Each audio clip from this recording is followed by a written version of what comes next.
Chapter 651 Bounty Hunter. Before I don't regret it, you go quickly. Yan Yu, who was sitting cross-legged outside the cave, did not look back, her voice with a hint of coldness. Why? Li Jinghong said in a daze. He really couldn't figure it out. It was fine before, but how did it suddenly change? Why? He is a person with clear grievances and grievances. Yan Yu's life-saving grace, he remembered in his heart, and was overwhelmed by her unparalleled appearance and temperament. In a moment, he was already incurable medicine and knelt down in her white dress of Sheng Su. Next, I secretly vowed that I would stay by her side in this life, even if I only be a servant who sweeps the floor and does rough work. As long as I can look at her every day, I will be content. I am a hunter invited by the government to hunt down you Antithief. It's only a moment's unbearable to save you. The next time I meet again, I won't be merciful anymore. Yan Yu said coldly, even with a touch of forest. Cold murderous. She used to be the master of the Xuanmen and shouldered the heavy responsibility of the Xuanmen. She did not hesitate to let the people of the world no longer suffer and live a good life in peace and contentment. It was a sacrifice to enter the palace as a concubine, but the emperor really did it and honored him. The promise made her happy. But the good days of the common people have just begun. And some people want to chaos and rekindle the flames of war. This is something she cannot bear. For public and private, she must punish the Antithief to avoid harming the people. Li Jinghong was stunned. How could such a noble and holy fairy who does not eat the incense of the world be a hunter? How is this possible? How is it possible? I don't believe it. I don't believe. Li Jinghong suddenly felt that his mind was confused. He grabbed his hair and squatted on the ground in pain. He didn't believe what Yan Yu said. Li Jinghong's body hadn't recovered yet. Agitated, his muscles tightened all over his body. The wound that had been bandaged cracked open again, blood oozing out, and the white cloth was dyed red. Unable to breathe, and fainted on the ground. Yan Yu smiled bitterly and got up, lifted Li Jinghong up, and put it back to the place covered with leaves and hay, and gave him a pulse to confirm that only Chi-Cha had passed out. So she was relieved. She stood outside the cave, struggling for a long time, and finally couldn't bear to leave. She sat cross-legged at the entrance of the cave to adjust her breath and perform the exercises. She is also a guardian of the injured Li Jinghong. This is a place in the vast forest. At night, you can hear it. The trembling roar of the beast, worried that the beast would break in. When did I become so indecisive? Yan Yu asked herself in her heart, but couldn't get the answer, so she had to put aside these messy things, and decided to leave after Li Jinghong wakes up. She still has to pursue Chigo and others, which has been delayed. It's been a day and a night, don't know if they are still in the same place. Li Jinghong didn't know how long he had been in a coma. When he woke up again, he found a large piece of roasted but cooled beast meat with a leather water sack beside him. He suddenly remembered something and jumped up, ignoring him. The pain from the wound rushed out of the cave like crazy, searching around for Yan Yu's figure, but Lin Hai was boundless. Where there was still a trace of her, only a pile of cooled ashes was seen near the entrance of the cave. Fairy, I will find you, Li Jinghong shouted at the blue sky. Behind a towering tree on the side of the dense forest, Yan Yu smiled bitterly and shook her head. She blamed herself a little. At that time, she shouldn't take off her mask when saving Li Jinghong. I hope he won't be too obsessed. She is extremely confident in her appearance. Not to mention a man, even a woman can hardly resist her charm. So when walking through the rivers and lakes, she wears a mask and rarely shows her true face to avoid unnecessary trouble. Too beautiful is sometimes a sin. Someone once ridiculed her, saying that she was a disaster for the country and the people. Fortunately, the world will be unified. Otherwise, how many emperors will fight for her, and how many innocent people will die in the war? When she heard this, Yan Yu was a little annoyed at the time, and she pinched him fiercely, but in exchange for a more ruthless conquest. Looking back on the situation at that time, the pretty face inevitably became popular again. Although she did not dare to talk about the episode. 3000 Beloved one, but someone treats her very well. What is commendable is that although there are many concubines in the harem, they are sincere to each one. She loves the new but does not tire of the old. This is also one of the reasons for her confession. Yo, why do I think about all these mess things? Yanayu shook her head as she walked, secretly locking and calming the heart, calming the chaotic mood, and walking towards the cave where Chico and others hid. When she rescued Li Jingzhong, she followed Chico and others by the way and saw them hiding in a cave in another mountain. Only then did she turn back, searched for the small cave, and brought Li Jingzhong, who was still unconscious, into the cave for treatment. When she came to the cave where Chico and others were hiding, Chico and others had already left. The ashes on the ground were cold. There were many messy footprints and some discarded items in the cave. The weeds were trampled down, leaving obvious traces of trampling. When Yanayu was considering whether to pursue left or right, the sky was rumbling with thunder, followed by flashes of electric lights, and the wind was blowing the dust, weeds, and dead leaves, and a thunderstorm was about to come. She had to stay in the cave to shelter from the rain. After a while, the rain tended to rain down, and the sky was white and the ground was covered with rainwater. Fortunately, the cave was higher and the rain did not flow back into the cave. Yanayu sat cross-legged in the cave. The cave came out when the rain stopped. She tangled for a moment, and returned to the previous cave with light work, and found that there was no one in the cave. Li Jingzhong was no longer there, and it was estimated that she was caught in the heavy rain halfway. Yanayu returned to the cave where Chico and the others hid. This time she walked straight to the forest on the left without hesitation. The road was muddy and slippery. The white embroidered shoes under her feet were covered with mud. The rain was heavy, but it failed to completely erase the footprints left on the ground. In addition, she was also a tracker herself, and she could still find some traces accurately, and track them down. Chico and others didn't know that they were being followed, and they were peerless masters at the enchanting level,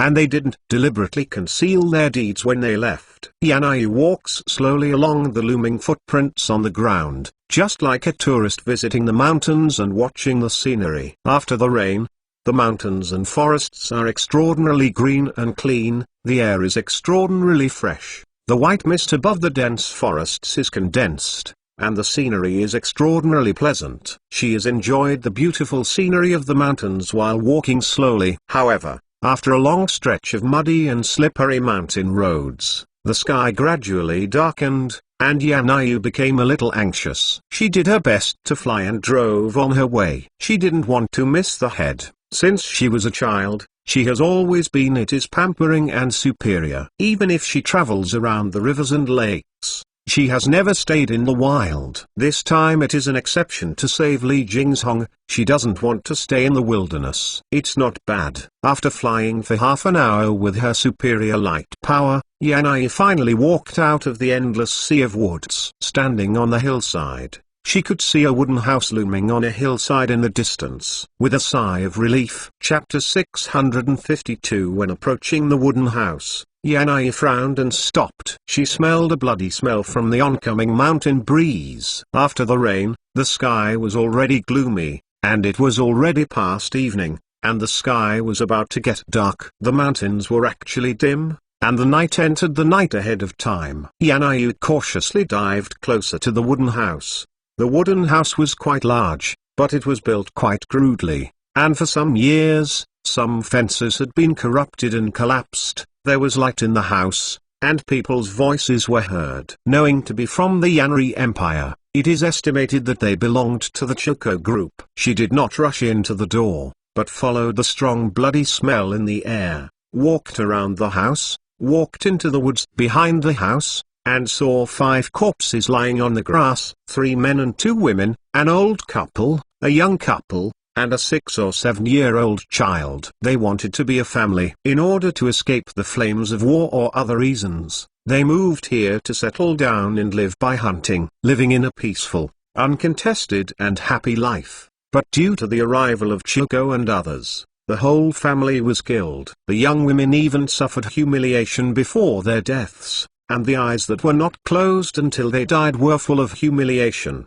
grief and anger, despair and pain. Yan Yu let out a low sigh, squatted down, reached out to help the woman close her eyes, then turned around out of the forest and went straight into the wooden house. The door of the wooden house was not locked, but closed. When Yan Yu entered, she did not reach out and push the door, but secretly squeezed the door open. If it weren't for the strange creaking sound of the wooden door when it was pushed open, it would make people feel like the wooden door opened automatically because of her presence. On the black and dark deserted mountains and ridges here, it feels a bit gloomy and terrifying, plus she wore a hat with a white gauze, like a white ghost that suddenly appeared, shocking the 5 Yanri Empire people who were eating food in the house. Wow! The 2 men facing the door were the first to see the sudden appearance of Yan Yu, and screamed in fright. They instinctively jumped up from the wooden bench, and hurriedly pulled out the samurai who was plugged in the waist knife. The other 3 were gorging on the fragrant roast meat. They were startled by the sudden screams and actions of their companions. They instinctively jumped aside and quickly pulled out their swords. The reaction was quite fast.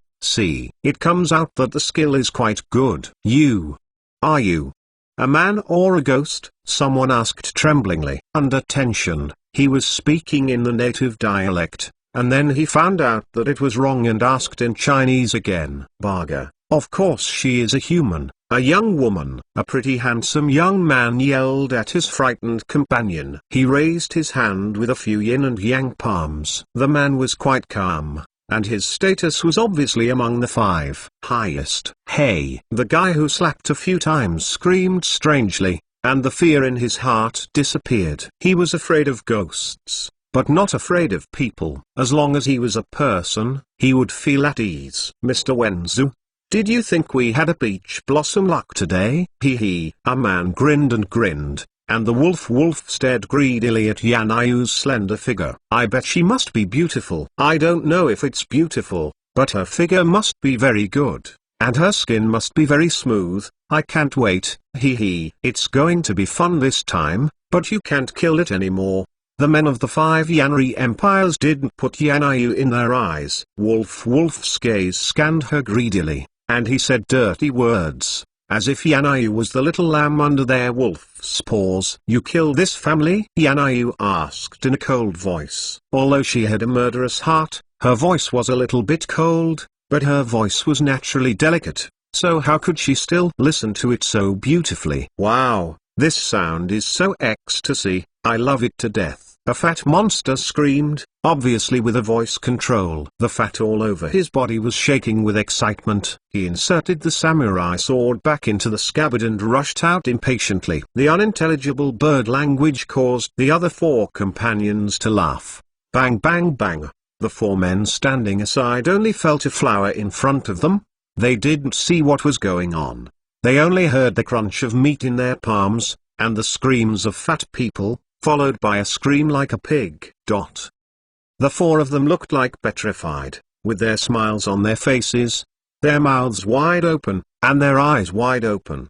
They only saw that the fat man's chubby face became fatter, like a monkey's ass. Yes, clutching her abdomen, lying on the ground, humming, cold sweat on her forehead, her expression very painful. Yan Yu stood in a pretty house with her backhand. She seemed to have not moved a bit. What's the situation? Yan Yu severely slapped the fat man with 4 yin and yang slaps, and then pierced his big hole with a finger to abolish his martial arts. But she shot as fast as lightning, leaving the 4 men without react. Baga, she is a master. Among the 5 people, Jun Wenzi has the highest status and the strongest martial arts. He was the first to react, and he couldn't help but breathe in the air. Fatty's martial arts is not weak. He wants to defeat Fatty, at least after 30 or 40 moves, but Fatty being beaten so terribly by others, they couldn't hold on to half of the moves, and how they did it, they didn't even see clearly. This skill is definitely a terrifying master at the master level.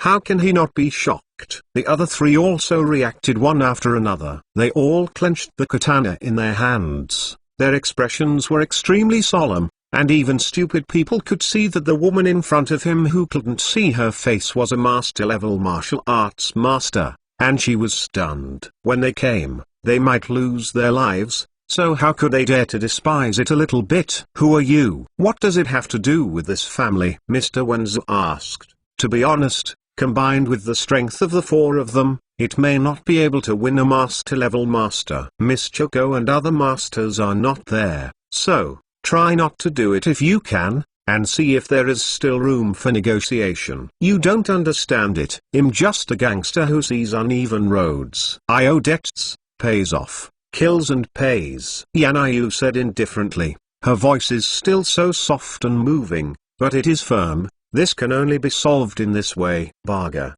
kill!" Jun Wenzu screamed, gritted his teeth and rushed with a knife, and the three companions around him also rushed with a knife at the same time. They often performed tasks together, and had formed a certain tacit understanding. When they met a master, they rushed forward. Mr. Wenzu's katana was the first to slash. It was as fast as lightning. The blade was strong and domineering, and entrained with a fierce wind, which showed that he had good attainments in knife skills. The other three were either cut or stabbed, and sealed in the space where Death Yanayu dodges. If it is replaced by an ordinary master, even if there is no middle sword, she will be rushed and rushed, losing the opportunity. But it is a pity that they are encountering an enchanting master. The speed of the four of them was very fast, but it was not fast enough in Yanayu's eyes. When the katana of Wen's Hudao was about to fall, her shoulders moved slightly,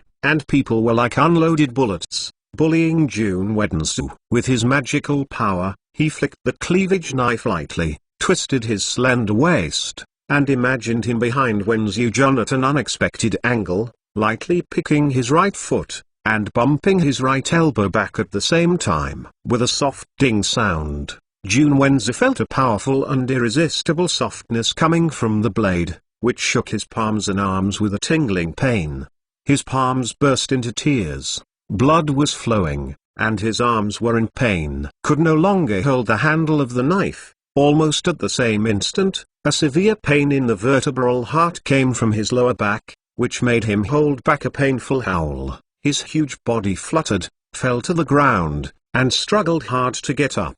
The man who attacked Yanayu's right side also screamed and flew, slammed to the ground. The samurai sword in his hand was flying out of nowhere, holding his right leg and howling. The whole right leg bone had been broken. The person who attacked the left was very lucky. He stabbed in the air and rushed out the door. The tragic situation of the two companions had scared him to death. It would be a fool to run away if he didn't take this opportunity. Chapter 653 The consequences of lying are serious. Yanayu rose up, and a samurai sword on the deserted ground flew up, making a harsh whistling sound, and then blood burst out. And the man who wanted to escape was pierced by the samurai sword in his left thigh and lay on the ground holding his leg and howled miserably. The heroine is forgiving. Wenzu Jun and others lay on the ground and begged for mercy. Their faces were pale and bloodless, and their eyes were full of fear. They are well-known kendo masters in the country, and they are quite confident in their martial arts,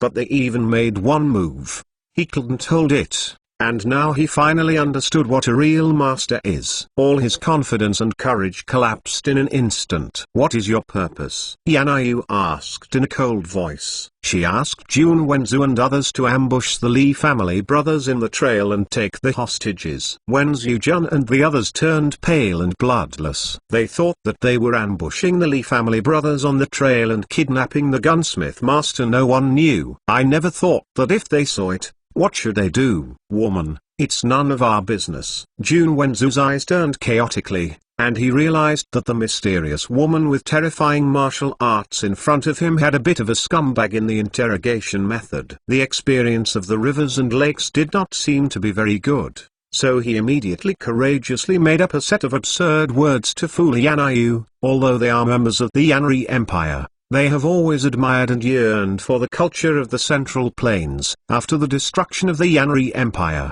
there was chaos everywhere. They took the opportunity to smuggle to the Central Plains. Not long after they ran out of money, they could only wandering around and begging for a day. and then met Chilko and others. Chilko gave them a sum of money and asked them to ambush the Lee family brothers. After the incident was completed, they parted ways. I really don't know what Chilko and the others have for their purpose. I only know that Chilko was a noble birth. The princess. What Wenzu Jun said is not all lies. At least Kianyako's identity is true. He is indeed a distinguished princess. After the country's subjugation, he wanted to restore the country and revenge. But the Great Zhou Empire stationed a large number of troops in the country and resisted any resistance. Under the escort of a group of confidants, Chilko sneaked across the sea and rushed into the hinterland of the Central Plains, seeking refuge in Songyan and other people who wanted to revenge the country like her,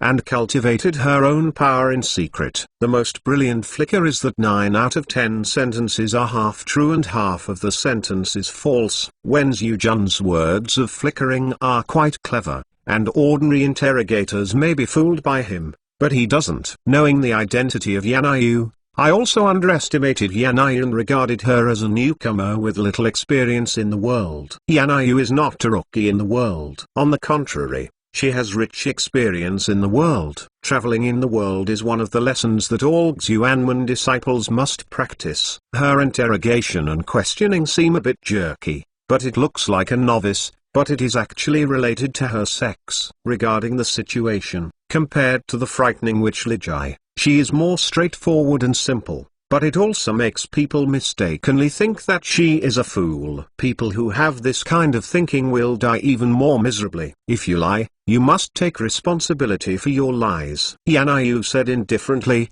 and she stretched her foot and tapped on Wenzu Jun's chest. Before Wenzu had time to quibble, he had already hit his foot. He only felt severe pain in his vertebral heart and his mouth was open. He wanted to speak, but he couldn't tell. The muscles all over his body trembled and twisted because of the severe pain, and he lost consciousness while breathing. The other 3 were frightened. The fat guy who had been beaten to death before just woke up. Seeing this scene, the corners of his eyes were twitching, and the fat all over his body was shaking. This ghost woman was cruel. In the wind, King Yandan's Hong killed their boss Wenzu, the voice of the angel, the heart of the devil. In fact, Yanayu is very kind. At least Wenzu Jun died without much pain. This should be replaced by Li Ji, who dare to fool her so that you can't survive so sour. You can't ask for death, and regret not being in this world. Say. Yanayu's finger left a small beard under the other nose. How to look at the wretched man. The voice is still so soft. This guy was stiff, roared, and spit out a mouthful of thick sputum to Yanayu, but Yanayu's reaction was completely beyond his imagination. Before the thick phlegm left her mouth, Yanayu had lifted her foot, and the muddy embroidered shoes had stepped on it. There was a click on his mouth, and the sound of a broken neck bone came out. It is a price to be a hero if you want to be a hero. How about you? Yanayu pointed at another thin guy, and his voice was still so soft and pleasant, but the remaining 3 men trembled all over in fright. This voice was no longer so pleasant to them, but like Shura. The terror of the devil in hell is scary. I said, don't kill me, please. I said. The thin guy who was spotted was so frightened that he collapsed, crying and begging for mercy. Yanayu first used her feet to stop the fat man and another guy from falling asleep, so that they fainted, so that the other party confessed. Later, she would wake up the 2 interrogations. Compare the confession. If she dares to fool her, she has to bear it. Consequences of flicker. How dare the thin guy conceal any more? They all honestly recruited them, except for the ugly deeds done by the 8 generations of their ancestors. Yanayu made his lethargic punch, and then interrogated the fat man and another guy one after another, compared the confessions of the 3 of them, and after getting what she wanted, made their death punch, not because she was cruel.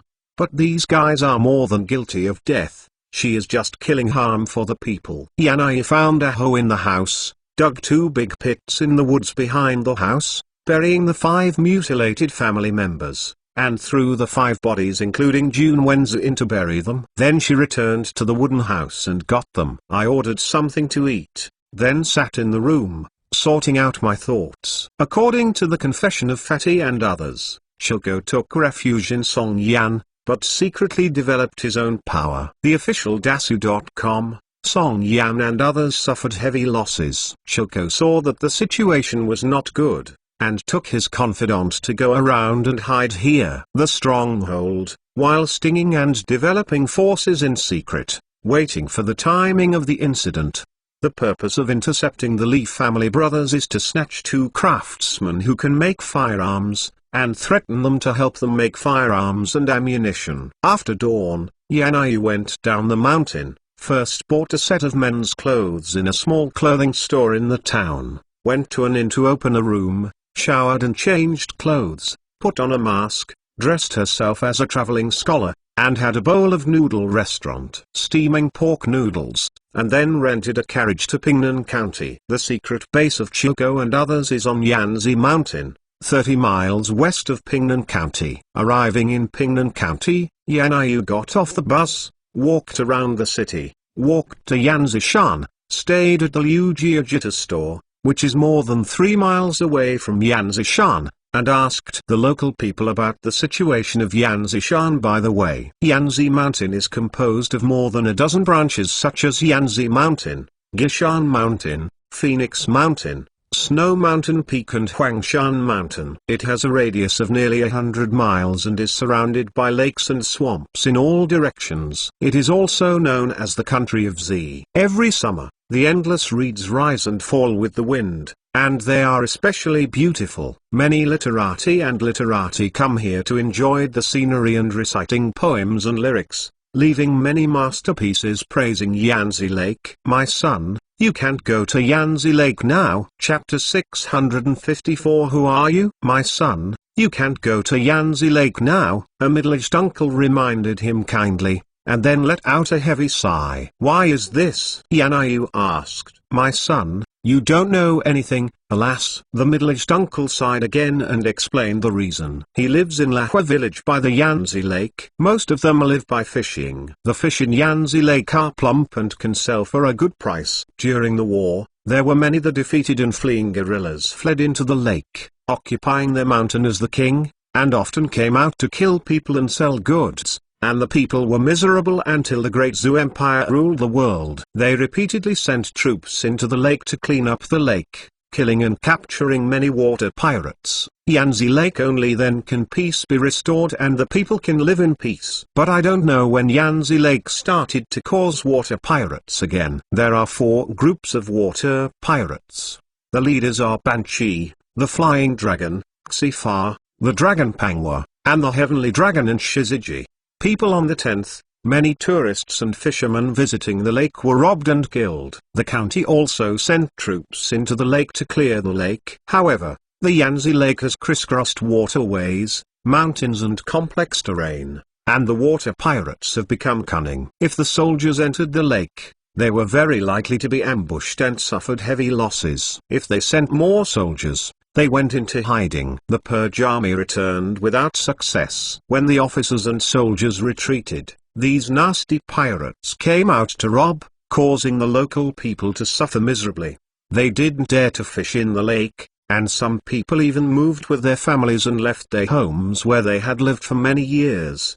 Didn't the imperial court send troops to continue to clean up? Yanai frowned and asked, the pirates here are so fierce. What do the local officials and the garrison do for food? Ugh. The middle-aged uncle sighed and poured out all his complaints. The county magistrate Suyu and the police chief Song Banian wanted to take care of it, but Suyu had no right to transfer troops. The police station in the county has only more than 40 people. Guns are needed to maintain law and order. The manpower is not enough. The people in the villages on the lakeside spontaneously organize village protection teams. But they only use weapons such as swords, guns and sticks to keep the village from being burned by the water thief. Killing and looting are good. A regiment of the local garrison was stationed in Xinghua village. The head of the regiment was named Xi Tanhua. He went into the lake to clear out the pirates several times, and indeed killed some pirates, but also lost some guns. After that, for unknown reasons, although the garrison often they went into the lake to clear them, but they all came back empty-handed. Sometimes they were ambushed by water pirates, losing some people and weapons and ammunition.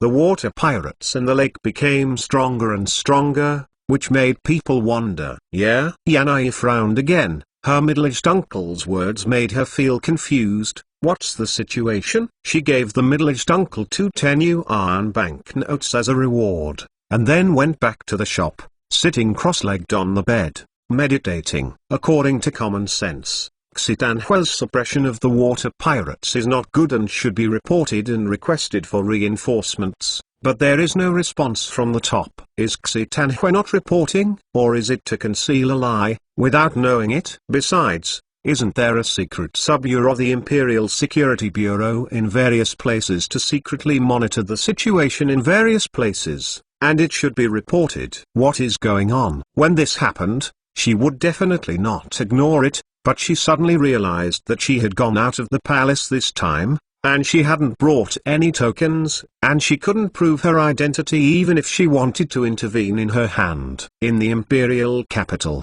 her face is recognition. The bodyguard, the guards guarding the palace recognize her, but it's useless here. I knew that. I should have brought a bodyguard out. Even if it was fake, it still worked with a certain amount of power. This is a bit of a hassle. Yanai Rao is Binksu smart, and because she didn't bring her ID card, she was helpless. She regretted it. After thinking about it for a long time, she decided to rush to the provincial city to try her luck first to see if anyone knew her. The chiefs are all officials sent from the imperial court. If you don't know them, you can only find another way. The provincial capital is the capital of a province. There must be a garrison of a certain size. Although she is not involved in political affairs, she still knows some things. Yi Tan often reviews memorials in her palace and often talks to her about important imperial events. Sometimes she even asked her opinion. After Yanai decided, she went on the road immediately. She paid a high price to buy a fairly strong horse, and rushed to the provincial city with a whip. After dark, she abandoned the horse and used light body lifting technique to drive on, and only took a rest when the sky was bright. In the market town, he spent money on horses and drove on the road, and it took 2 days and nights to reach the provincial capital. After arriving in the provincial capital, despite being tired, she asked the residents of the city about the name of the governor, and the result made her laugh wryly. The governor's name is Gu Wenwin, which is an unfamiliar name to her. Actually, this is not surprising. Although Yanai is a canonized empress, she is indifferent by nature. She lives in a deep palace and devotes herself to cultivating. She doesn't know a few court officials, or she only knows her name and doesn't know her. Except for a few of the emperor's confidant and important ministers who often enter the palace, Bai Guan only heard her name, and did not witness Fang Rong. This is a big trouble. Yanai was having a headache. Should she rush back to the imperial capital? She suddenly heard a horrified scream behind her. She turned around and saw that a horse was frightened and ran wildly. Passers-by screamed and avoided. The whole street was chaotic. Panicked to avoid slipping and falling, the frightened horse galloped, and at the moment of the collision, Yanai twisted her waist and jumped off her horseback, wrapped her arms around the horse's neck, secretly used internal force to pull, and at the same time, she applied 1,000 katis to the fall, softly pressing down. The horse hissed, and the person stood up and jumped a few times. Finally, she couldn't resist Yanai's powerful and unmatched softness, and she stood still. The sun has a lot of strength. The people who came back to their senses applauded and applauded. If Yanai hadn't taken control of this frightened horse, God knew if it would kill people. This is a street with a lot of pedestrians. Thank you, son, for your help. The owner of the horse, who rushed to the back panting repeatedly, clasped his fists and thanked him. Fortunately, the horse didn't knock anyone down. Otherwise he would be miserable. Several police officers rushed to the team after hearing the news. The leader was an ordinary-looking middle-aged man. The badge on the neckline indicated the identity of the deputy chief. He asked the reason and gave him an education before letting the horse owner take the horse away. Thank you, girl, for timely help. The inspector clasped his fists to thank. You are polite, Whoever encounters this situation will help. Yanayu clasped her fists in response, and cried out in her heart secretly, "This look is really unusual, she deserves to be an old patrolman." Her disguise skills are unique, and she has changed her voice enough to be chaotic, but she can still be seen at a glance. If she refuses to accept it, she is very curious. How can she be seen through? The middle-aged man smiled and raised his hand, and touched his ear. Yanayu was startled slightly, and subconsciously raised her hand and touched her ears. She immediately understood what was wrong. The jewelry of the earlobe was taken off, but the piercings were still there. This observation was very powerful. "Farewell, girl. Please stay," the middle-aged man called. "What else is there?" Yanayu turned around in a daze. Seeing the middle-aged man's movements, she frowned. Liu's eyebrows. "You take the liberty to ask, where did the ring in the girl's hand come from?" the middle-aged man asked, staring at Yanayu's gaze with stern eyes. The gunner knows that this is a preparatory action to draw the gun quickly. Chapter 655. Who are you? Yanayu couldn't understand this posture of preparing to draw the gun, but she could feel a bit of unfriendly scent from the evil spirit that emanated from the middle-aged man and the cold glow in her eyes, and she didn't understand how the other party became so fast.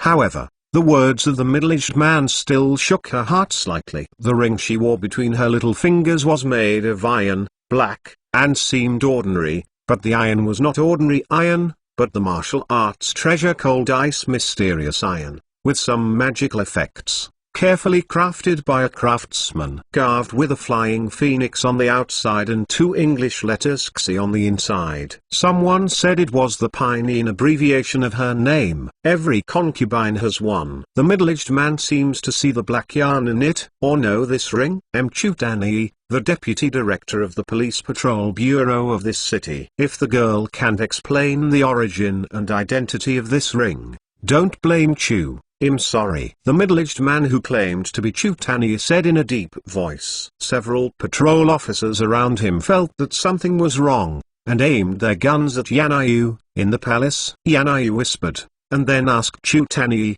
"Do you recognize this ring?" "Chu used to work in the palace, so I recognize it naturally," Chutani said. He was telling the truth. He was indeed a guard in the palace. He was later promoted to a lieutenant officer. He was transferred to the city's police patrol bureau last year as the deputy chief. The emperor, the loyal subordinates are still treated very favorably. Yanayu nodded and agreed with Chutani's words. As the guard in the palace, she naturally recognized the Cold Ice profound iron ring she was wearing. She slowly raised her hand and took off the mask on her face. She didn't dare to move too fast, lest the patrols under Chutani tensely pulled the trigger. No matter how high the martial arts, they would still fall down with one shot. For fun, she knows the power of bullets very well. No matter how mysterious and profound the body protection magic is, it is useless. Seeing Yanayu's face clearly, Chutani was at first dumbfounded, and then reacted. He was about to kneel and bow, only to find an invisible, irresistible softness supporting his body, making him unable to kneel down. Had to salute. "There are many offenses in the post. Please forgive me." Yanayu's peerless beauty is a legend in the imperial capital, but very few people have the honor to see her fairy beauty. Chutani is one of the very few lucky ones. When Yanayu went out of the palace to Tandu Mountain, he happened to be on duty. Although it was just a quick glance, Yanayu's exquisite beauty has been deeply imprinted in her heart, and she will never forget it in this life. Yanayu breathed a sigh of relief. Chutani recognized her. "That would be great. But I don't know if I can contact the local garrison through Chutani." Chutani took Yanayu to a nearby large restaurant, ordered a private room, and ordered a few famous local dishes. He is the deputy director of the patrol station in this city,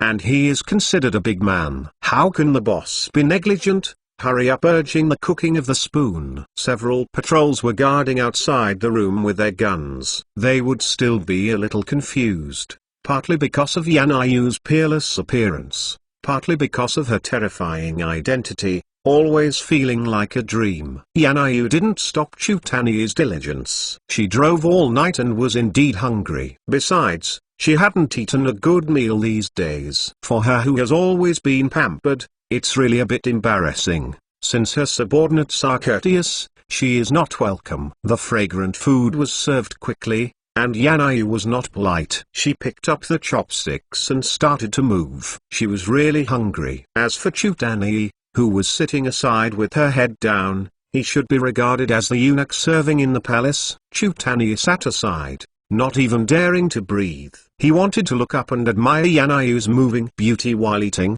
but the guard's admonitions echoed in his mind for many years. In addition, with reason, he always wanted to look up. When Yanayu put down her chopsticks, she didn't dare to look up. Yanayu had very little appetite and was full soon. After cleaning her mouth with a clean silk scarf, she briefly recounted what she had encountered along the way and asked him if he knew the commander of the city's garrison. "Manny, don't worry, this matter is covered by your post." Chutani patted his chest and assured that he was not bragging to please Yanayu. He and the commander-in-chief of the city's garrison, the Major General and Division Chief Chu Mingliang, are brothers of the same clan and good buddies from childhood to childhood. They joined the army and made contributions together. After being promoted, he was transferred to the imperial capital and joined the emperor's premier Linwai, while Chu Mingliang remained in the army, fought many battles, and made a lot of military exploits. He was promoted to at least the division commander along the way. After the empire was unified,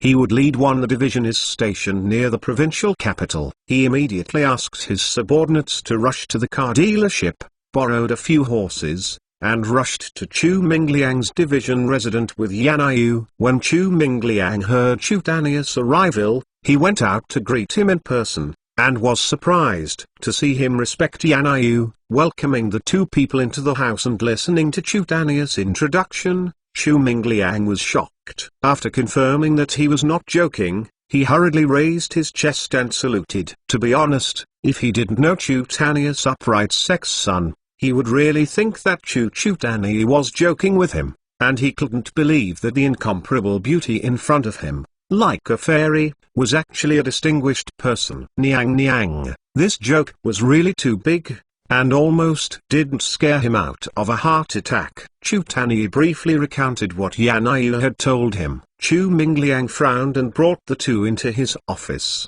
and found out the report letter sent by Xitanhua, head of the 2nd Regiment. In the report letter, Xitanhua briefly described the process and results of bringing troops into the lake to clear out the water pirates. He has wiped out a large number of water pirates. However, because of the crisscrossing of Yanzi Lake waterways, the rolling mountains and the extremely complex terrain, he was not able to clear them all at the moment. The ministry searches for the escaped water pirates. This report really didn't show anything abnormal. This was also the reason why Chu Mingliang didn't send any more troops to Yanzi Lake. If it hadn't been for Yanayu to tell the truth, he would really be in the dark. This bastard dared to conceal the military situation. I don't want to kill him. Chu Mingliang was so angry that he grabbed the teacup and smashed it, deceiving the superiors and concealing the military situation. It is light. How do I feel something is wrong here? Chutani frowned, as if talking to himself, and as if speaking to Yanayu and Chu Mingliang. What's wrong? Chu Mingliang said in a daze. Yanayu lowered her head in thought, carefully recalling the words the middle-aged uncle had said to her, and then recalling Xitanhua's letter report. Liu eyebrows also frowned. Chutani is upright and has offended many people, but his observation is extremely keen. In addition, he was transferred to the city's deputy director to be in charge of criminal investigation.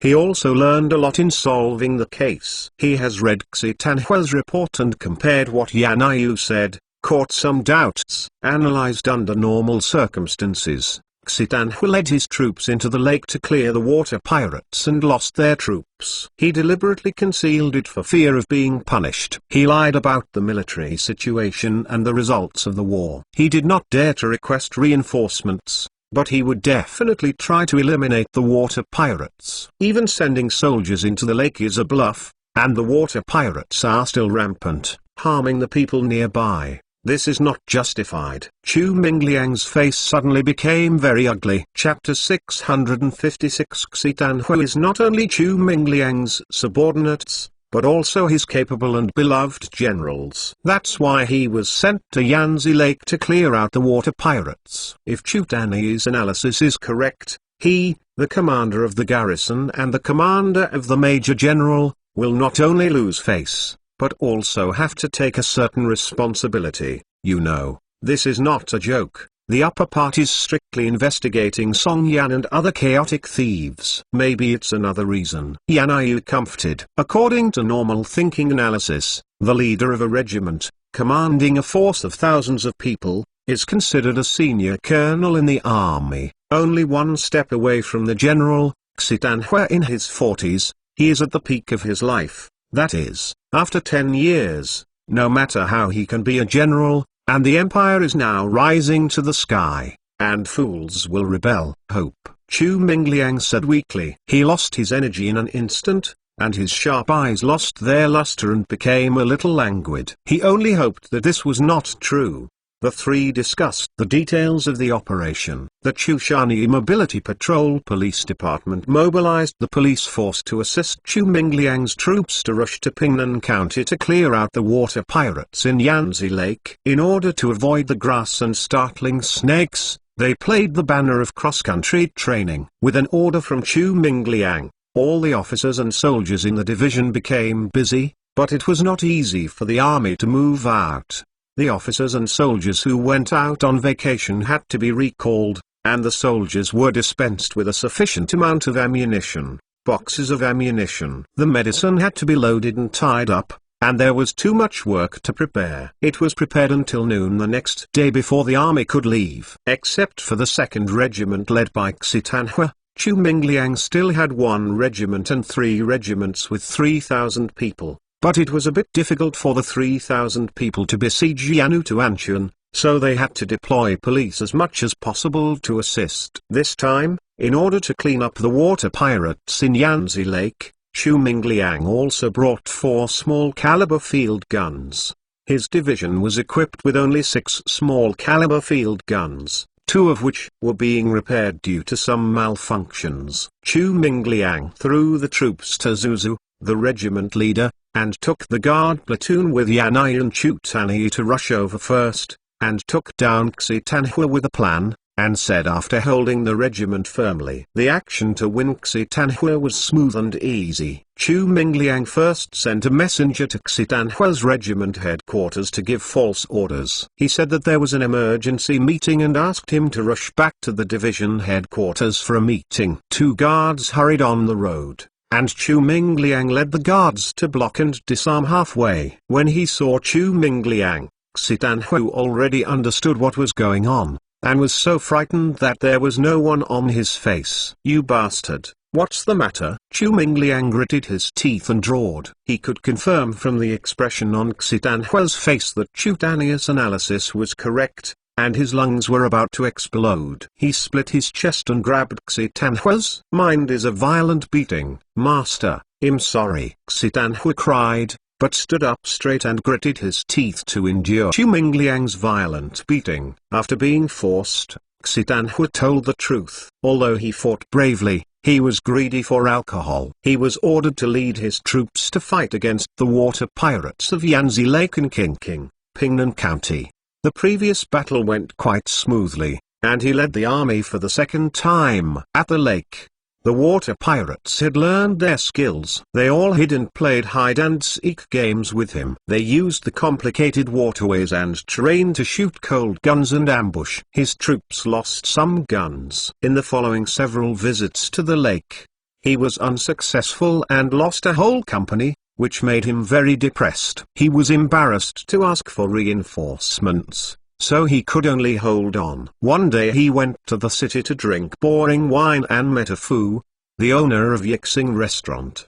The pretty sister Uku was shocked for a while. She rolled the bed sheets in a daze, and was caught trapped by others. A Fu didn't dare to do anything with him. On the contrary, he acquiesced in the relationship between the two. Xitanhua had already married a wife and had children. He was willing to accept Aku as a concubine. Aku was gentle as water and made Xitanhua fall into gentle township. He simply took Aku back to the military camp. Love all day, almost forgot about the King Shui pirates. Later, Xitanhua once again led an army into the lake to clear the water pirates, but was caught by the water pirates' plan to tune the tiger away from the mountain. The two battalions were lured away.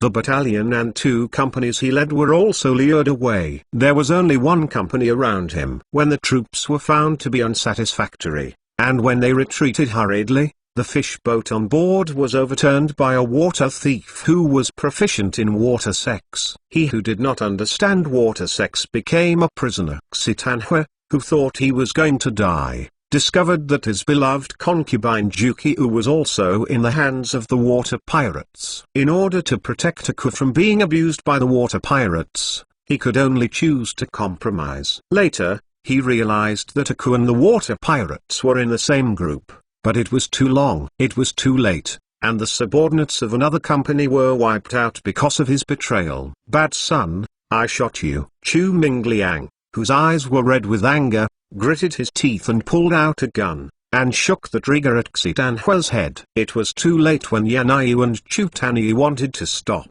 The 2 guards were so frightened that they didn't pay attention, and they ran away without being noticed, and they were shot and killed by Chu Mingliang's guards. Niang, forgive me, this guy's temper is so violent. Chu Tani smiled bitterly, and asked for Sin on behalf of his brother. I haven't seen this. Yanai sighed with a wry smile when she saw the pain and pleading expression in Chu Tani's eyes. Niang. Chu Tani hurriedly bowed, then gave Chu Mingliang a stern look. The department thanked the Empress for not killing her. Chu Mingliang, who understood his mind, bowed and thanked him. He thought he would be dead this time, but he didn't expect things to change. For a while, he was a little excited. Those water pirates are not allowed to let go, Yanai said with her pretty face. This is a condition for her not to be held accountable. Now that the matter has happened, and it is not all Chu Mingliang's responsibility, let him make up for it. Xitanhua's family is also innocent. Yes, it doesn't matter if she goes beyond her authority once in a while, as long as the result is satisfactory. Yes. Chu Mingliang stood tall and saluted the military salute, and then left 4 guards to pick up the 3 corpses on the ground, confessed, and then took the guards' platoon to the camp of a regiment. Since Yanai gave him a chance, the handling of Xitanhua and his 2 guards could only be handled by the death of the water pirates, and everyone kept it secret. He said these words in front of Yanai. The guard platoons are all his cronies, and they will definitely not leak their secrets. Chu Tani is his brother and good buddy, let alone talk about it. Now that Yanai has opened Chrysanthemum, this is the conclusion. Chu Tanming took over the 2nd Regiment smoothly. No accidents happened. He was the division commander, and his prestige was there. The deputy commander Ing Anzu was promoted to the regiment and took over from Xitanhua. The news was released that the commander Xitanhua was going to the division. He was ambushed and killed by water pirates on his way. Of course, the news is only known to Ningyu Anzu and others, and the officers of the 2nd Regiment are kept secret for the time being, and the news of his arrival is not allowed to be leaked until the arrival of the 1st Regiment, the 3rd Regiment and the patrol team. Subsequently, Chu Mingliang summoned officers from the 2nd Regiment company level and above to the regiment headquarters for a meeting to arrange combat tasks. The entire regiment made preparations and took the guard platoon to the Yixing restaurant to capture the Wu family brothers and sisters. Chapter 657. There was an accident in the arrest of the Wu family brothers and sisters. Chu Mingliang didn't expect that the Wu family brothers and sisters turned out to be masters of the rivers and lakes. Even some of the shop assistants were quite clever. Suddenly they violently resisted, and his guards platoon 7 dead and 13 injured. If it weren't for Yanai's timely action, the Ufamalis brothers and sisters would have almost escaped. Uku and the three shopmates were shot and killed by the angry guard platoon. Ufu was captured alive by Yanayu. They were greedy for life and feared death, and could not survive the torture of the guard platoon, so they recruited everything they knew. Also roughly confirmed what Yanayu said earlier, Chigo and others hid in Yanzi Lake, secretly developing their forces, waiting for the timing of the incident. However, although the brothers and sisters of the U family are members of the Yanri Empire and one of Chico's pro-confidence, they are only responsible for the peripheral works such as reconnaissance, gathering intelligence, and purchasing food. They are not very clear about the situation in the lake. After getting the information she wanted, Yanayu walked aside. Chu Taniyu winked at Chu Mingliang. Chu Mingliang understood. He clicked, and the guard nodded, supporting Ufa's chin with one hand and the other holding down the top of his head. He pulled it hard and with a cluck, Ufa's head dropped. He knew about Xitanhua, and Chu Mingliang could only silence his mouth. The gunshots frightened the people in the county town. They were relieved to learn that the officers and soldiers were arresting the water pirates. They were dumbfounded when they learned that the Ufamalis brothers and sisters are the eyeliner spies of the water pirates. Chu Mingliang could not care about the people's reaction. After the 1st and 3rd regiments arrived, according to the original plan, the 3 regiments guarded Xia village in the north and Haishi village in the west, blocking the stagnant water thief from escaping from the lake, and one of the 2 regiments, the battalion, stayed at Liujiaji to the south. He himself led 3 battalions of the 1st regiment into the lake to clear out the water pirates. The 2 battalions of the 2 regiments served as reserve teams and were also responsible for the transportation of military materials. More than 100 patrol officers in the provincial capital were responsible for assisting the 2nd regiment to stay at Liujiaji. Dozens of police officers in Pingnan County were not used to maintain public order in the county town to prevent accidents. Young people in the villages by the lake were requisitioned to form patrols. The team assisted the officials in patrolling the shore of the lake to prevent pirates who slipped through the net from escaping from the lake. To clear the water pirates in the lake, Chu Mingliang used all the power he could use. With the current deployment, all 3 retreats from which the water pirates could escape have been blocked, leaving only the dead place on the east side, and on the east side is a quagmire swamp, a natural death trap, and no one who has entered can get out alive. When the ministries arrived at the designated locations, the color of the sky had dimmed, and they could only wait until tomorrow morning before taking a boat into the lake. Chu Mingliang and Chu Tani were worried that the pirates would use the cover of the color of the night to swim and burn the boat and order the soldiers, "Be on guard." There were really water pirates attacking that night. Dozens of water pirates relied on the good sex of the water and used the cover of the night color to swim the touch camp. They wanted to burn the boats parked in the water village, but they were discovered by the night patrol officers and soldiers. Fired warning shots, drew a large number of officers and men out of the tent. Platooned guns, fired, and fired with grenades. All dozens of water pirates were killed, and only 4 fishing boats were burned. Early the next morning, Chu Mingliang led heavily armed soldiers to board a ship and hired a dozen local people familiar with the Yanzi Lake waterway to lead the way into the lake to clear out the water pirates. Chu Tani was responsible for the reserve team and logistics transportation. The small caliber field artillery is still too heavy for the fishing boats in the lake. Fortunately, Chu Mingliang was prepared to let the people collect the dried long bamboo overnight, and pierced 2 large double-layer logs to cut the 4 small caliber doors. The field guns were transported in. 2 of the field guns were shipped separately. After all,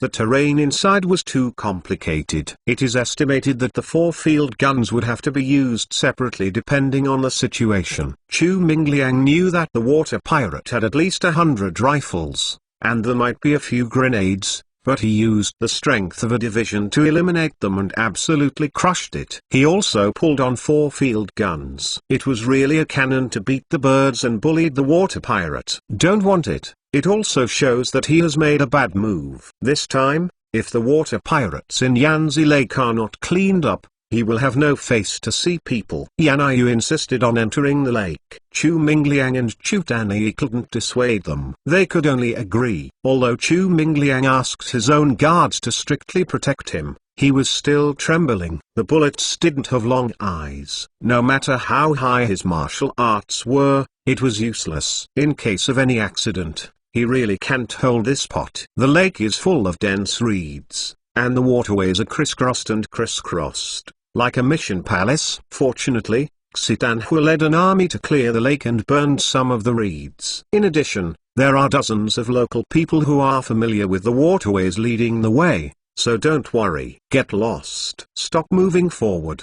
First set fire to burn all the reeds to Lao Tzu. Standing at the bow of the ship, Chu Mingliang held up a telescope to observe the surrounding terrain. He saw dense reeds everywhere. He simply ordered the front army to stop advancing, set fire to burn the reeds, and opened up wild vision, so that the pirates had nowhere to hide and could not use the reeds. Act as a cover to fight an ambush. Chu Mingliang's ships of the Chinese military were docked next to a small island. It was said to be a small island, but in fact it was only a small hill. At most, it could stand more than 100 people. If there were more, it seemed a bit crowded. Everyone was strictly guarded. Strictly prevent the thief attacking.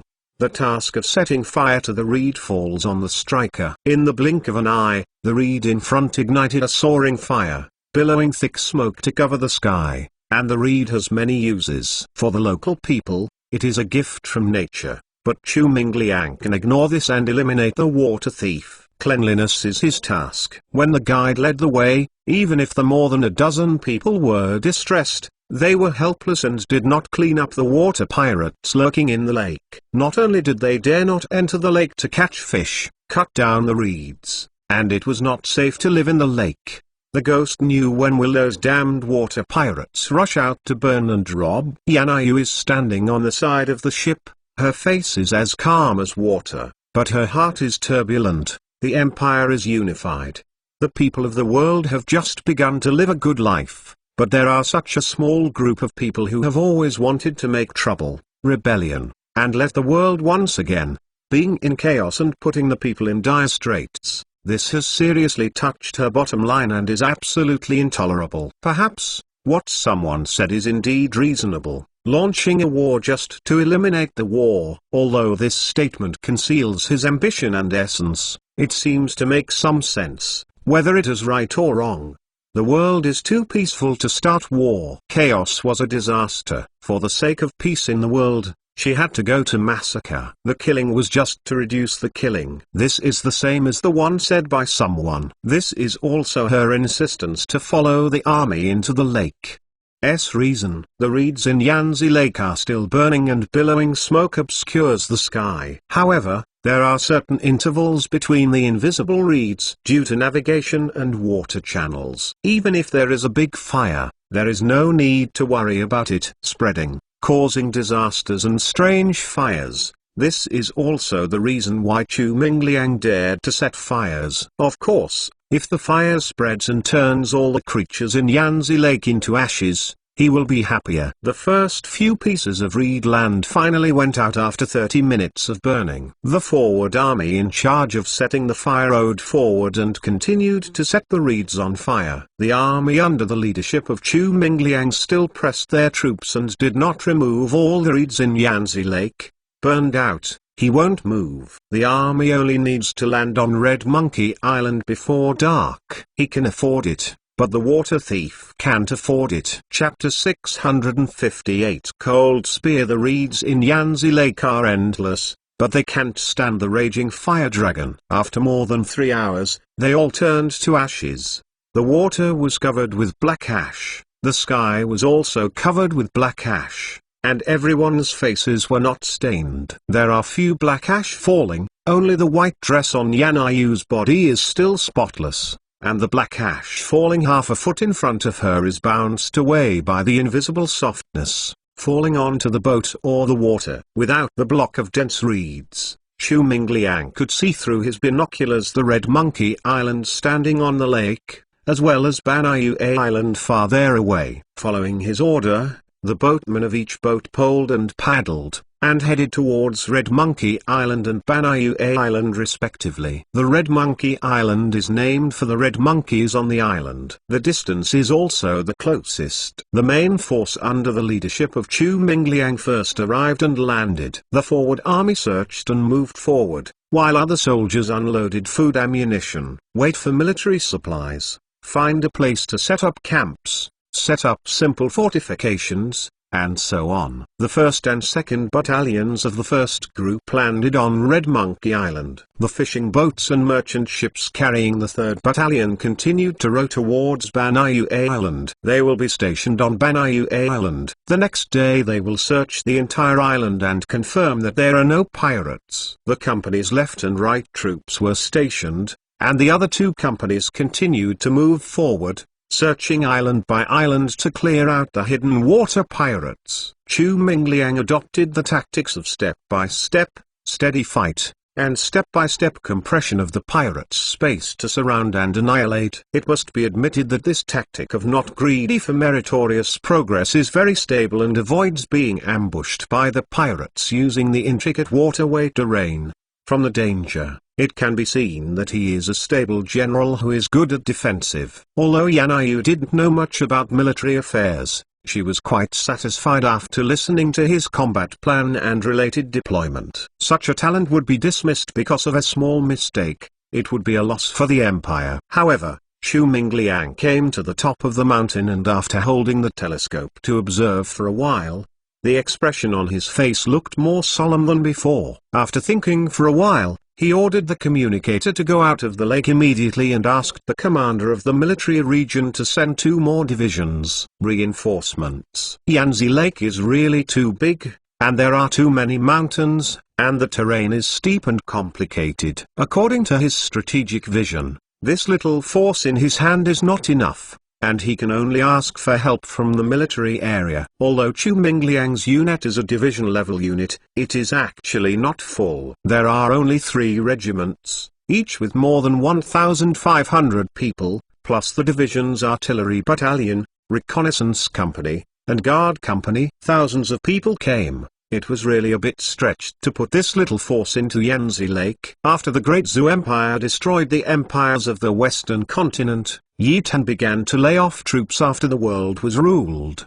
The huge army was a heavy burden in peacetime. The daily consumption of materials was an astronomical figure, and the technology of the empire was still backward. Population is still an important labor productivity. Therefore, the armed forces stationed in various places have carried out certain layoffs to liberate the labor force. However, although some troops have been laid off in large numbers, the designation structure is still there. As long as they are mobilized and recruited during wartime, they can quickly be fully staffed. After a little training, they can go into battle. But now the world is unified, and the Great Zhou Empire has no enemies. It is invincible and lonely. Many people are lax. In fact, Chu Mingliang's request for reinforcements from the 2 divisions from the commander of the military region was just playing a trick with the bosses of the military region. It could also be said that it was a bargaining. If 2 divisions failed, then 1 division. If 1 division failed, at least 2 regiments would be required. His bottom line is the reinforcement of the 2 regiments. That night, the army camped on the Red Monkey Island. It was the army's affairs to defend and guard. Yan Yu did not intervene, but just took a guard's revolver and gave it back to others after playing with it for a while. Knowing that the bullets are very powerful, but she was really not interested, just detained the binoculars of the guard company. Keep your eyes on Lao Tzu. If something happens to your mother, Lao Tzu will destroy you all. Chu Mingliang exclaimed with a serious expression. The fact that Yan Yu took the binoculars made him feel intensely uneasy. He also knew Yan Yu, Wugong is very powerful, but now in the era of hot martial arts, no matter how powerful martial arts is, he can still fall down with a single shot. He can only tell the guard company commander to keep an eye on it. There must be no accidents. If something really happens, no one can afford it.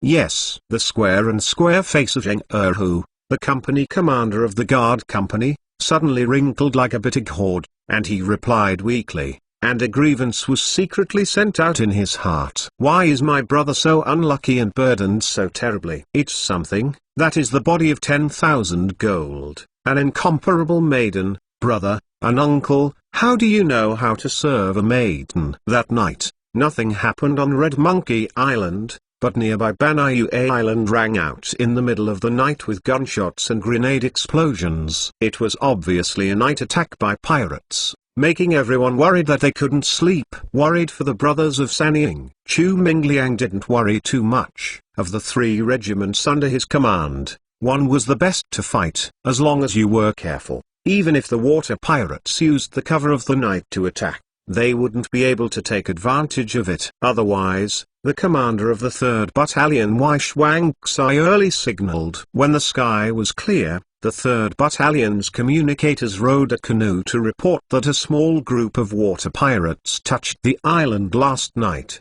They wanted to attack, but triggered the booby mines buried by the 3rd Battalion. The gun was fired, and was randomly exploded by a grenade. A dozen corpses were dropped. Only 2 soldiers in the battalion were injured by stray bullets. This group of water pirates is arrogant enough, Chu Mingliang said bitterly. He swears that he will not leave the lake unless he kills this group of water pirates. The soldiers had eaten breakfast and started a search across the island. They did not return until the evening. Although some traces were found, they were all left before. There were no water pirates on the island. The 3rd Battalion also sent a reporter to report that no pirate was found on Banyu Island. Chu Mingliang breathed a sigh of relief. The troops will continue to rest on the island tonight, and will continue to advance tomorrow morning. Banyu Island will be stationed by a company of troops and a battalion of troops will be stationed on Red Monkey Island. He regards Red Monkey Island as a logistical transit. Stations must ensure the safety of military supplies. The troops boarded the ship and moved forward, arriving at Wangfu Island half an hour later. The regiment's reconnaissance company took the lead in landing. Some soldiers were lying on the boat, their guns pointed at the dense woods on the island. The reconnaissance company commander Lieutenant Cheng held up a telescope to observe carefully for a while, and then made a landing gesture. Several soldiers jumped off the boat, carried rifles, and ran towards the forest on the island with their waists bowed. At this moment, 7 or 8 gunshots rang out in the forest. 2 soldiers were shot and fell screamingly. Several other soldiers slumped quickly and raised their guns to counterattack. The soldiers lying on the boat for cover also pulled the trigger and used bullet rain to suppress the water pirates hiding in the woods with cold guns and cover the comrades who had landed. The reconnaissance company is composed of veterans who have experienced many battles. The 2 soldiers who were shot were not hit. They reluctantly rolled behind a rock and received an emergency bandage from their companions. The sound of gunfire was ping pong pong pong, but the woods were dense and the place where the pirates hid was excellent. Although the firepower was suppressed, they were all single-shot rifles. The firing mechanism and submachine gun were still under study. Failed to completely suppress the few water thieves who put cold guns on. Monkey, kill them for Lao Tzu. Lieutenant Chen, the company commander lying on the side of the ship, roared angrily. Chapter 659. The soldier nicknamed the Monkey is lying on the bow, searching for the target with a quadruple scope. He is a sniper. He has received certain professional training at the Imperial Military Academy. He quickly locked the first target and shook it. Trigger, boom. A pirate who hid behind a rock and used a thick tree branch as a cover was shot headshot before he could even let out a scream. The Monkey then locked onto the second target, which was also a headshot with a shot and had landed. The soldier who had been huddled behind a rock stood up abruptly and threw a grenade vigorously. With a loud bang and 2 miserable howls, the 4 soldiers quickly jumped up and rushed into the dense forest. The only remaining pirate jumped up hurriedly and ran deep into the dense forest, but was shot by random guns. Kill. There were 5 water pirates who shot cold shots. 3 dead and 2 wounded. 2 injured hapless guys couldn't withstand the torture of the reconnaissance company. They confessed obediently. They shot cold shots on Wangfu Mountain on the order of the Chief Chilko. The others didn't know. However, Liu Tanxian took out a lot of information from the mouths of the two unlucky men. There were about 350 water pirates in Yanzi Lake, most of them were Japanese. The water pirates in the lake had a total of 4 forces, the leader. They are Pan Chi, the flying mouse, thank you, the dragon, Panghua, and the stone. There are more than 100 people in total, all of the former gangsters and stray soldiers, hiding in the lake and doing evil. Later, the sky-turning Zhao Shiziji brought a group of Japanese widows into the lake. The leader was a young and beautiful woman named Chuko, who was very powerful in martial arts. Most of the widows under her were masters. He quickly conquered the other 3 forces and became herself master. Liu Tanxian was still worried, and led people to search the entire island, and at the same time sent someone to report the situation to Chu Mingliang behind. Then Chu Mingliang from the brother island of the elder brother interrogated again. After comparing the confession, he ordered his subordinates to kill the 2 wounded water pirates. This kind of scum kills one and one less, not to mention the serious injuries. He didn't want to wasting gold to create medicine. When the soldiers set up the temporary camp, there were gunshots from the left. It was obvious that the 3rd Battalion was sniped by water pirates when they landed on Lion Island. The intensive gunfire made Chu Mingliang frown. Should the water pirates frown? Will it be the focus of attacking the 3rd Battalion, right? As he guessed, the 3rd Battalion was attacked by a large number of water pirates when it landed on Lion Island. Hundreds of pirates had built a fairly concealed and strong line of defense on the island. The 3rd Battalion suffered 20 casualties and still could not land. Suppressed by the intensive rain of bombs on the shore of the lake, without the cover of artillery fire, the cost of the storm must be high. Battalion Commander Zhao Qianxing could only send a signal bomb for help. Chu Tanming sent reinforcements from the 2nd Battalion. He now has only 1 battalion in his hand. The force is severely insufficient. The field gun is still behind, and he cannot fire on the small fishing boat. He is so angry that he screams but is helpless. 8 generations of his ancestors have greeted end times. If it weren't for Xi Tanhua's betrayal, where would the pirates have so many rifles? The 2nd Battalion of reinforcements went to the Lion Island side and landed. Although the water pirates found out, they only had more than 100 guns in their hands. The battalion was able to land on the island smoothly and chased the retreating pirates. However, he was not familiar with the topography of the island and the dense mountains and forests. When they reached the lake, the pirates had already boarded and left. During this period, Chu Tani led logistics to arrive. Chu Tani only left half of the supplies and ammunition and 2 field guns. The other 2 field guns and the remaining military supplies were all transported to Lion Island and ordered. The 2nd Battalion and the 3rd Battalion postponed its advance, and built fortifications and camps on the island, and waited for reinforcements from the military area to arrive. It is difficult for a woman to cook without rice. Chu Tani no longer has the ability, but also suffers a headache because of the serious shortage of troops in his hands. The main reason is that the Yanzi Lake is too large and the water channels are intricate. There are many islands in the lake, and the mountains are continuous and steep. The dissatisfied division threw in, and the Mao was gone. There was no alternative but to guard the current 2 small islands first, waiting for the reinforcements to arrive. In the Western Theater of the Empire, Mu Chunfeng, the commander of the theater, and the next high-ranking generals are watching the soldiers' live ammunition exercise the newly issued new weapon Grenadier on the playground. He is now an admiral. Originally, because of successive years of war, Yi Tan frantically opened up his cheats and worked desperately to develop various new weapons. This also caused the development of imperial technology to be more military-oriented. To put it bluntly, the development was a bit deformed. The bullet throwing was in the Imperial Army. The development was started when the Western continent was conquered. When the development was completed, the war had ended, and the Grenadier could not be equipped in the army and was put into actual combat. There is only one type of Grenadier developed by the Imperial military. It has a caliber of 30 mm,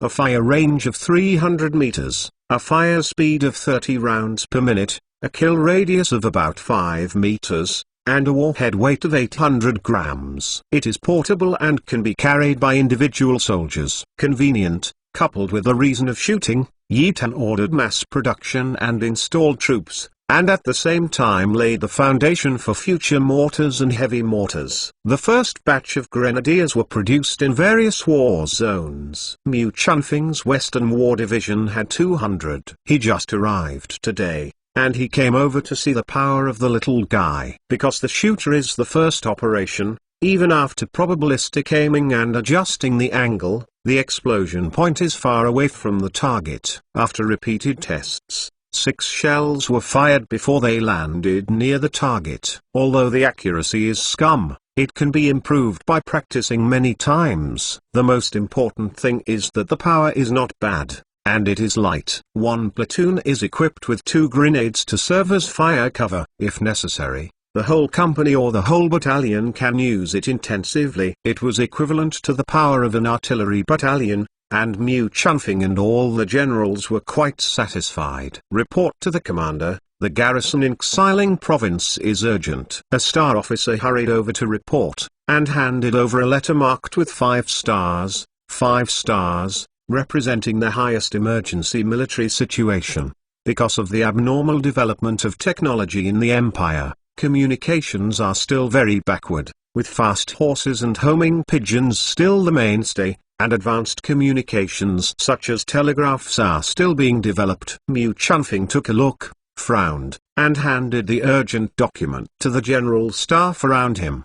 The water pirates of Yanzi Lake are making such a big noise. Can't Chu Mingliang dispatch a teacher? Some officers screamed, and other officers nodded their heads, with expressions of suspicion on their faces. It's no wonder that they question Chu Mingliang's ability. The world is unified, and the empire is invincible. There are many people who wish to restore the country. Mao Thief making trouble can be wiped out with no effort, but Chu Mingliang dispatched a division's force to deal with the little pirate, and he also hangs a regimental commander. What did he eat? You are all arrogant. Mu Chunfing smiled and cursed. His subordinates are like clouds, and all of them can conquer the battle and make various achievements. Now that the world is peaceful, it's not surprising that you are arrogant. He touched his chin in thought. Chu Mingliang was his subordinate, and his sexual ability was naturally clear. If it weren't for the big trouble, he wouldn't open his mouth to ask for help. It seems that the water pirates in Yanzi Lake are quite powerful. The most important thing is that the Yanzi Lake is too vast and the terrain is complicated. Although Chu Mingliang's troops are division-level units, they are seriously short of personnel, and it is only half a division when they are full. According to Chu Mingliang's tactical deployment, the troop strength is indeed seriously insufficient. Chapter 660 Green Smoke from Ancestral to Mu Chunfing was quite satisfied with Chu Mingliang's tactical deployment. At first glance, it was a posture that he wanted to catch it all in one net. It was because the net was too large, which caused a serious shortage of troops. Anyway, he was still idle. He decided to personally lead a full staff division of 15,000 to take a look. It was a real combat training. When the war was over, the soldiers were all idle and panicked. It was time for them to move their muscles and bones. By the way, in order to let the grenadier practice live ammunition and master the skill of shooting familiar with the grenadier as soon as possible, he took 100 grenadiers and a large number of shells in one breath, and the heavy guy-like field guns would not be brought. There is a large arsenal in his war zone, so there is no need to worry that the ammunition will be short-lived. It took a whole day to gather the troops and prepare various military materials such as ammunition and rations. This is still all military materials readily available. Otherwise, it would take 3 or 4 days at the earliest. Early the next morning, Mu Chunfing led a full staff division to Dang, and Dang had set off to Yanzi Lake, accompanied by many senior military officers and staff officers of the combat staff, all of whom were busy with leisure. Noisy. Chu Mingliang led a team stationed on Wangfu Island. He was relieved to learn that a full-strength reinforcement army had already been on the road, but when he heard that Mu Chunfing personally led the team, his smiling face immediately turned into a bitter face, and the military leader arrived. The pressure is huge. He was mainly worried that Xitanhua's affairs could not be concealed from Mu Chunfeng, and there were too many loopholes. After all, Xitanhua was a regiment commander, a senior officer, and the death must be investigated. With Mu Chunfeng's shrewdness, the problem can be discovered after a little inspection. This is terrible. Seeing his plea for help, Yan Yu nodded lightly, saying that she didn't need to worry. She would explain to Mu Chunfeng and let him handle the matter in a local manner. Thank you, Niang Niang. Chu Mingliang saluted hurriedly to show his gratitude. The stone stuck in his throat slammed down. Without the protection of Yanai and Niang Niang, he would really have finished playing in his life. Such good luck must be the ancestral grave. Green smoke is gone. Chu Danny on the side also let out a big sigh of relief. This girl must have stepped on shit. Although he was waiting for reinforcements, Chu Mingliang was not idle. He ordered the soldiers to build fortifications on the island, and he also pulled the 2 field guns to the commanding heights. No matter which direction the pirates attacked, he could provide fire support. At the same time, they also set up a large number of camps, desperately transported all kinds of military materials to the island, and made all kinds of preparations. For several days, the officers and soldiers on Wangfu Island and Lion Island remained still, but were busy transporting supplies, which made Choco very depressed. The officers and soldiers on the 2 islands did not move, and she had no chance to do anything, whether it was a sneak attack. Defensive officers and soldiers are not easy to provoke, even if she has all kinds of skills. She can't use it. Nowadays, Yanzi Lake has been sealed off by officials on 3 sides, and the other side is a dead place.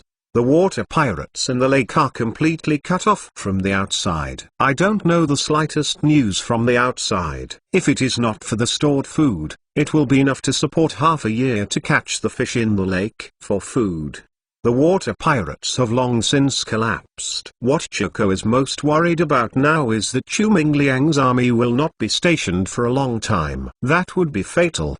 The officers and soldiers on the 2 islands stayed there, and Choco had nothing to do, so she ordered her men to watch closely and tried to find a way by hiding on Yanzi Mountain. Of course, Cunning Rabbit's 3 caves. A shrewd person like her had already prepared several retreats, so she was not so much worried. It's just that the forces that have been cultivated with painful heartache will be wiped out by the army. 5 days later, Mu Chunfeng led the strikers to arrive. The forwards were all riding war horses. In these days, war horses were still the main means of transportation. The forward army was not a cavalry unit, but an army riding war horses, which was regarded as an ancient mobile army unit. This trick was devised by Yi Tan, and it worked very well. Chu Danyi was in charge of logistics work. He mobilized the nearby people to build several large military camps and built many fishing boats and bamboo rafts to carry reinforcements into the lake. Why don't you come to my army as the deputy chief of the quarters? Mu Chunfeng half joked to Chu Danyi. It is clearly a talent to take care of the logistics so well. It is a waste to be a patrolman. He who loves talent digs the corner directly. Thank you,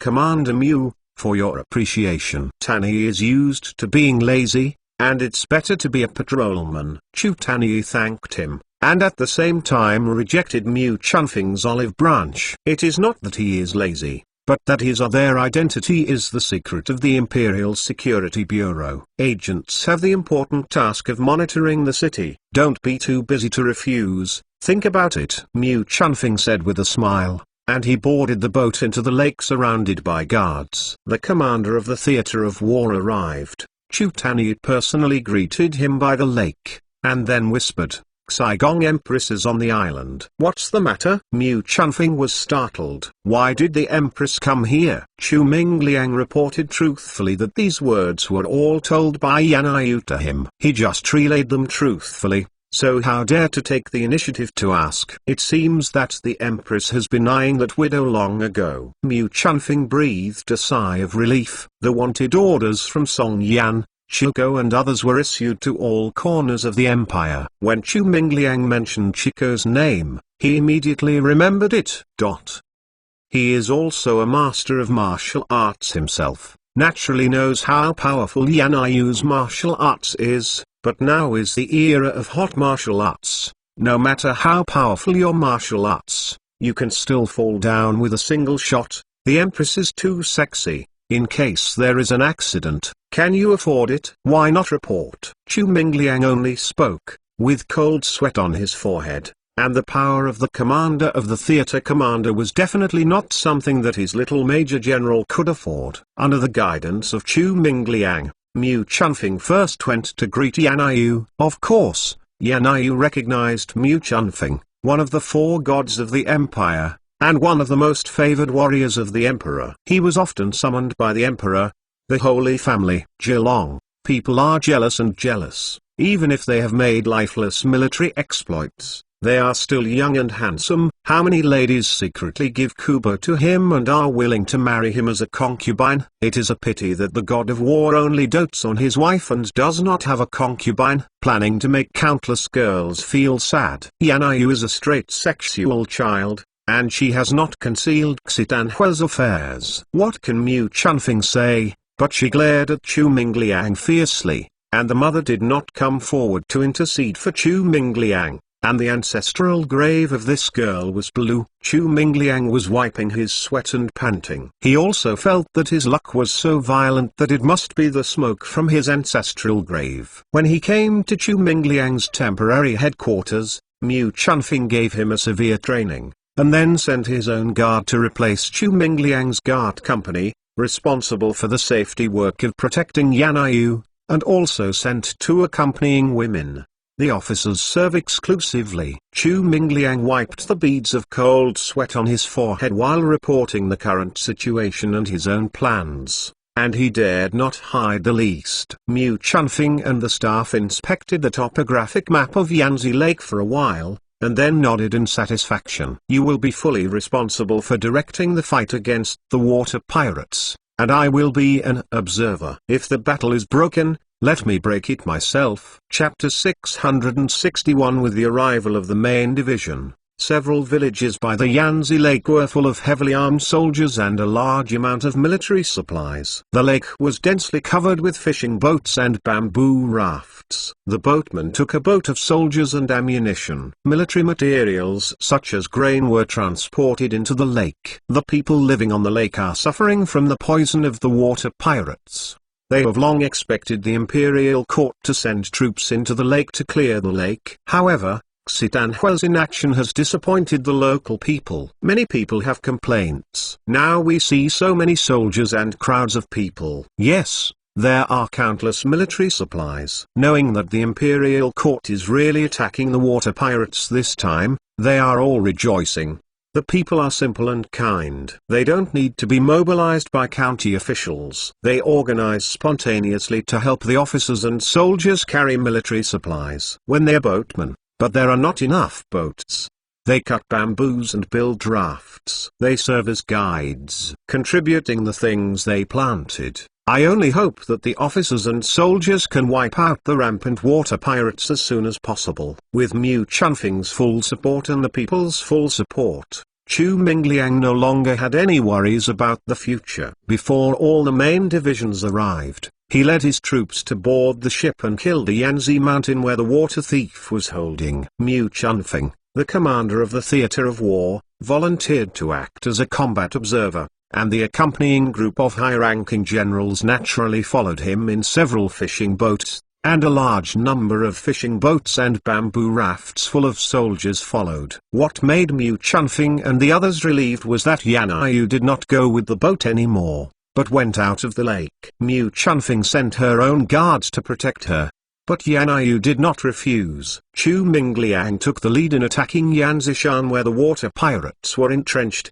and several other troops landed on several islands near Yanzishan. After searching the whole island, they were stationed and deployed to encircle Yanzishan. The fleet sailed to the bottom of Yanzi Mountain. Chu Mingliang ordered the boat to berth, but did not immediately land for battle. Instead, he raised his binoculars to observe for a while, and then ordered the soldiers to face the dense forest on the mountain with a bomb. Boom. For a while the troop has just installed grenadiers. The grenadiers need a certain amount of time to learn and train. Mu Chunfing directly pulls in for live ammunition training. The troops landing and attacking the mountain do need the support of artillery fire. In addition, the terrain is complex and the mountains are steep and light. On the contrary, the grenadier is more suitable and better to use than the field gun. Dozens of fishing boats were laid out. The grenadiers set up the grenadier barrels, operate according to the instructions, estimate the ruler,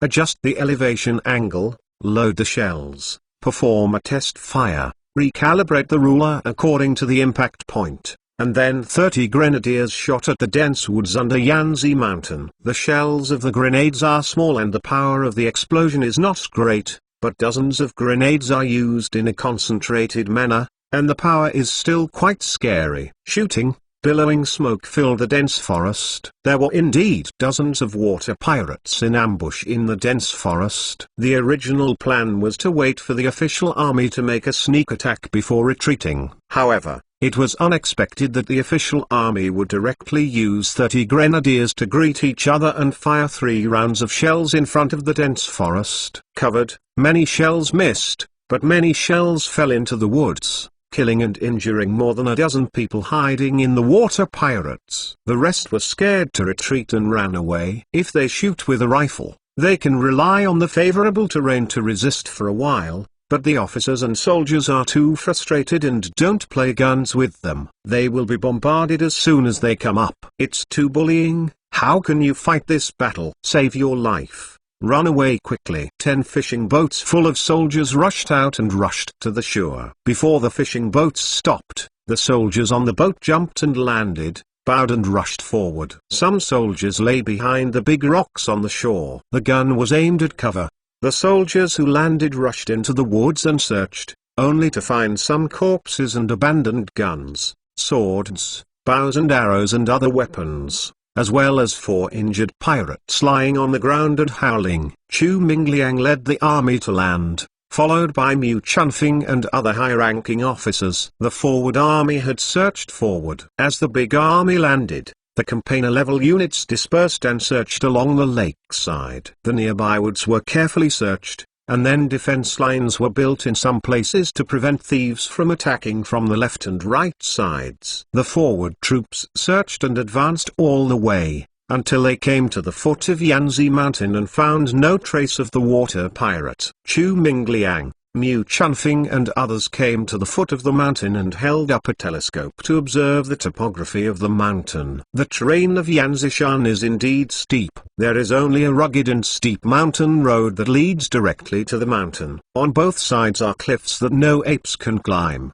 The mountain road is rugged and steep, and there are huge rocks on both sides. Through the telescope, you can see the fortifications made of piles of rocks on the rocks, or the watchtower made of trees, and the upper part is faintly visible. There are many water pirates. Yanzi Mountain is not only steep and high, and there is no water thief's cottage. In such a steep place, if there is no artillery cover, it can only be suppressed by rifles, and God knows how much it will cost to conquer it. Mu Chunfing stood by with arms folded and watched Chu Mingliang set up the combat mission. He had already declared that he was delegating power, and he would intervene in Chu Mingliang's command. He just wanted to see how he commanded to kill the mountain at the least cost. The soldiers in charge of the search on the 2 wings came back quickly to report that Yanzishan was surrounded by cliffs on both sides, and no way to climb the mountain was found. Because Yanzi Island was too large, the troops could not fully search,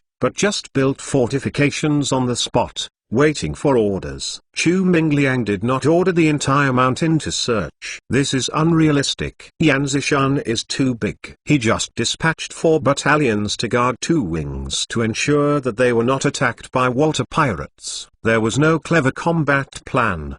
Storm. Even if Mu Chunfing is under the command of Mu Chunfing himself, he doesn't have a good battle plan. With the steep terrain of Yanzishan, he can only have a frontal hardiness. Fortunately, there is a cannonball that can be used as a cover for artillery fire. The water thief. Those carefully constructed dangerous passes do not pose much threat at all. Under the command of Chu Mingliang, the assault company lay behind the big rocks or trees, holding guns, and preparing for battle. More than 24 grenadiers set up 7 or 8 grenadiers to defend halfway up the mountain. The fortifications conducted a test fire, and then adjusted the ruler to cover the artillery.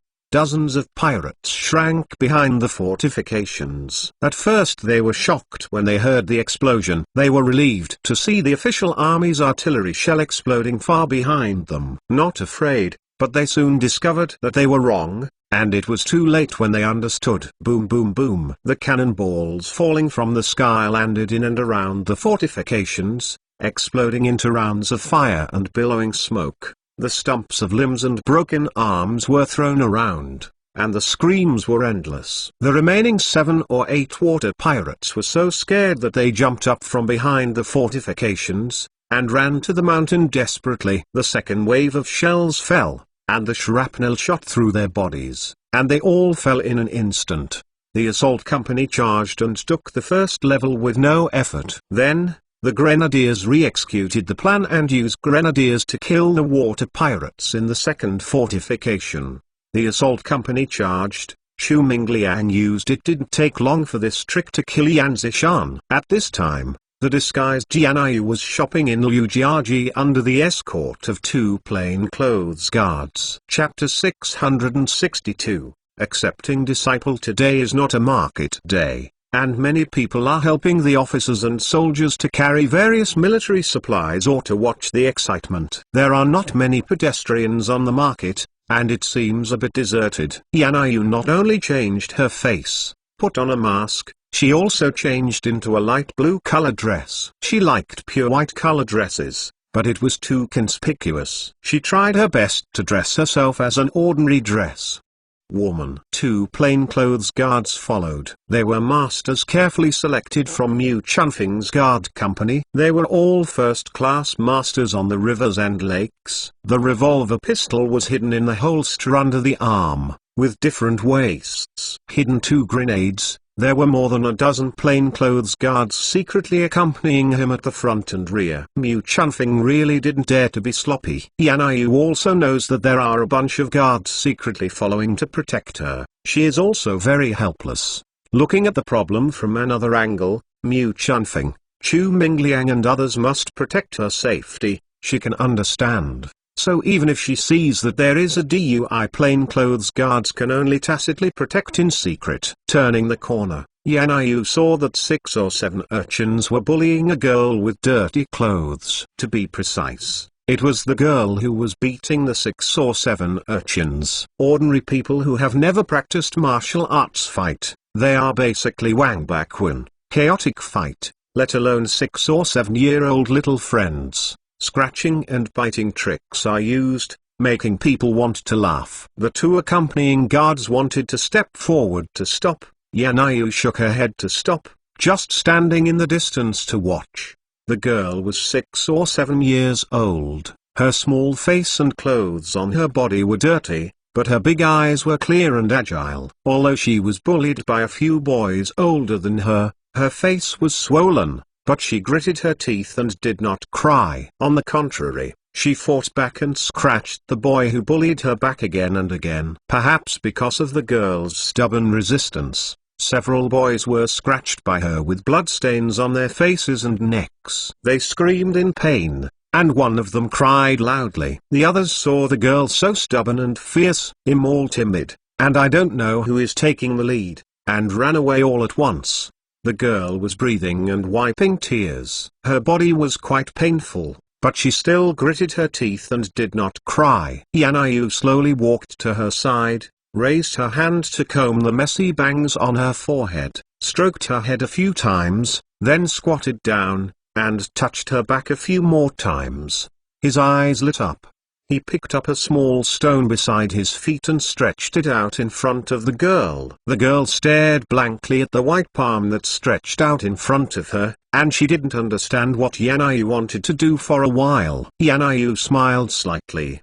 Her 5 fingers slowly gathered, and she wrapped the hard little stone in her palm. and then opened it again. The little stone in her palm has turned into dust. The girl's eyes lit up and she shouted, "I want to learn martial arts. Can you teach me, sister?" Yanayu said softly, "Learning martial arts is very hard and tiring." "I'm not afraid," the girl said, and the color of determination flashed in her clear and smart eyes. "Why are you learning martial arts?" Yanayu asked.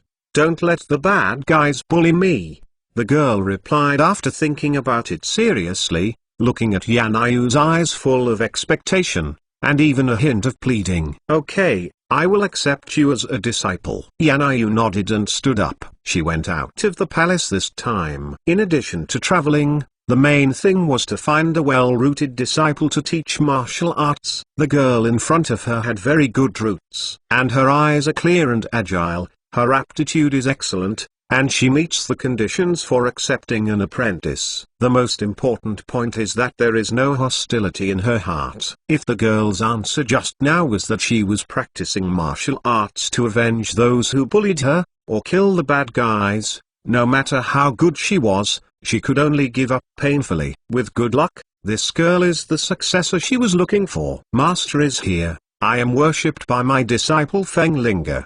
The girl was overjoyed, knelt down and knocked on her head respectfully. Both of her parents were killed by water pirates in Yanzi Lake and raised by her uncle, but her uncle's family background was not very good, and she gave birth to 4 more children. The aunt treated her badly, often beaten and scolded her, and was often beaten and scolded by the village and town of children bullied. "Well, get up." Yanayu was officially accepted by Fenglinger's 3 beeps.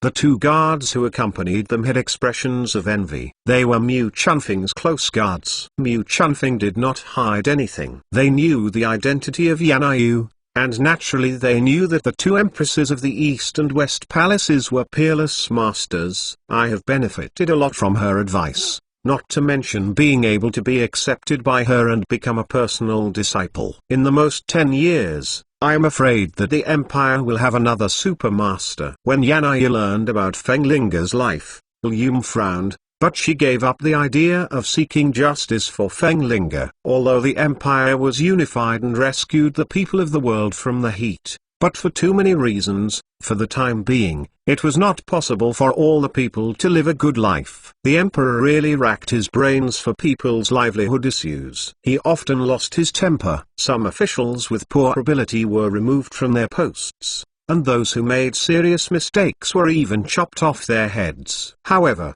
the emperor has implemented various new policies for the benefit of the people and made great efforts in infrastructure construction for the people's livelihood. As long as a few years pass, the lives of the people will definitely be much better than they are now. Yanayu first took Fenglinger to the cloth shop to buy some new clothes and some snacks, and then brought them back to the barracks to wash up.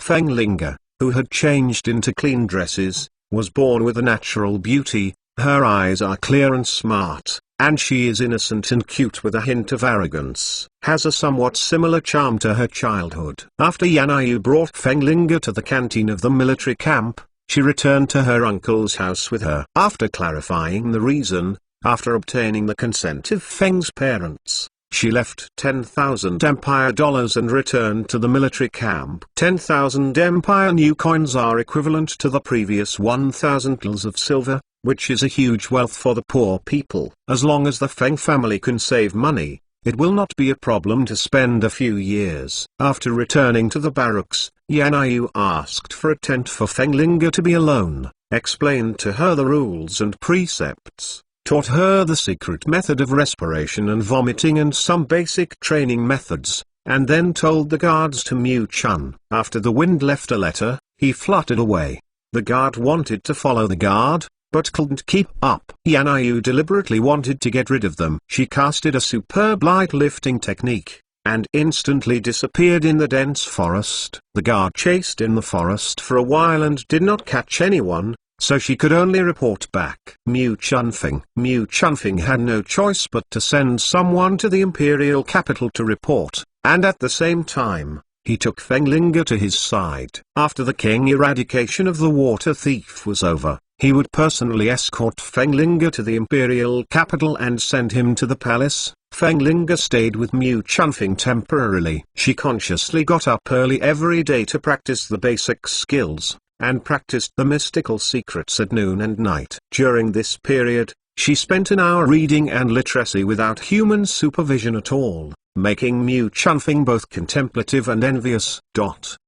He is also a master-level master himself. The martial arts passed down from his ancestors are not passed on, but only passed on to the children of the clan. There are also a few talents in the young generation of the clan, but like Fenglinga has excellent roots, good qualifications, self-consciousness, and diligence. A disciple practicing the exercises can't find one. This person is better than a human, and it is really annoying. Mu Chunfing can't be a milk dad. She assigns a female officer to take care of Fenglinga's daily life, and teaches her to read and write so that women can communicate more easily. 5 days later, the news came out that the officers and soldiers had wiped out all the water pirates, which made the local people cheered. Chapter 663, Entering the Lake Again with the magical weapon of shooting bullets.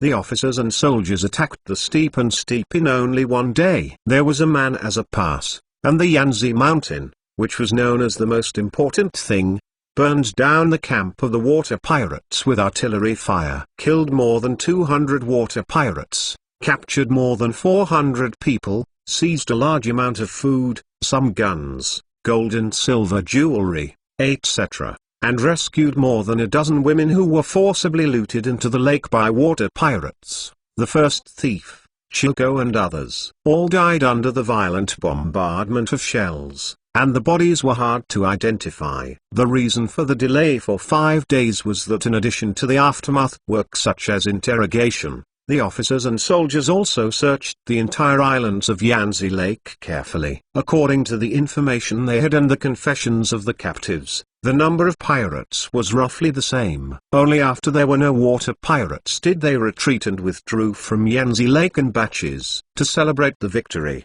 local people slaughtered pigs and sheep. Some people rushed into the lake to catch the plump lake fish and make delicious dishes to reward the officials. Mu Chunfing and the others are very busy. After all the prisoners have been interrogated, they have no value. A public trial meeting will be held in the county a few days later. No matter if you have done anything to harm the people, as long as you become a water pirate, you will be shot. You must use it when you use a heavy princess, to warn future generations. The people not only did not have any dislike, but on the contrary, they supported it. Even a few notorious heads of thieves were beaten to death by the local people before they even went to the execution ground. It was not that the people were too cruel, but the people who did their work. Some of their relatives were killed by them. The water pirates are deadly cruel. They just avenge blood and hatred for their loved ones. During this period, Yanayu pretended to be a tourist and hired a small boat to enter the lake. She apparently left, but actually came back quietly. She hid in an inn in the nearby market town. The fish entered the lake from the other side. She thinks that Choco hates Daza deeply, and a madman who is determined to seek resurrection cannot easily die on the battlefield. He must be hidden somewhere in an extremely secret place. The topography of Yanzi Lake is too complicated. There are so many people hiding in it. It's hard to find out. The one who died on the battlefield may be just a substitute. Although he was wearing Chico's clothes, his face was blown up. It's hard to tell whether Chico is really Chico. Yanayu didn't want war in the empire. The people suffered from the war. Based on the principle of eliminating evil and doing everything, she quietly went into the lake to check. She was not sure to find the secret hiding place of Chico. It was pure luck. Maybe she could find some clues. The small fishing boat docked next to Yanzi Mountain. Yanayu landed, and the boatman shook the boat away with a smile. This trip into the lake, he earned $200 new, which is equivalent to 20 tals of silver, which is more than the income of the first half of the year. It's a fortune, and after 10 days, he will come back to pick up people. Standing on the shore of the lake, Yanayu looked at this steep mountain that was once the pirate's old man. She wears a burqa, a narrow dress inside, and fast-grabbing shoes. The difference is that there is a square leather box hung on the chest with a military binoculars inside and a military backpack on the back.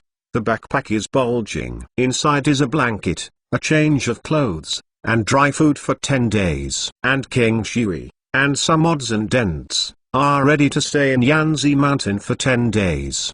The mountains are full of garbage, and there are traces of trampling everywhere. In some places, you can even see traces of battles. There are still blackened blood stains on the rocks and mud. Yanai has no intention of admiring the beautiful scenery of Yanzi Mountain. She climbs along the rugged and steep mountain trails, and every time she passes through a dangerous pass, she can see all the traces left by the battlefield. Near the top of the mountain, the traces left over on the battlefield became more and more obvious. There were litters of bullet craters everywhere, and the battle at that time was quite fierce. Yanai climbed to the top of the mountain. Her eyes were full of black ash, and there were traces of burning fire everywhere. When the mountain wind blew, the black ash was flying everywhere, forcing she had to take out a silk scarf to cover her mouth and nose. She walked a long way in the dust and smoke, and found nothing. After a short break, she wandered through the mountains looking for a place to hide. She did find several holes with some bedding inside, but they had been destroyed. It was a hiding place for the water pirates. The officers and soldiers had searched and destroyed everything in it. Yanai squatted on the ground and carefully inspected the footprints left on the ground. They were all old footprints left before. No new ones were found, which proved that no one had been here again. Boom! There was a sudden thunder and lightning in the sky, strong winds, dark clouds, and a heavy rain was about to come. Yanai picked up some dry wood, folded some branches and leaves, cleaned it up, spread the branches and leaves on the ground, and then spread a piece of firewood. The coarse cloth made a simple bed. She lit a bonfire, ate some dry food, and then sat cross-legged on the coarse cloth to meditate, and soon entered the state of selflessness. It seemed that she could not hear the rumbling thunder and the rushing rain outside. This torrential rain lasted for 3 days and 3 nights and it did not stop. The torrential rain was still rushing down. The sky and the earth were white and white. Yanai had brought enough dry food and clean water for 10 days. But don't worry, she has been in the cave all the time. She practiced cross-legged exercises, and when she entered the realm of selflessness and concentration, time seemed to her no longer existed. The heavy rain for 3 consecutive days and 3 nights caused the lake to rise a lot, and the woods on the shore of the lake were flooded by the lake. It is also because of this heavy rain that the black ash on the top of the mountain was washed away by the rain, and the dew was spread on the ground. Pieces of rocks. A large rock on a recessed ground shook a few times, and then it was lifted and removed. A wet human head protruded from the ground, and then a middle-aged man was drilled out of the ground, and a samurai sword was inserted. At the waist, the whole body was wet and very embarrassed. Then 4 more men came out, with katana inserted in their waists, and the whole body was wet. In the end, a young and beautiful woman came out. She was the master of the water pirates, and Yanai wanted to chase after her. Killed Shilko. When the officer went to the top of the mountain, Shilko killed the maidservant who had served him for many years, put her in her own dress, and under the protection of 5 confidant guards, went into this secret tunnel to hide and escape the search of the officer and army. There are a lot of dry food, clean water, and some bedding in the dark cave. There is no problem hiding for a month. Shilko originally wanted to hide for a while, but he didn't expect that the heavy rain hadn't stopped for 3 days and 3 nights. The dark cave was dug in low-lying places where water accumulated, penetrated into the dark hole, forced Shilko and others had to get out. Fortunately, the dry food is wrapped in greased paper. Although it is drenched by rain, it can last for 10.5 days. It can also catch fish in the lake without worrying about starvation. The 6 people braved the downpour and walked towards the side of the mountain, 1 foot high and 1 low. There are several natural caves, one of which has a higher train, so there is no need to worry about rain falling in.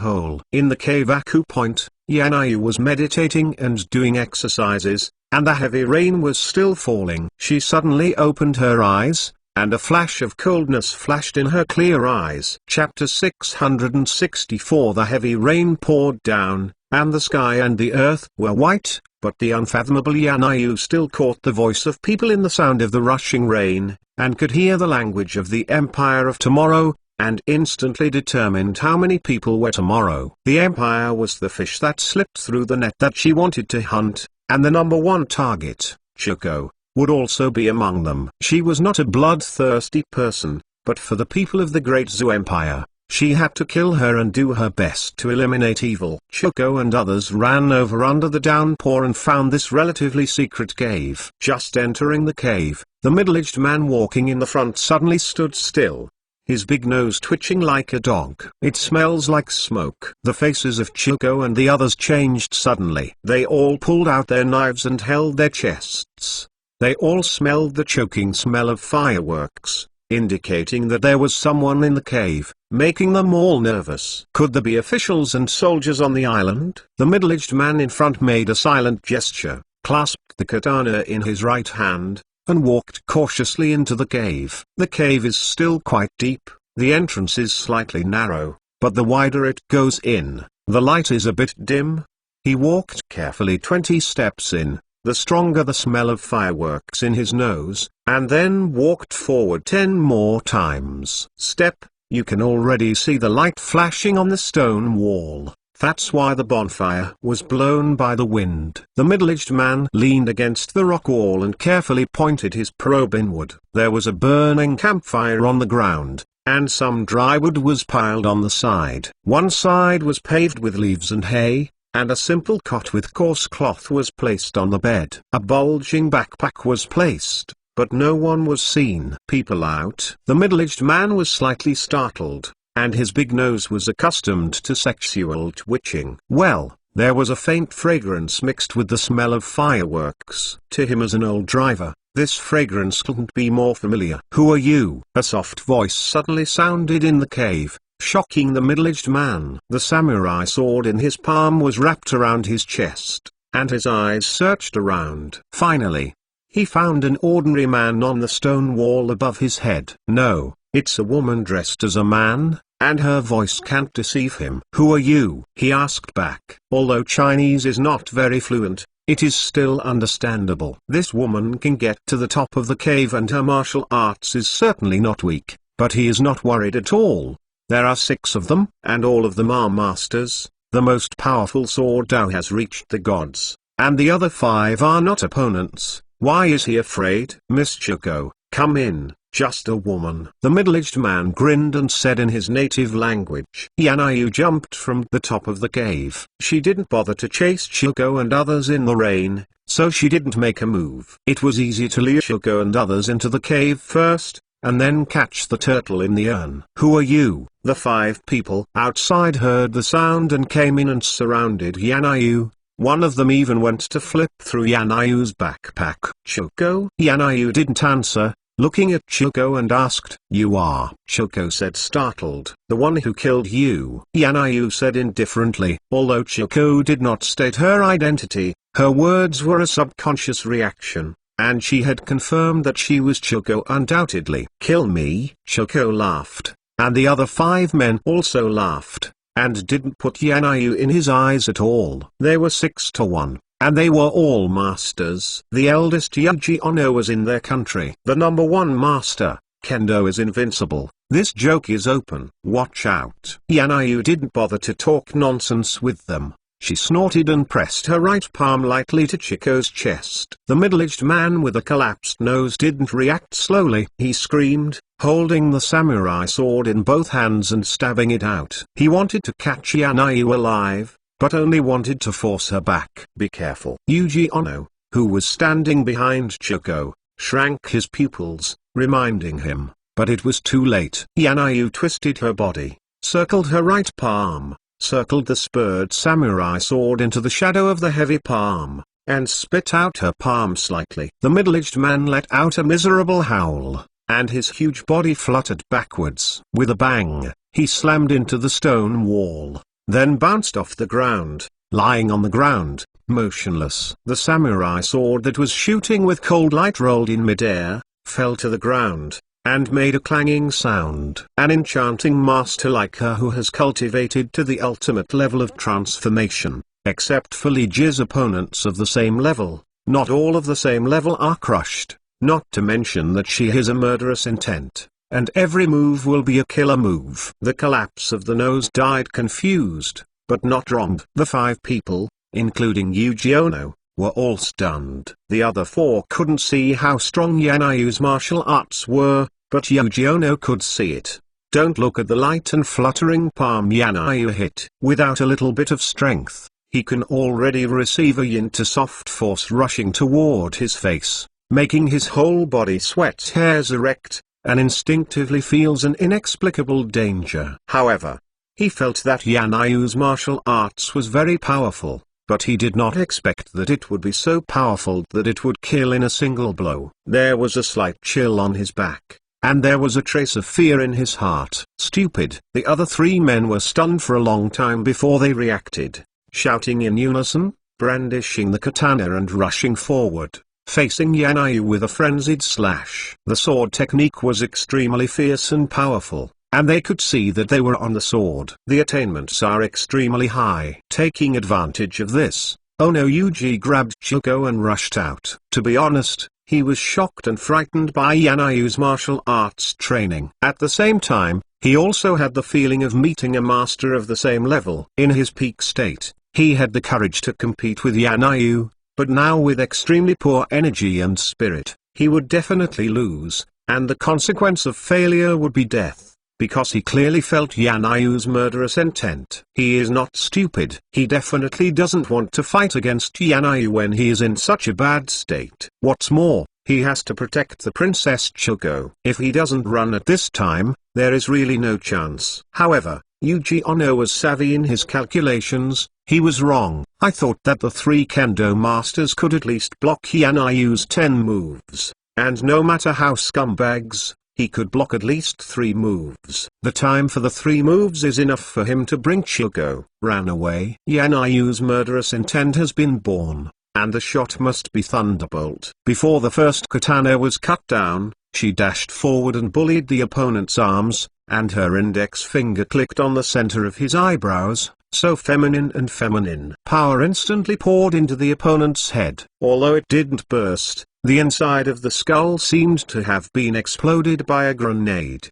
and the stuff inside was blown into a paste. Immediately afterwards, she swung around to avoid the falling cold light, and slashed the second enemy's neck with an ordinary knife. The feminine force shattered his neck, and her right foot flew up at the same time. The falling samurai sword whizzed out, piercing through the abdomen of the third enemy. The samurai sword penetrated through the abdomen, bringing out a rain of blood, and it flew forward under the force of inertia.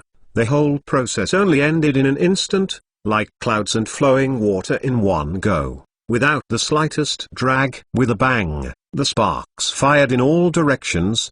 The katana hit the rock wall, and then bounced, spinning in the air, as if driven by some invisible force, spinning faster and faster in the air, and finally turned into a dazzling ball. Leng Mang made a piercing and screaming sound, which shocked Ono Yuji and hurriedly pulled Chuko back. Chapter 665. Ono Yuji is very confident in his kendo training, saying that pride is fine. Anyway, he will be the first kendo master in the Empire of Tomorrow, crushing all opponents, and has the qualifications to be proud. But Yanayu's exposure hand makes him confident. At least 5 points were lost in an instant. He could use his sword to collapse the rapidly spinning long sword, but he couldn't guarantee that it would not be affected. He even couldn't guarantee that it would affect Chuko. He didn't dare to fight, so he could only pull it. As Chuko retreated, he missed the opportunity to run out,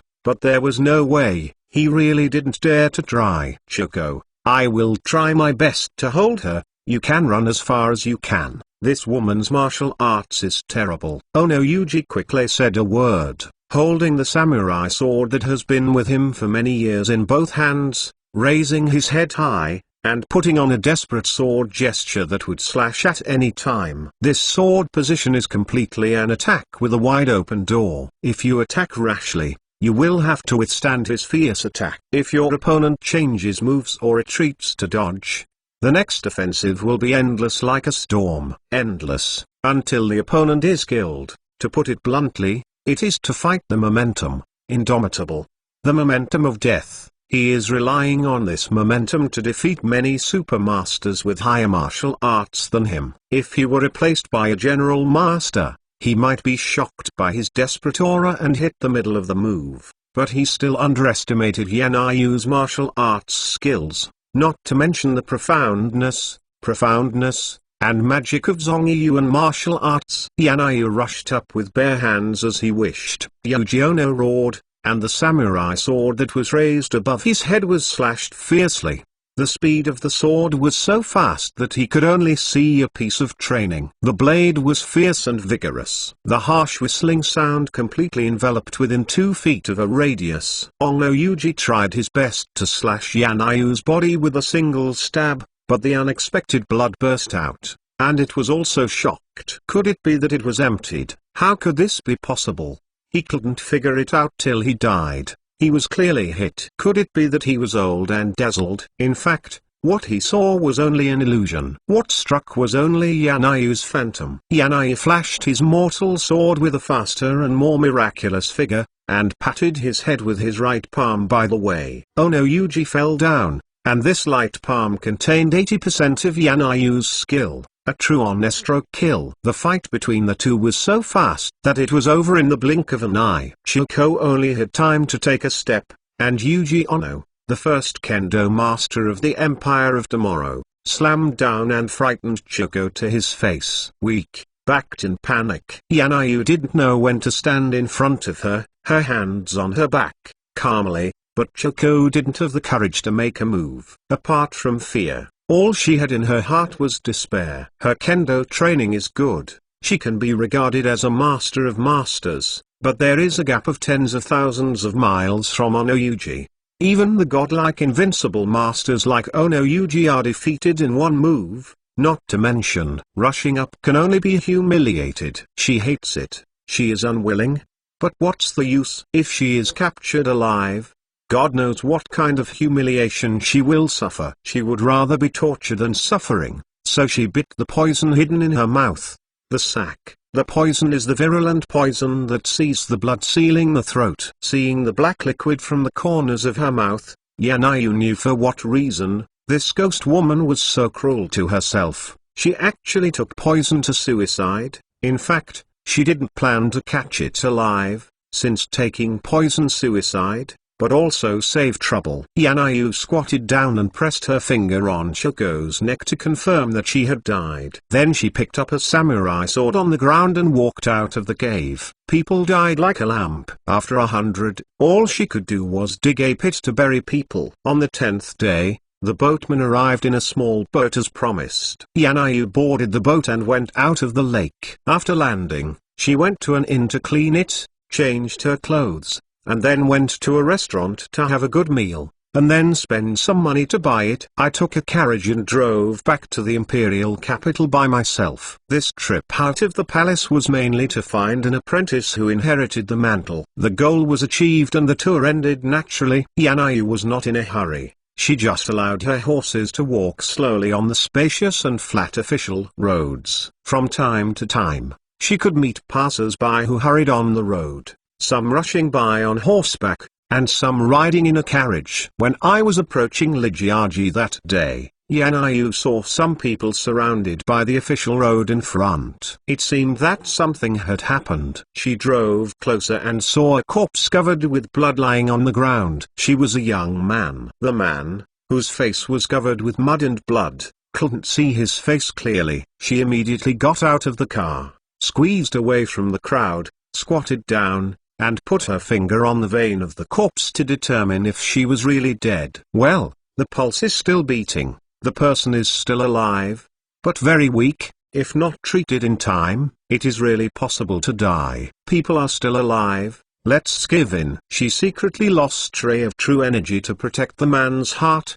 to ensure that he can last longer, then picked up the person, put it in the car, fed him a pill of Gong Ben Pei Yuan, and then rushed forward to Lijiaji. After entering Lijie town, Yan Yu inquired about it, and then drove to the only small medical clinic in the town. Although the medical hall is small, the old man in the medical hall is still very skilled in Chinese medicine. He immediately treated the wounded to the wounds and clothes. The wounds and clothes were glued together. They had to be cut with scissors, cleaned, and sutured after disinfection. It's not convenient for Yan Yu to watch the whole healing process. She just sat outside the door and waited. She wanted to leave the banknotes to leave, but she couldn't bear it. At least she had to make sure that she was safe before she left. This is her sex grid. For a while, the old man came out from inside. His face was dignified and tired, and he told Yan Yu about the wounded person. There were 4 sword wounds and 1 stab wound on his body, but there was no serious injury, plus the wound. The patient stopped bleeding in time, and seemed to have taken the extremely effective healing sacred medicine. The heartbeat was not bad, but it doesn't matter. Yan Yu was slightly startled. But what? Don't hang your appetite. The old doctor hesitated and vomited for a long time before explaining the situation. The knife wound was on the inner thigh. Although it did not hurt the muscles and bones, it hurt ding. The place was bloody and damaged. It must be snapped off, otherwise it may cause inflammation. The consequences will be serious. Because of Yi Dankai's golden fingers, advanced concepts such as inflammation, sepsis, and disinfection have prevailed in this ancient continent, and everyone knows that if you are a doctor, you don't need to mix it up.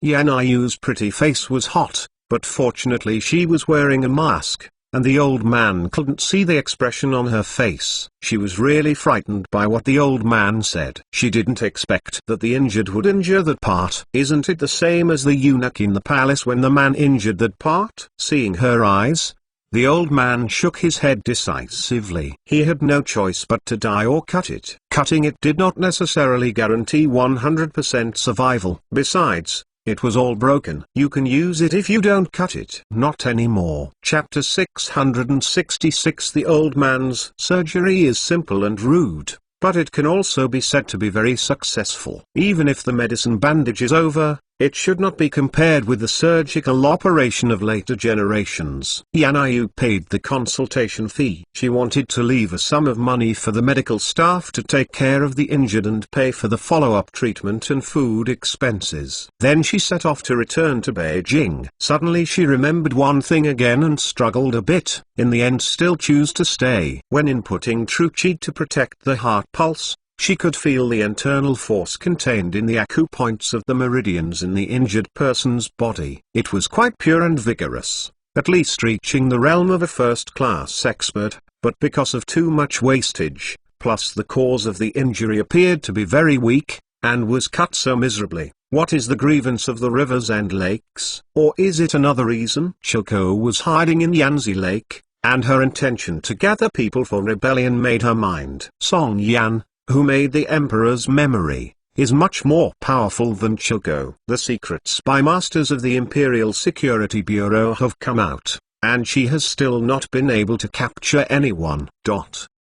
Sir, the patient is awake, and he wants to see you. A young man came out of the room. He was one of the old doctor's apprentices. He was ordered by the old doctor to stay and take care of the wounded. Yan Yu walked into the ward, saw the injured face clearly, and couldn't help but stay in a daze. Why is it him again? What kind of bad luck does this guy seem to have recently? Lying on the hospital bed, the face was so pale that there was almost no bloodshot wound. The wounded was Li Jingzhong, who she had saved. The first thing he did after waking up was to say thank you to the savior. Thank you, benefactor. He struggled to sit up, and thanked him, but his whole body was so soft that he didn't have any strength, and it was hard to even say a word. Polite, it's just a matter of doing it. Yan Yu replied casually, wondering what happened to Li Jingzhong. Could this hapless guy be chased by the secret spy master or bounty hunter of the Imperial Security Bureau?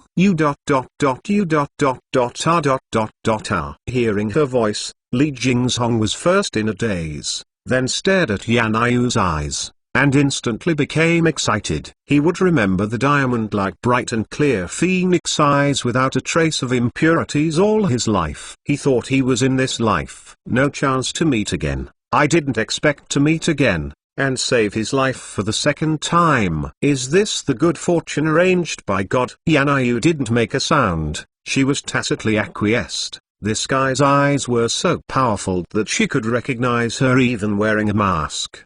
Benefactor, please save my dad. Li Jingzhong became excited again, struggling to sit, but it was affected by the wound, and the pain was so painful that he couldn't help groaning in pain. Save your dad. Yan Yu is dumbfounded, or can't say that she can't react. Are you so hurt? This palace has not rested you, the anti-thief, already considered benevolent, so you dare to ask me to save your father? The same thing, even if the result is the same, but the process will be different due to the thoughts of each person, sex and other reasons. Yan Yu's journey can be considered a bit exciting, but it is the same as Li Jihui's sex. In comparison, it looks much dull. On this trip to the palace, to find a suitable disciple to inherit the mantle, Li and Yeon almost acted in the same way. The difference is that Yeon went west and Li Ji went east. As for the reason, perhaps the two were born to be natural enemies who can't fight. Perhaps a woman's unique intuition. Although Li Ji's a mother,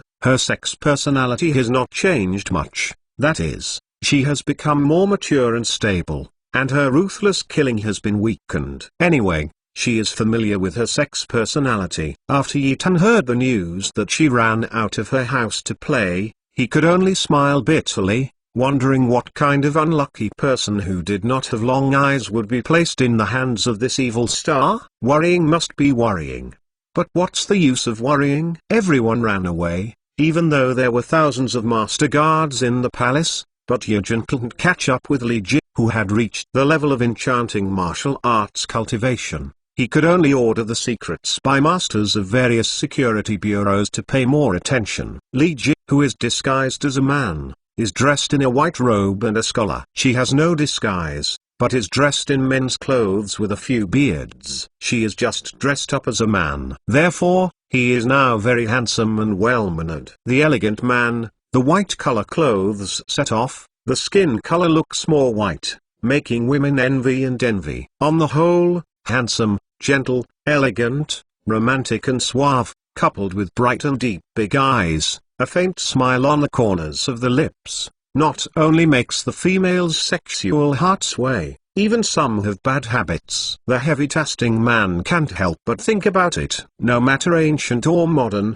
men like beautiful women. Similarly, women like handsome guys. Li Ji, dressed as a handsome guy, walks down the street. It is conceivable that she will turn her head back, or the women who have become mothers watch them unscrupulously, and even those who are brave enough to give it away. When Li Ji is interested, she occasionally messes around. All kinds of fancy-teasing girls. These fancy-teasing methods were played when Yi Tan was in the air. Most of them were popular on the internet, which made the girls' jade cheeks red and shy. The shy answer, if you want to refuse, welcome. It was also because of Li Ji's nonsense that she made some laughs. One day when she was staying at an inn, she saw that the innkeeper's daughter was beautiful, and she casually teased her. As a result, the girl was courageous and sneaked over in the middle of the night. Li was scared. Jiliu Huang fled. Although she was taken astray by someone in the palace, she had all kinds of absurdities, and she had also played Lily Daffer, but they were all passive, and there was really no Lily complex. Li Ji's trip to the palace is not only a journey, but also a female disciple looking for inheritance. She has no destination and follows sex. There are too many rules in the palace and too strict. Sometimes it is very depressed. The rivers and lakes make her like a fish. Into the water, feel free to play, and play as much as you like, so she will sneak out to play for a while every once in a while, and then go back to the palace after playing enough. On this day, as soon as she walked into Kang County, she was attracted by the sound of gongs from the front. Following the sound, she saw a large group of people crowded in front of a high platform. In the middle of a banner, the letter was written in 4 bold and powerful characters of competition for marriage. Dear folks, elders, and heroes, today is the last day of the family's martial arts contest. If you want to marry my Mansion daughter, please sign up as soon as possible. After this village, there will be no such shop. Hurry up. On the high platform, a sturdy big man wearing a black costume was shouting loudly, full of breath, showing a good inner strength cultivation. Li Jie found out that the family was a gentry of the county and a family of martial arts. The old man Zongji Lai walked the rivers and lakes in his early years, and gained the name of Thunderboltman. Zongji was born with 3 men and 2 women, and they all learned a good kung fu. The eldest daughter Lian is already married, and the youngest daughter Ting is waiting to be married. In order to choose a good husband and son for her daughter, Zongji set up this martial arts competition. The 10-day registration period. Today is the last day. There are many young handsome people who have signed up, ugly and handsome, tall and short, but you have to pass 3 levels and defeat Zongji's 3 major disciples before they can be selected. Qualifications for the contest. In case the 4th young boy of the Shen family wins in the end, Miss Ting will be miserable. Chapter 667. There were many people watching the excitement, and all kinds of chattering discussions. Li Jie's ears were sharp, and she couldn't help frowning. Ting is not only beautiful, dignified and virtuous, but also has a good temper and a kind heart. She often helps people in difficulties. The door-to-door kisses have crossed the threshold, but Mr. Li's a dead brain and has to do something to recruit relatives. If he wins in the end, Ting's appearance is okay. If it's ugly, Ting is really a flower plugged in the cow dung, which is not terrible. If it is a big evil person, it will be even worse. This aunt, what's the matter with the 4th youngest son of Shen Jiaowan? Li Jie asked an aunt who was standing next to her. The aunt smiled and took the 10 yuan ticket she handed over, turned her head and looked around, then said in a low voice, there are several great gentry families in Kang County. Among them, there are 2 great martial arts families, namely the Li family and the Shen family. They are family friends and have in-laws. Shen Xiao, the head of the Shen family, gave birth to 2 sons and 2 daughters. The 4th son, Shen Teng, was a famous playboy in the county. He broke many women's famous festivals. Zhenli's even jumped into the river famous festival, but the Shen family was powerful and took the money. Things are suppressed. Although Shen Teng is a playboy, he worshipped an expert in his early years. He was very powerful in martial arts. It is said that even the old man Shen Qingshan is not his opponent. But it is just a rumor. Including several young masters of the Li family, were all defeated by Shen Teng's cudgel. Martial arts were indeed very powerful. Li Jie thought about it seriously. The Thunder Palm and the Promise Stick are still well known in the arena, but they are the names created by the elders of the Lin Shen family, and they have fallen into the generation of Zongji and Shen Xiao. This may be due to personal ability, talent and other reasons. Borrow light and borrow light. Li Jie squeezed forward and came to the edge of the ring. She clearly saw Ting sitting on the ring in red. She was indeed very beautiful and had a good temperament. She was indeed one of the best beauty in a million. Sun. However, the bright eyes are filled with helpless sadness and endless grievances, adding a bit of tenderness that people can't help but want to cherish. How could such a beauty be ruined by Shen Sisho's kind of dude? Li Jie made a decision in an instant, secretly locking her internal strength, pulling green onions on a dry land, and leaping gently into the ring. How to help Ting? She still hasn't figured out how to help Ting, but first sign up for the challenge. She played with the protruding heart, or had been with Yi Tansi for a long time, and was unavoidable from his influence. She also had some bad thoughts or behaviors. At the moment when she was about to land, her toes slipped and the whole person rotated in a circle. The hero's ribbon and the white color gown flew along with her. I don't know when there was a folding fan in her hand. When she stood still, after she held her left hand, The right-hand folding fan unfolded unhurriedly. It is good. Among the crowd watching the liveliness in the audience, some people couldn't help but applaud, not for anything else, just for the chic action just now, which is really handsome. Some girls who are still waiting in the boudoir flashed countless little stars in their phoenix eyes. And some of the pretty faces of some girls are inexplicably red,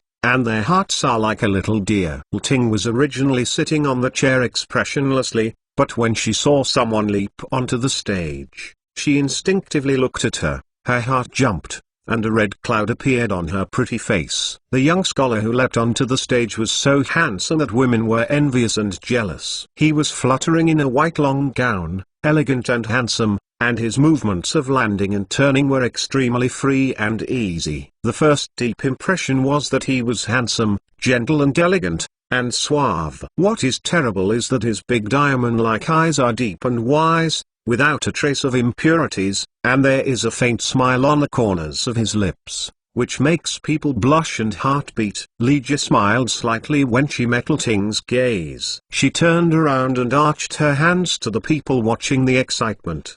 Then she clasped her fists to the man who had just shouted loudly, "Ill fight." Ting hurriedly lowered her head, avoiding the other person's gaze. I don't know why. She felt that the other person's gaze seemed to have an inexplicable and unexplainable magical power, as if to hook away your soul, making you inexplicable. Feeling nervous, but it seems to have kind warmth, making you feel unspeakable safety, subconsciously having good feelings and trust in him, or, in short, her heart was pounding chaotically strangely, and her pretty face was a little hot. This feeling was a bit familiar, which made her feel a little panic and lost. For a while, her mind was blank, or it's chaotic or confused. The sturdy man was L Dongming, the manager of L Mansion's foreign mansion.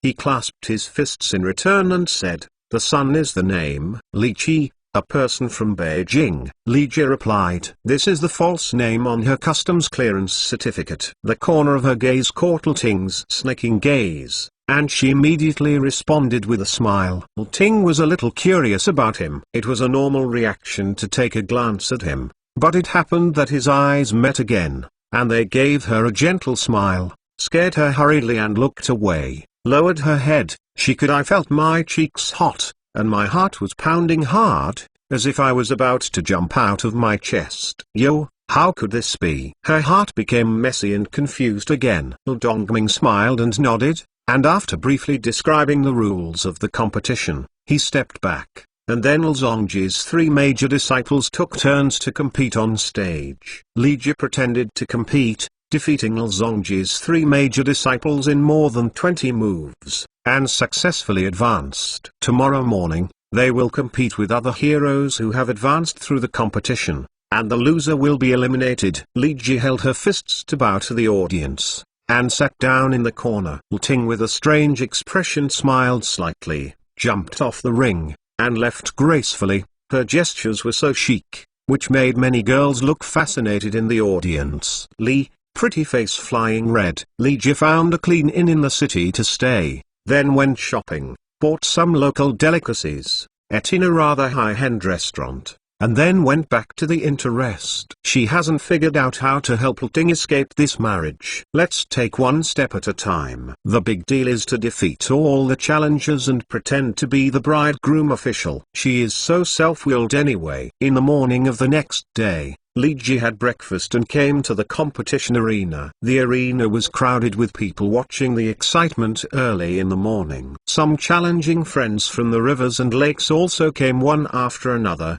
tall, short, fat, thin, handsome, and the number of people was quite large. 25 and 6. When the hour came, L Dong sounded the gong to let everyone draw lots. People of the same number made a comparison test. Lygia defeated the opponent with 16 strokes and successfully advanced. The other players played ping-pong for a long time. Time will tell the winner and the loser. A few are still injured. There is no way. Everyone wants to advance. Naturally, they will go all out. It is normal to lose hands and hurt others. Fortunately, they have signed the contract, and those who lose have no complaints. I can only blame myself for not being good at learning. In the first round of the knockout round, the most eye-catching was Shinteng, the fourth young master of the Shin family. He was not only handsome, but also extremely powerful in martial arts. He defeated the opponent with just one move. Li Ji was the first to advance. In addition to being handsome, his martial arts the route is also very beautiful,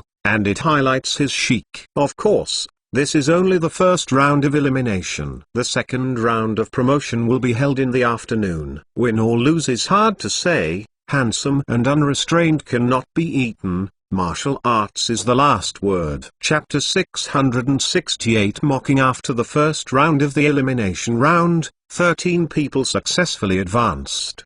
The order of appearance in the afternoon game is still the lottery, and the rules of the game have not changed. Li Ji was the first to catch the lottery. She still defeated her opponent with 15 or 6 moves and was the first to advance. After the match, she jumped off the ring and left. She did not stay to watch the match and observe the opponent's martial arts moves. There was an accident in the next game. It was an accident, but it was actually a small surprise. In the last match, the martial arts of the martial arts were among the best. After playing ping-pong for most of the day, it was difficult to distinguish the outcome, but the people watching, it was very fun. It was fierce and exciting. No less than watching a big show. The most important thing was free. During the fight, one party knocked off the opponent's hat, but the man turned out to be a big bald head with fake hair, to be exact, a big monk, and there were obvious ring scars on his head. The great monk exposed his original form, and he was so embarrassed that he immediately jumped off the ring and ran. This matter immediately spread throughout the county, causing people to laugh and laugh. But it was also cited as a good talk, proving that Ting Wu is beautiful and beautiful. Even the monk who jumped out of the 3 realms couldn't help touching Fan Xin. When Li Ji heard the news, she couldn't help laughing. The emperor was too right. The forest is big and there are all kinds of birds. In the second round, 6 people were eliminated and 7 were promoted. One of them had a good bye. On the third day, Li Ji had good luck and had a bye. She was directly promoted. The remaining 6 had to go through a competition. The winner was promoted, and the loser eliminated. After deciding the outcome, the last 4 will compete the day after tomorrow. Li Ji has a whole day to decide to go to Wuling Mountain. Wuling Mountain is located more than 10 miles west of Kang County, with beautiful scenery. In addition, the Huiyuan Temple, where 2 eminent monks had been born, was built on the top of the mountain. Many literati and guests came here and left many masterpieces.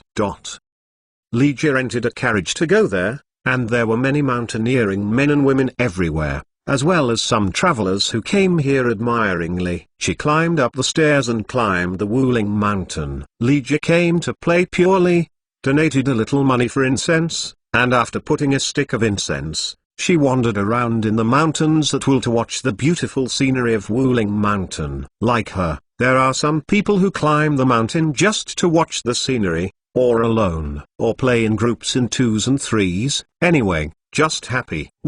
Li Ji stood on a high place to watch the scenery. She accidentally turned her head and glanced at the woods on the left. Under a century-old pine, there was a pair of young men and women who were talking in a low voice. The men looked ordinary, but they had quite energetic eyes. Wearing a strong outfit, she is obviously a martial artist, and the woman turned out to be Ting, a future bride who is competing in martial arts. She was curious for a while and walked quietly over, hiding behind a big tree, eavesdropping on what the 2 of them were talking about. Brother Huzi, you take me away. Let's leave here and hide where no one else can find it. Ting's voice came, and her tone was full of expectation. Ting Mai, I can't. First, there was a low roar full of pain and helplessness, and a dull crash. It was obvious that Huzi was too painful in his heart, punching Gasong with a fist, and his sobbing sound was heard for a long time in silence. Li Ji eavesdropped for a long time, and finally understood the reason why the 2 of them hid here to talk. It turned out that the 2 were lovers. Ting wanted to elope, but Huzi painfully refused. The reason was that he was an orphan. Zongji adopted him and taught him his martial arts. The tiger is grateful, can't bear the pain of the master, and can only bear the pain and sacrifice the happiness of the two. This guy is sentimental and righteous, Li Jie said in her heart, thinking that she had an idea before she turned her mind. She touched a mask and put it on, and then walked towards the two of them. Huzi was talking tilting. When he saw Li Jie walking towards them, he stopped talking and stared at her vigilantly. Wow, how could this Wuling mountain lose its color? It turns out that there is a beauty of the color of Danxian country here. Dare to ask the lady's name. Li Jie pretended to be a wolf fan. Like a fan, flirtatiously molested Lting. Roll. Both Huzi and Lting frowned. They were both in a bad mood. When they met a guy who didn't know whether to live or die, it would be no good. If they didn't try their best to restrain themselves and beat them early, when would the family be afraid of passing by? Oh, get off the sheets. Okay, let me get off. Li Jie smiled, and she had been with Yi Tan for a long time, and she would inevitably contaminate some bad stuff, and learned his ruffian sex thoroughly. Indecent and shameless. Lting was so angry that Liu's eyebrows were drooping, and her face was stern. Although she heard the word roll sheets for the first time, she still understood what it meant, and she was furious in an instant. Hateful. Huzi was the first one who couldn't help it. With a low growl, he gritted his teeth and rushed with his fist. He kept pressing the pain and stubbornness in the bottom of his heart. At this moment, he couldn't bear it anymore, and he broke out in an instant. Dare to be embarrassed by the skill of the three-legged cat? Under the rage, Huzi shot fiercely, full of energy, and the basic skills are fairly solid, but the foundation of internal skills is relatively weak. Li Jie sees a trick and calmly diffuses his aggressive offensive, making fun of him and tempting him to thunder. All the 32 thunderbolt palms of the ancestors came out. Brother Huzi, I'll help you. Standing aside, Lting was frightened and anxious. She let out a soft drink, rushed forward with a fist, and joined the circle of war. She originally stood on the sidelines and watched the battle, but the more she watched, the more frightened she became. Brother Huzi started late and ranked 10th among the disciples. However, due to hard work and practice, her martial arts is second only to her elder brother Lting, who is in L's family. It's also a master, but after a frenzied attack, he didn't even touch the clothes of the big bad guy, and they just used tricks or blocks, and they hadn't even shot back yet. Oh, this skin is so smooth and tender. Huzi and Lting joined forces to attack, but they didn't even touch Li Jie's clothes. Li Jie played with her heart and flirted with Lting. She also squeezed Lting on her soft and smooth face. Ting's face was pale with anger, and she shot faster and more ruthlessly. However, the martial arts cultivation base was the difference between the sky and the earth, and the two of them were out of breath. Junior sister, go quickly, I'll stop him. Although Huzi was so angry that he vomited blood, he found something bad when he calmed down. The Silver Thief's martial arts was unfathomable, let alone him. Even the teacher's father might not be able to get the slightest cheap. In this mountain and wild forest, if something goes wrong, how can he confess to master? No, I won't go. Lting gritted her teeth, tears coming out of her anxious eyes. Don't play, let's go. Li Jie was worried that she would break the two of them. She made a false move and forced the two of them back, turning around and walking away.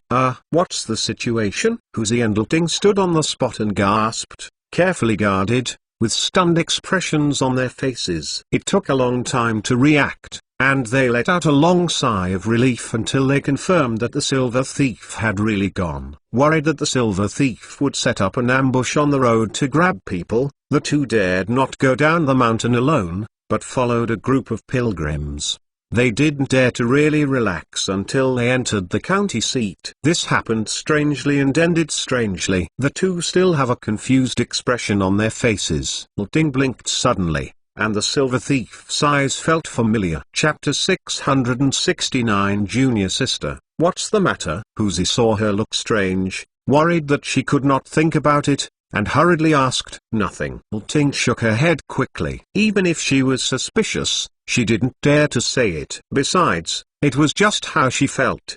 The two returned home and went back to their rooms. Ting suffered from insomnia that night. Her mind was full of her and Huzi brother. She even dreamed of the happy scene of living with Huzi. But the reality is so cruel and cruel. She didn't want to accept it. The orders of her parents could not be violated. She and Huzi brother were unable to fight. The more she thought about it, the more sad she could only shrink from the bottom of the bed and sob. In the dead of night, Huzi didn't sleep in the room, but sneaked out and hid in a ruined temple to drink boring wine, so as to relieve his sorrows. A coward who can only use alcohol to dissipate his sorrows and can't even protect the woman he loves. A voice suddenly rang in the temple, shocking the tiger, like being stung by a poisonous scorpion. He jumped up from the ground.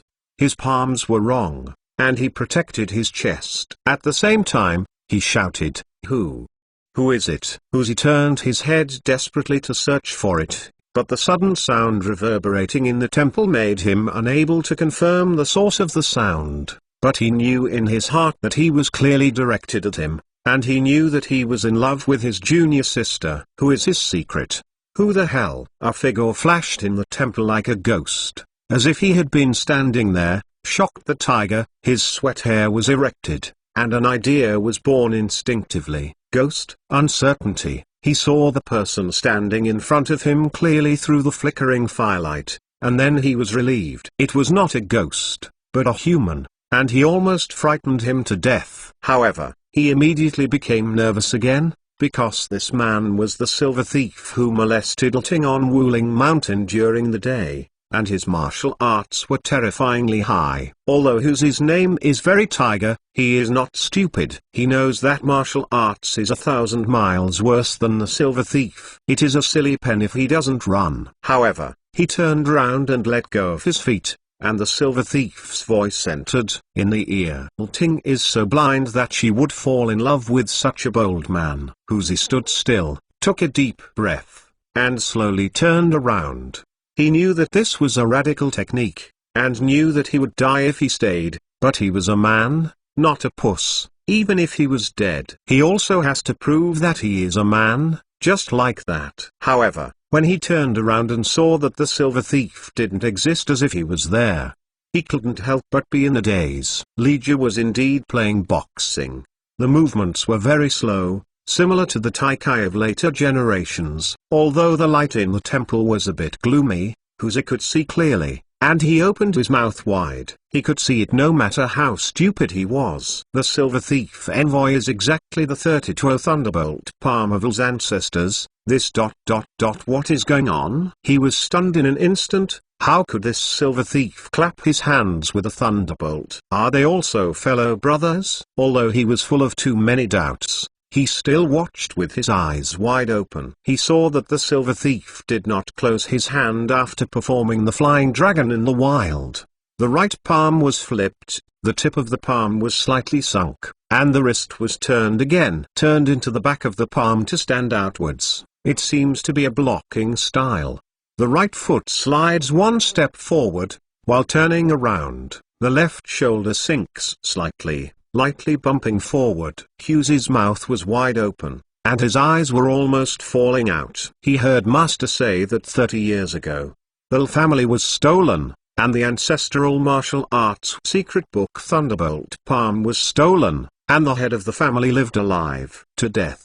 Zongji at the time only learned the 28th style flying dragon was in the wild, but now, he actually saw the silver thief making the 29th style. And he hadn't stopped, and was performing the 30th style. Whether the latter two styles were the lost Thunderbolt Palm moves of the L family, he couldn't be sure, but he believed it all in all, because the silver thief's moves were used to nature, like moving clouds and flowing water, and they worked in one go, and the moves were wonderful. If they had not been lost, what would be the trick? Isn't this silver thief the villain who stole the palm of L's thunderbolt? Or is it his descendant apprentice? Huzi didn't dare to chaotic even if there were all kinds of questions in his heart. First, even if he had 3 heads and 6 arms, he was not the opponent of the silver thief. Secondly, although he did not understand the real purpose of the silver thief, He knew in his heart that the silver thief was behind. The lost styles were for him to see, so he could only keep his eyes wide open and keep it in his heart. Anyway, write down the moves first. The styles Legia used were definitely not the last 4 styles of Thunderbolt Palm lost by the family. She molested Lting on Wuling Mountain, which was to induce Huzi and Lting to fight her with the Thunderbolt Palm and learn from it, but after trying it several times, she saw the problem. Isn't L's Thunderbolt Palm technique known as the 32 way? How come the 2 people come and go only use 28 tricks? Is it not learned or lost? No matter whether it was learned or lost, she silently memorized the 24 Thunderbolt Palm technique in her heart and went back to the study, and integrated and streamlined 4 moves based on the Thunderbolt Palm technique. 3 new tricks. It cannot be said that the 20th Thunderbolt Palm techniques passed down by L's ancestors are useless, and some of them are quite subtle. When practicing, you must look at your personal talent, understanding and hard work. It also depends on your actual combat than in fighting with martial arts, experience, internal strength training, and many other factors. She took the effort to integrate the 28-style Thunderbolt Palm technique into 4 strokes, which is several times stronger. I believe this should be enough to help Huzi and Lting achieve good deeds. As long as Zongji is not a fool, he should know how to do it. Remember, Legia closed her hand, looking at the confused tiger with her hand. I wrote it down. Huzi's aptitude has not yet reached the level of genius, but it is not bad, otherwise he would not be accepted as a disciple by Zongji. In addition, Legia used very slow movements to use the moves. He read it once and wrote it down. No matter how low his EQ was, he knew what was going on. The surprise and confusion made him stunned for a while, instinctively replying. He was stunned for a long time before hesitating about the reason. Very stupid questioning, but Legia couldn't help but laugh. This guy's heart is simple, and he values love and righteousness. She is worthy of Lting's daughter. This is also her willingness to make Yaking the reason for their good deeds. If you want to marry a daughter-in-law in a fair manner, just do as I say. You are not. You are. Huzi was stunned again. A series of huge amounts of information made him feel that his brain was not enough, or his brain was dizzy, as if he was dreaming.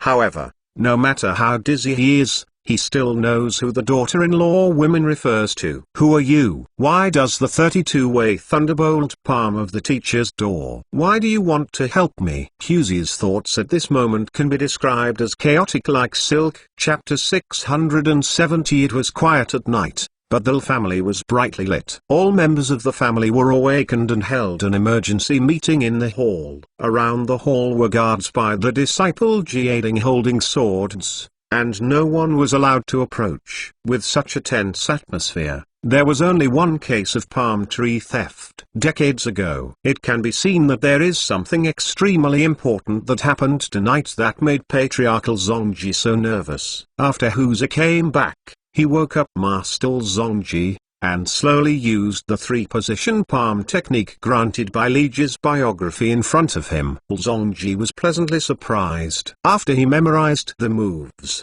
he practiced it several times. However, when Dark Yun's internal force made a quick move, he repeatedly shook his head or frowned in thought, thinking for a long time before having to give up and ask Huzi. Zongji has been immersed in the Thunderbolt Palm technique passed down at home for more than 30 years. Although his martial arts cultivation has not reached the realm of Grandmaster level, it is still in the realm of Grandmaster and First-Rate Master. He can see these 3 at a glance. The exquisite magic of the hand-handling technique. But I can see that Gigui hasn't touched it clearly in terms of dosing and the use of internal force. If there is no expert guidance, he will have to fumble for a long time at least. Okay, put this matter aside for the time being, first ask the situation clearly. Huzi told him the truth, only slightly modified to save him and Lting secretly meeting on Wuling Mountain and being teased by a mysterious person. As for why the mysterious person taught him these 3 tricks, He didn't understand. I don't know the purpose of the mysterious man. Before he scolded the silver thief, now he is called the mysterious person. Unknowingly, he has changed Lige's feelings. And now all that is left is too much curiosity and questions. There is no free lunch in the world. Zongji's first reaction was to suspect that the mysterious person had any wrongdoing with the family. He immediately called all the family members to an emergency meeting to let Huzi tell the matter again. Most of the family's reaction was to suspect that the mysterious person was the thief who stole the family's hand over 30 years ago, or the thief's descendants and apprentices. This time he suddenly appeared. He was very likely to harbor something ulterior. As for the purpose of teaching Huzi's three-stroke palm, it's a bit puzzling, but in general, it must be aimed at the family. This also explains why the mysterious man only passed to Huzi's palm trick, but there is no explanation on the use of the relevant details and internal force operation. Huzi wanted to speak out, but remembering the mysterious man's warning, he could only close his mouth tightly and hide the secret in his heart. During the heated discussion, he glanced at Alting, who was sitting in the corner, and found she had a strange expression, and she couldn't help but get a little worried. The family is a family of martial arts, but Zongji is quite open. There is no old traditional view of the door. Everything from male to female is thrown aside, and Alting has learned the 28-style Thunderbolt palm technique. As a member of the family, she naturally has the qualifications to attend the meeting. Sitting in the corner, after listening to what Huzi said, a strange look flashed on her pretty face. After returning home, she had been hiding in her room, sorrowing and suffering for her lifelong event. It's not that Huzi didn't have the courage to take her to elope. On the contrary, he became more respectful. This is a good man who values love and righteousness. Maybe God made a big joke with them. After dinner, bathing and changing clothes, she who was curled up under the bed thought about her and became sad. She cried secretly for a long time. The complaints accumulated in her heart were vented. Although she was tired from crying, she felt much better. The confused mind seemed to be more awake than before. After she calmed down, the shadow of the silver thief appeared involuntarily in her mind. At that time, she was molested by the silver thief and became dizzy, but after calming down, thinking about the passage carefully, it seemed that some new discoveries had been made. Although the silver thief looked bad, his mouth was not clean, and she pinched her face, but she found that the silver thief's eyes were as bright and clear as diamonds, and seemed to have no trace of impurities. So clear eyes. Is it a silver thief? Well, aside from this, the look in her eyes actually gave her a familiar feeling, as if she had seen it somewhere, but she was not sure, because it was just her intuition. A woman's intuition, sometimes quite it's accurate, but sometimes it's just a guess. She can't guarantee it. Listening to Huzi's narration at this moment, the feeling she buried in her heart became stronger, and her inspiration flashed, and the figure of the handsome scholar who was extremely chic and fan appeared in her mind, and her heart was unexpectedly pounding. Boom! Chaos jumped up. Alting couldn't resist the arrangement of fate. Although her heart was painful,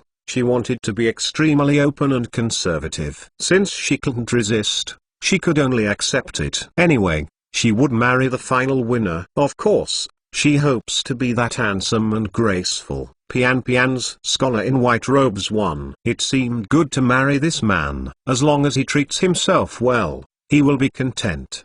God bless him to win in the end. Ah, how could I do this? Alting was shocked by the crazy thoughts that suddenly appeared in her heart. Her heart jumped wildly, her cheeks were hot, and she glanced around anxiously. Fortunately, she was sitting in the corner, and everyone's attention was focused on when discussing the mysterious person. No one noticed her abnormality. Because of preconceived reasons, the family finally reached the conclusion that they suspect that the mysterious man is most likely the thief who stole the palm tree more than 30 years ago, or a later generation. In short, there must be something hidden in this appearance. The purpose of human beings. The family is in danger. So we must be more vigilant and guarded. Huzi didn't expect that the family would think about things so complicated, so black-bellied. that he could only laugh bitterly in his heart. The family's heart was a villain, crossing the abdomen of gentlemen, but I really can't blame them. Weird, the real source of this matter can only be blamed on oneself, who can make oneself useless. Early the next morning, Uzi went out and wandered around. Ul's family is now loosening on the outside and tightening inside. He is secretly guarded. No disciples in the house are allowed to go out at will. Uzi is responsible for the task of tempting mysterious people to show up. He can go out at will. Uzi walked aimlessly on the street, a few hours before the time he agreed to meet with the mysterious man. He could only wander around the street to kill time. Today's martial arts contest only left 4 opponents, Legion Shenteng. When the competition was the fiercest, the opponents in the martial arts competition were still the lottery, and all the gambling was tactics. Shenteng's luck was extremely good and he avoided Legion. The two straightened out and defeated their opponent Jinji. Tomorrow will be the contest that determines sex, and both of them will win the beauty. Because it was the last competition, not only the family took it seriously, but even the Shen family took it seriously. Even the Wind and Thunder Stick, Shenwan Shan, Mr. Shen couldn't sit still, and watched it personally to cheer up his grandson. Lunjin's 2 family members are family friends and have had a relationship by marriage. The elders of the 2 families naturally sat together and talked in a low voice. To be honest, Mr. Shen is also a headache for Shenteng, who is smart and talented, but often troubles him. If he is another grandson, he has been beaten so terribly by him. The reason he indulges is because Shenteng carries Shen, the future of home. The old man's thoughts are a bit simple. The man jumps off because he has not yet determined his sex. After marrying a daughter-in-law, he will naturally become sensible. Ting is not only a recognized beauty in a radius of 100 miles, but also has a sex character, dignified and virtuous, knowledgeable and reasonable. Such a good daughter-in-law women can't be found with a lantern. Therefore, Mr. Shen is still very satisfied with this marriage. In addition, the 2 families are both family friends and have had an in-law relationship. Dear, join forces. After seeing leak his martial arts contest, Mr. Shen frowned. He could see that this handsome scholar from the imperial capital must be grandson Shenteng's most powerful rival. Chapter 671 Co-Benefactor. What should I do? After meeting Li Ji secretly again, Huzi finally saw Li Ji's true face in Lashan. He was wary, and told L's emergency meeting without any reservations. He believed that what he had done was not a betrayal, but was helping home, helping myself. Forget it. Don't care about it. I will teach you a mental method of inner strength. Li Ji smiled bitterly, but she was kindly regarded as a donkey liver and lungs, very injured, but she hadn't seen any storms. The heart is strong, and thinking about the problem from another angle, it is normal for the family to react like this. It is normal for the family to do nothing. It is not to be rape or to steal. Besides, there have been previous cases of palm tree being stolen. She helped to grasp the missing 4 techniques. It was just a coincidence, but L's family wanted to get crooked. This was a bit of a headache. She just threw it aside and taught Huzi the inner strength and heart method first, helping people to the end. This is Li Ji's idea and her sex character. The inner strength mental method passed down by the family is good, but it is not good enough. It is still lacking in the use of the Thunderbolt Palm method. The inner strength mental method she taught it's better than the family's mentality. It's more suitable for the play of Thunder Palm, and it can also quickly improve the strength of the tiger. With her help, Huzi must be recognized by Zongji, the lord of the family, but others may not be convinced. After all, Huzi's martial arts skills are a bit low and unable to convince the public. He wants to gain a foothold in the family and live a happy life with Ting. If you continue, you must improve your own strength. Happiness came so suddenly and too much. Huzi was so happy that he didn't know what to do. He thought that his ancestral tomb was smoked, so he was lucky enough to meet Li Ji. When he saw Li Ji's true face in Lashan, he was shocked by her unparalleled appearance and charming temperament that overwhelmed all beings in an instant. It took a long time for him to realize that the benefactor is a fairy sister who can only be found in heaven. There are too many flattering words, and Li Ji's used to seeing it a long time ago. She passed on the inner strength and the last palm to Huzi and left. Li Ji was thinking about how to help Huzi and Ltina do good things on the way back to the inn, but the family's reaction somewhat disappointed her.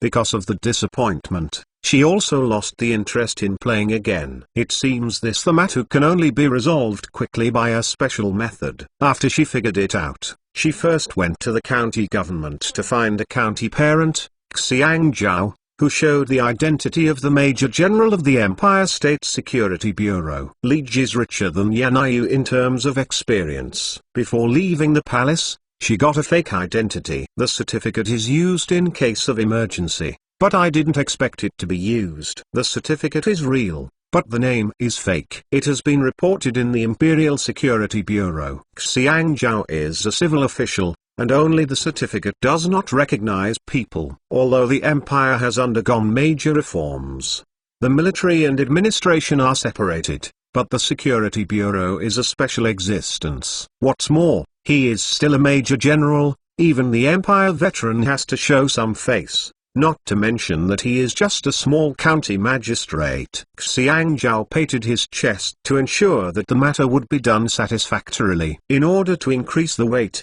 he put pressure on the family and sent people to invite the chief of patrol, Zhu Chengqiu, and the two big men of the county, one man and one military, came forward to protect him. If Li Zongji is still ignorant of current affairs, it is really a futile. After Li Ji confessed clearly, she went back to the inn. After dinner, she sat on the bed, thinking about which direction to go after the matter was finished, and finally thinking about it is to follow her heart and go with her feelings. This is a big event like finding an apprentice. When it is impossible to find, everything depends on chance. In the dead of night, a ghost appeared in front of Li Ji's room, and sneakily touched a small bamboo tube from his arms, and just held it in his mouth. Suddenly, he felt numb and unable to move. Whatever happened, people fainted. Li Ji carried people into the room and performed the wandering soul daffer, and soon knew the answer. This guy was a small bastard hired by Shenteng who wanted to make 3 kinds of fans incense and wandering halo Li Ji, so that she cannot participate in the final contest tomorrow. Fortunately,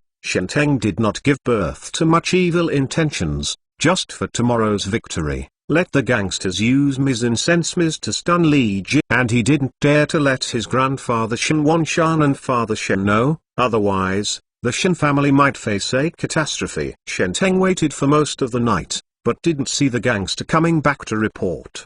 He knew that the matter was exposed and immediately lay down to rest. In fact, he was confident of defeating Li Ji, but he just wanted to make the matter 100% successful. Since the action to put Ms. Incense failed, he dignifiedly defeated his opponent in the ring and married Li Ting into the house. Early the next morning, there was a sea of people around the ring. All of them came to see the lively people. Today is the last day of the family's martial arts competition. They all want to know who Li Ting will end up with. The ancients have a flaming gossip heart. To cheer Shenteng, the Shen family was dispatched, and they also brought gongs, drums, suona and other stuff, ready to celebrate after Shenteng defeated his opponent. Shenteng, dressed in gorgeous clothes, stood on the ring. To be honest, he was also handsome, and he was not ashamed of the local people because of his misbehavior. Li Ji arrived on time. She was still on the stage in a chic and unrestrained manner. She sat in the corner first, and Li Ting, who had some strange expressions on her face, made a sway smile. Li Ting's face is reddish, and her heart is like a little deer. But this time she bravely met Li Ji's eyes that blushed her inexplicably heartbeat. She had no choice, so she could only pray that Li Ji would win. It's not bad to marry such a man, at least many times stronger than Shinishaw. Li Ji and Shenteng stood facing each other in the ring, and the gong sounded, marking the official start of the martial arts contest. Shenteng was eager to win. As soon as the gong fell, he immediately shouted, rushed up with his fist, and struck out a dozen punches in one breath. The punches were as fast as lightning. The punches were fierce and domineering, and full of strength, which contained the sound of wind and thunder. He is very young, and he has cultivated a good state of inner strength, and his natural insight is considered to be the best choice. This is indeed a proud qualification among his peers. Even Li Ji gave him a compliment. Li Ji waited for Shen Teng to rush forward. After losing her left hand, her right palm fluttered out. The speed seemed to be very slow, but Shen Wanshan's face changed drastically. With fear in her eyes, Shen Teng still didn't understand what was going on, and suddenly felt a shock in his chest, and a force that was too strong to resist rushed in, pushing him up into the air and falling off the stage, dancing and dancing. This is the end? Everyone was dumbfounded, especially the ordinary people. Before they could see clearly what was going on, Shen Teng flew up and fell off the stage. Is this too fake? Isn't this a trust? Shen Teng got up from the ground with a stupid expression. He hadn't understood what happened until now, and he was coated. Among all the people watching the battle on stage, the one who reacted most quickly was Mr. Shen Wanshan. He saw that Li Ji's martial arts skills were terrifying. Shen Teng were not opponents, and he could not get the slightest advantage when he shot himself. What is the background of Li Ji's young people? Martial arts are so terrible. He was worried about Shen Teng's safety and instinctively stood up to stop him, but Shen Teng had fallen to the stage, and seeing that he was safe, he could not help but breathe a sigh of relief and respectfully bowed his fists to Li Ji to express his gratitude. Zongji was the second person to react. He couldn't help grinning. Not only was this son-in-law handsome, he was also very good at martial arts, which he liked. The third person who reacted is Ting. She covered her plump red lips with her phoenix eyes wide open, and a shocked expression. For a long while, the corners of Dan's red lips curled up slightly, revealing an intriguing smile. Tonight, he will visit the bridal chamber with himself. Chapter 672. Li Ji slapped Shen Teng, not to show off, but the Li family's reaction made her lose her interest in playing, and it was also a warning to the Shen family, which made Shen Teng dead. If the Shen family no longer knows how to be interesting, that's fun. Master Li, congratulations. Zongji was the first to come over to congratulate him. His face was full of happy smiles. This young man from the imperial capital really brought him surprises and great surprises. Shen Teng's martial arts is very strong, even if he personally it takes a lot of effort to win. And young Master Li gave the man to go with the palm. It can be seen how high this son-in-law's martial arts is, and the man is so young, handsome. Tingja married someone. It's not aggrieved anymore. The reason for his purpose of holding this martial arts contest to recruit relatives is a bit complicated. The Li family's Thunderbolt palm tree was stolen, coupled with various reasons such as talents. One generation was not as good as one generation. When passed to his generation, the strength was greater and not as good as before, but the Shen family was out. Shen Teng, a martial arts genius, completely suppressed the Li family. Although Lan Chen's family are family friends and have had a relationship by marriage, they still vie with each other in private, especially the younger generation's children. Dissatisfied, but helpless, who made the Li family fall. As a last resort, at the cost of sacrificing the happiness of his daughter's life, he found a foreign aid for Li's family with high martial arts skills. Li Ji's martial arts was so powerful that he was shocked. Later, several elders of the Li family and several disciples of Li Zongji also came to congratulate them. Everyone was polite, but it is hard to say how many of them were sincere congratulations. At least a few of Li Zongji's apprentices. It's a bit reluctant. They all have a crush on the little junior sister Ting, but the martial arts are not strong enough. Otherwise they would have taken the stage early to challenge. According to the rules after the game, the Li family invited Li Ji into the mansion, and after asking about family background and other things, the wedding was held at night, and a pair of bridesmaids dazzled. Li's family was busy up and down. The people were busy decorating new houses, killing chickens and sheep, preparing to hold a grand and lively wedding for the couple. Everyone in the county brought presents to congratulate, a lively scene. Before Li Zongji had time to inquire about Li Ji's life experience, address, etc.,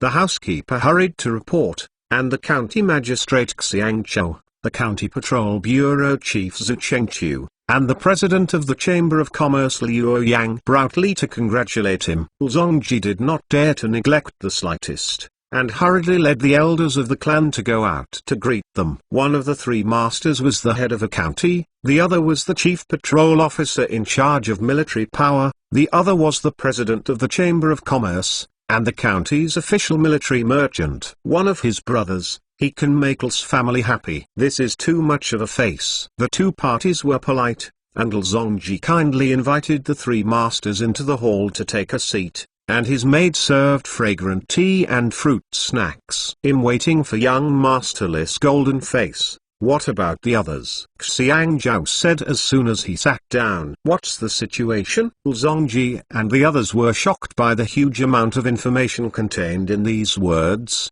and they all opened their mouths. Obviously, young Master Li has a lot of energy, and even these three masters have to save face. Zongji reacted and hurriedly sent someone to call Li Qi. Only for a while, the butler looked in a panic to report, and Master Li was gone, but he left a letter to forward to him.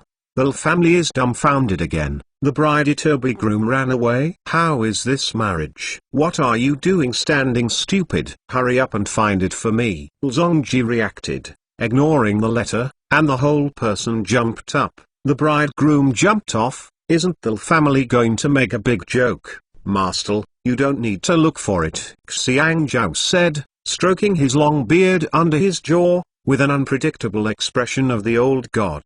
Then cleared his throat and slowly said the truth. All these words were said. What Li Ji had said to him before, he was only narrating it, and the words were polished, but the meaning remained the same.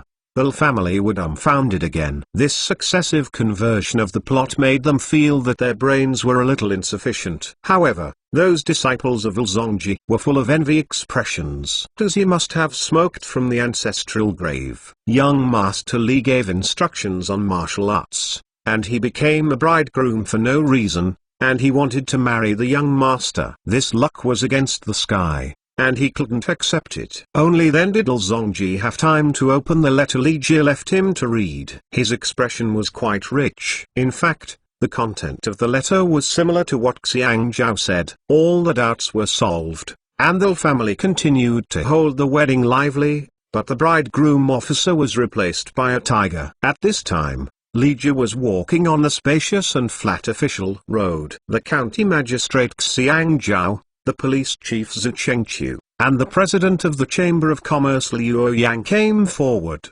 The matter must be resolved satisfactorily, and inadvertently helped Hu Zindaltini make a good deed. She is very happy. If you have lovers, you should get married. There are some things that can't be met. They talk about fate. The same is true for seeking disciples. Li Ji just relied on her own instincts to go east. She lived in the village when she met the village and stayed in the store when she met her. Sometimes she missed the place to go dining, sleeping. Compared to the pampered Yanyu, she is more suitable to drift Jianghu, or that Jianghu is her other home, and occasionally come back to play and have fun. She walked slowly all the way. During this time, something happened, such as beating villains, catching thieves, helping her aunt sell vegetables. Anyway, she can play as fun as she feels, as long as she is happy. At noon on this day, Li Ji came to Shiga and randomly found a relatively clean restaurant for dinner. It was still early in the evening, and she did not plan to stay in Shiga. The store clerk quickly brought the fragrant food. Li Ji bowed her head to eat, and there were diners sitting at a few tables nearby, and some people were eating and talking in a low voice. Li Ji's martial arts has been cultivated to the realm of Huizhen, and her ears and eyesight are different from ordinary people. Although the three male diners at the corner table lowered their voices to speak, she still heard clearly, and Liu eyebrows frowned. The three male diners looked ordinary, but they were dressed, the sturdy aura exuding from their bodies, and the long objects placed on the table and wrapped in cloth tapes showed the identity of Jianghu people. This was nothing at all, but the content of their conversation caught her attention. Listening to their conversation, I want to go to Onu Mountain to wait for someone. If it is normal, Li Ji would not pay attention at all, but since Song Yan and other incidents that wanted to rise up against the weak, She would be more familiar with things like gatherings of people from the rivers and lakes. Leave a snack, it's okay anyway. She plans to follow along. Wonu Mountain is located more than 10 miles west of Shiga-town. It is named after the image of a lying buffalo on the mountain. There is a Baiyun Taoist temple on the mountain. Due to the sun and rain and disrepair, the Taoist temple is a bit shabby and there are not many pilgrims. Li Jie followed the three men at a distance, and she saw 30 or so people carrying various weapons gathered at the foot of the mountain, sitting or lying or standing, obviously waiting for someone. Is this the rhythm to make trouble? Chapter 673 Remnants of the Demon Gate. The distance is too far to hear the content of the people in the rivers and lakes. Li Jie decided to go up the mountain first. She was originally dressed as a traveling scholar, climbing high and enjoying the scenery. Yin Feng Nongyu was originally a hobby of literati, and it was a good cover identity. Li Jie went to the side of the mountain and climbed to Wonu Mountain along a winding and rugged path. There are several peaks in Wonu Mountain. She didn't know the destination of those people from the rivers and lakes, so she had to wander around the mountain first and wait patiently. The scenery of Wonu Mountain is pretty good, but she didn't want to watch it. She saw a large rock standing next to the mountain forest, not far in front. If she climbed up, she could clearly see the mountain road. With a move in her heart, she walked towards the big rock.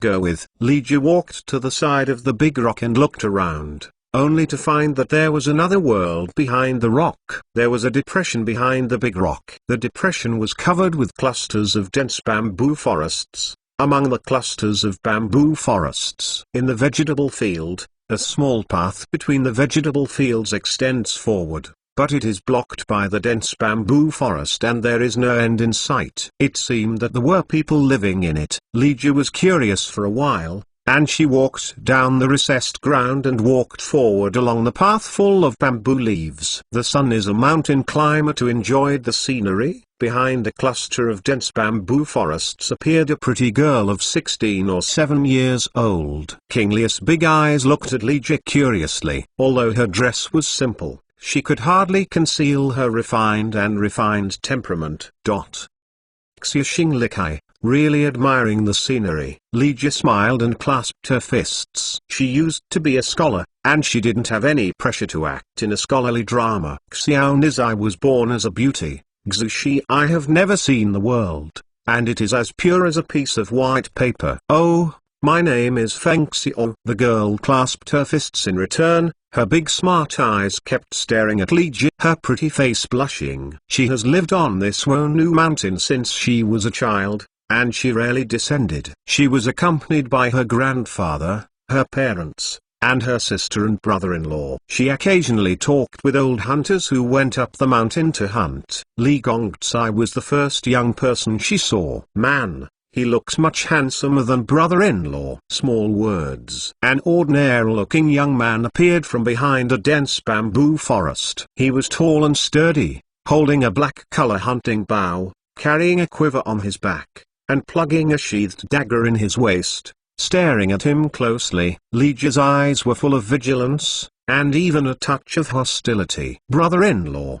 this is young Master Li. Young Master Li, this is my brother-in-law Yang Chen. Feng Xiao smiled, making a playful grimace at brother-in-law Liu Chen while introducing him. Xiao Nizai is really innocent, and there is no Semaznak machine. Brother Yang. Li Jie clasped her fists and introduced herself again. I'm just a scholar who travels through Wonu Mountain and is admired to climb the mountain. There is no other meaning. This can be regarded as an explanation. I cannot guarantee whether Liu Chen's hostility can be eliminated, but she didn't care. Anyway, she was just curious for a while. Xiao, if you are in a hurry, go home immediately, Liu Chen said. Although the hostility in his eyes has diminished a bit, he is still full of vigilance. Oh, Feng Xiao whispered, and a disappointed expression appeared on her pretty face. She wanted to invite Li Jie to be a guest at home, but since there was an urgent matter at home, she had to dispel this idea. She knew that her brother-in-law had never cheated. She said that something urgent is really urgent. When Li Jie saw Feng Xiao and Liu Chen leaving,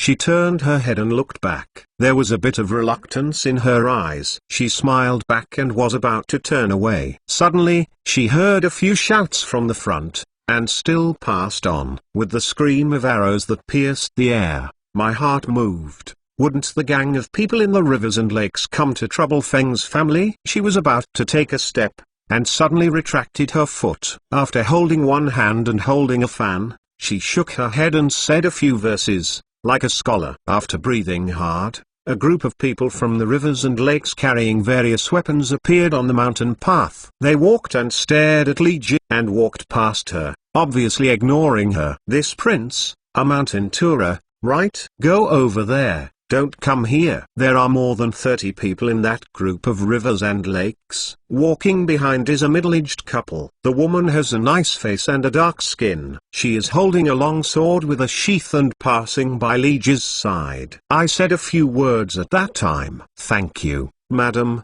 Xiaoxing is just walking around and admiring the beautiful scenery of Wonu Mountain. Li Ji smiled and clasped her fists. "A full-fledged scholar. Watch it well. But don't go forward, it's dangerous." The middle-aged woman reminded me kindly, and soon disappeared in the dense bamboo forest with her husband. Li Ji smiled and responded. She knew that the other party was kind, but she was just to see what was going on. She stood there for a while, guessing that the group of people from the rivers and lakes had gone a little far away, and then she took steps to keep up. Along the winding path, you can see vegetable plots full of various vegetables everywhere along the way. There is also a clear and transparent stream that passes through clusters of bamboo forests and flows into the distance. The surrounding mountains are undulating and the forests are green. Huixiangnio is indeed a hideaway, but unfortunately, it has now been disturbed by a large group of people from the rivers and lakes. After walking for half a mile or so,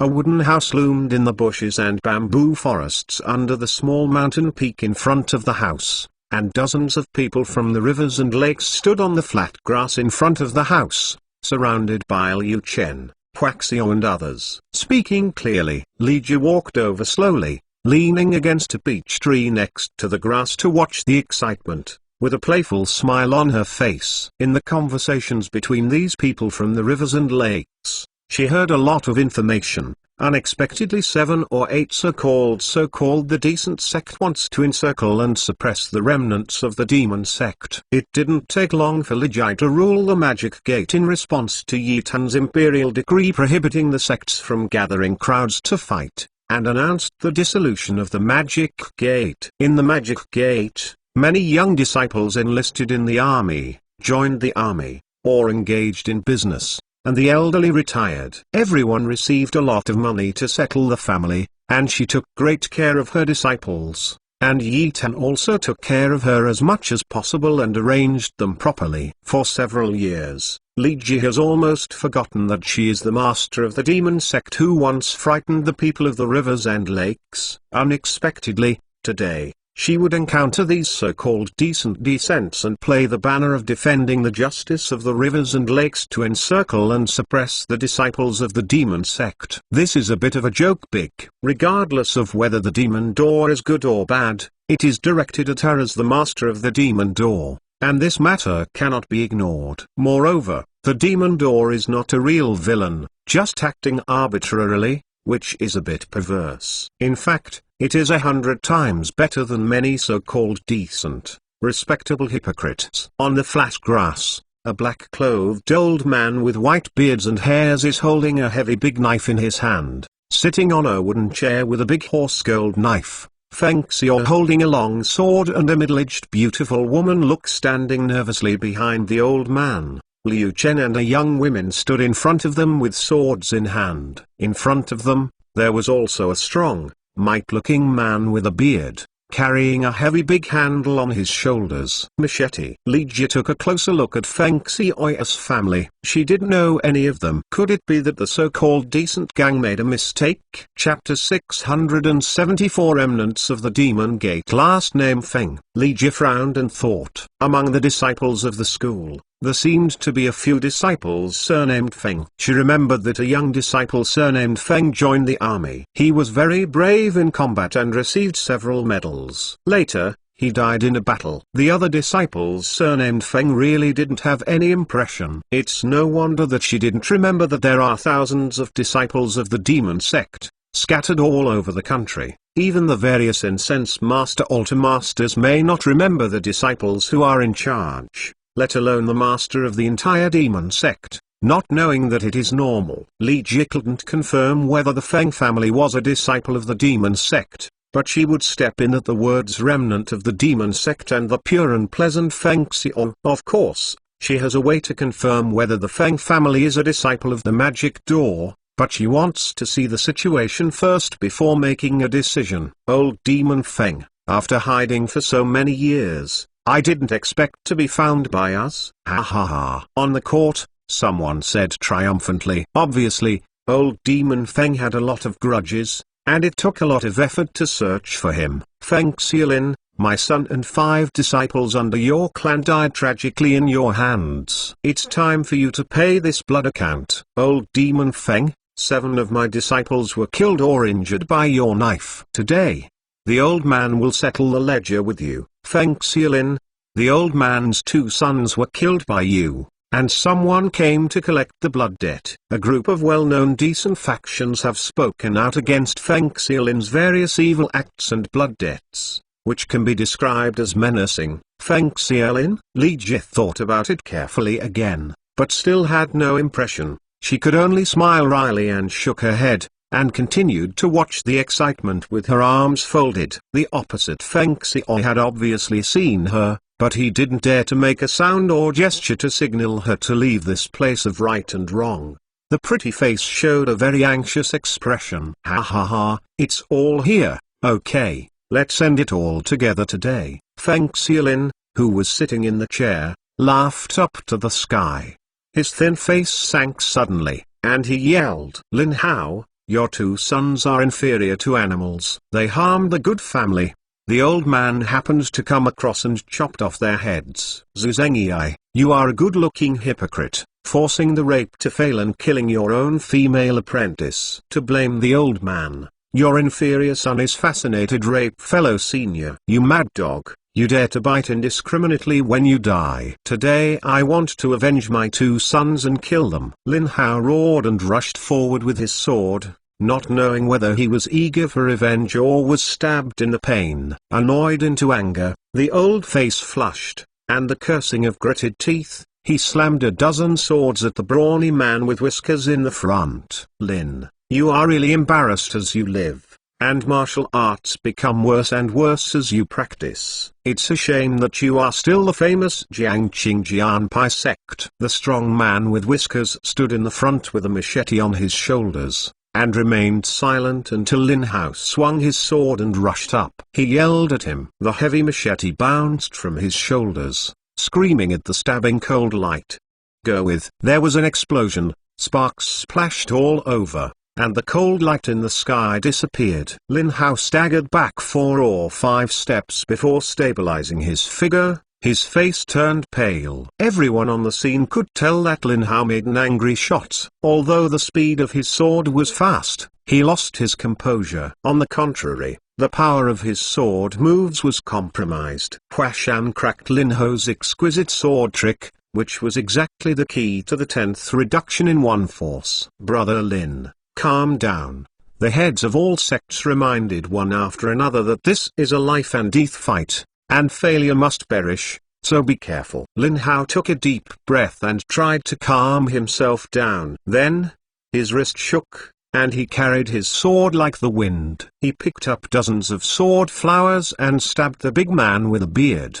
The speed of his sword was much faster than before. The brawny man with a beard roared and swung his knife to greet each other. Li Ji stood not far away watching the excitement with her arms folded. She could see that the brawny man with a beard has a deeper inner strength than Lin Hao, and his understanding and experience of martial arts tricks are higher. As time goes by, Lin Hao will definitely lose. The Jiangqing sword sect is indeed a well-known martial art in the arena. It is dominated by the 24th road fast sword like a storm. However, that has been decades ago. For various reasons, it is no longer there. Completed into a third-rate sect, Lin Tan's fast sword only has 30% of its power, but to ordinary people in the arena, it can be regarded as quite a master. At least many of those who watch the battle are very admired by his fast sword.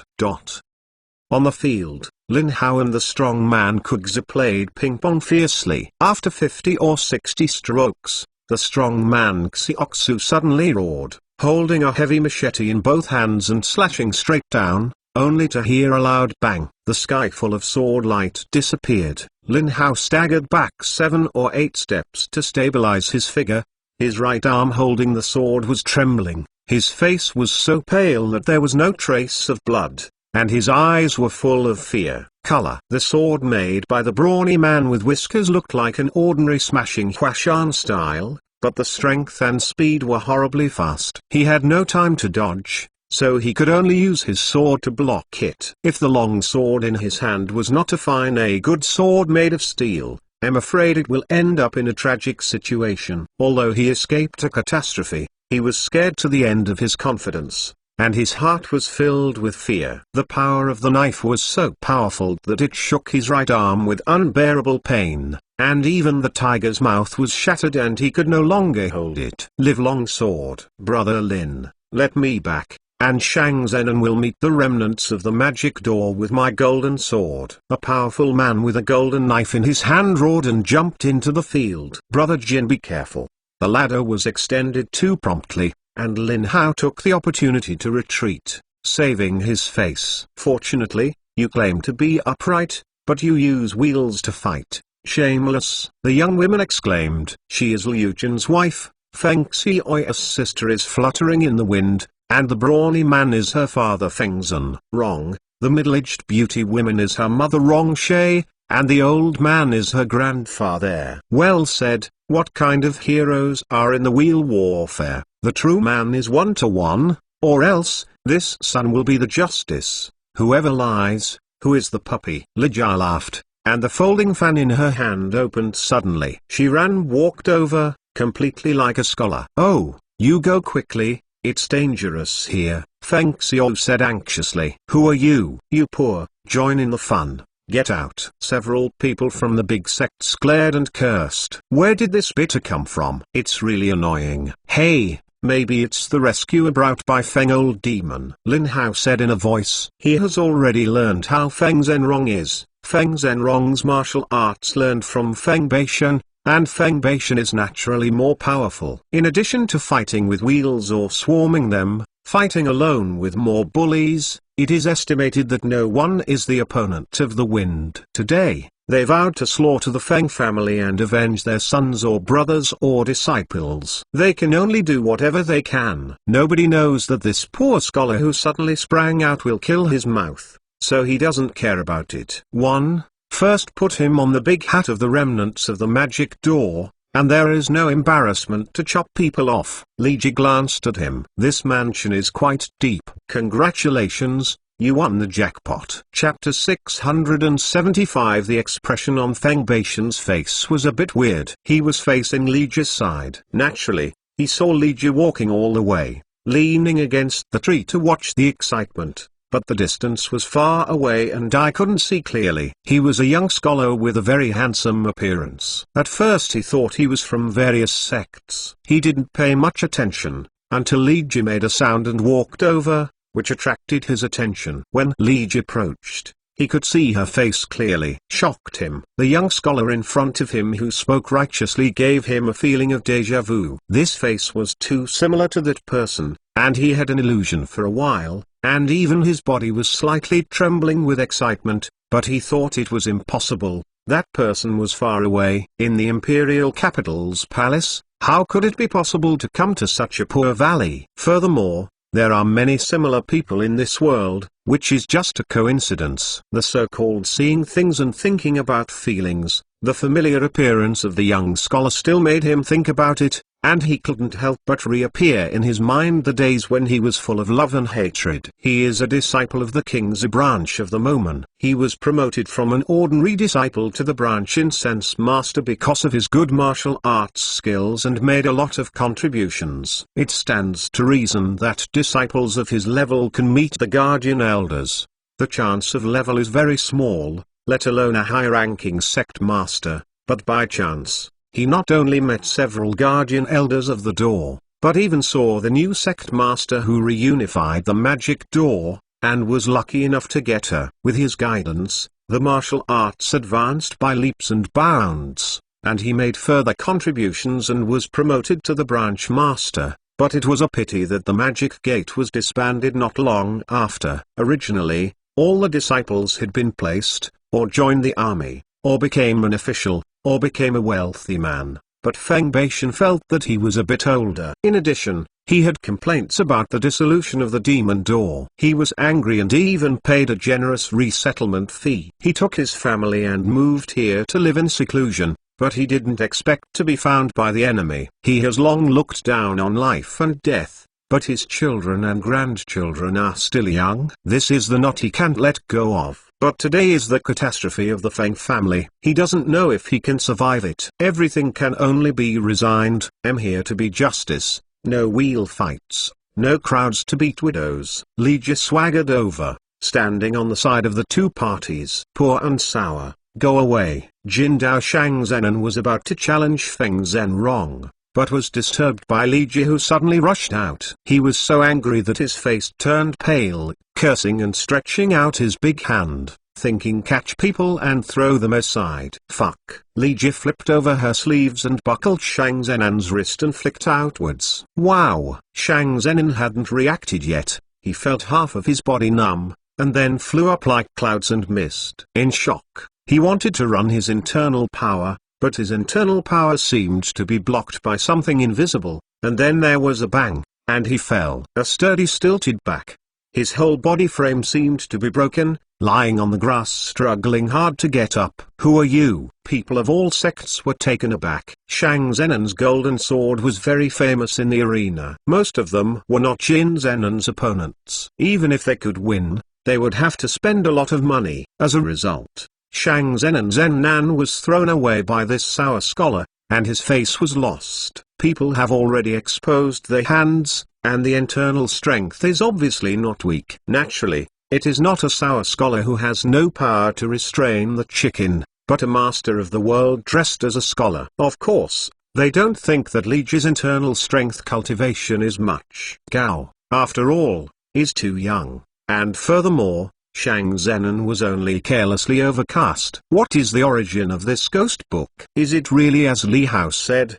The helper invited by Feng Laomo? Whether it is or not, if today's matter is spread out, they will lose face. Therefore, no matter what his background, murder is the best choice. Song Feng, the head of the Xia Qingqing faction, dare to ask your excellency, why do you want to intervene in the grievances of my various martial arts and the evil spirits? An old Taoist wearing a pale blue-colored Taoist robe asked Li Jie with a fist Tao. The attitude is fairly polite. A certain Li Qi, just a scholar who was studying abroad, happened to happen to this matter. Don't you guys pretend to be chivalrous, righteous, and decent, but why don't you fight in an upright martial arts duel, and use the wheels that humiliate the people of the rivers and lakes? Li Jie politely clasped her fists in return. Her sex character is just like that. You pay me a foot, I pay you back, and vice versa.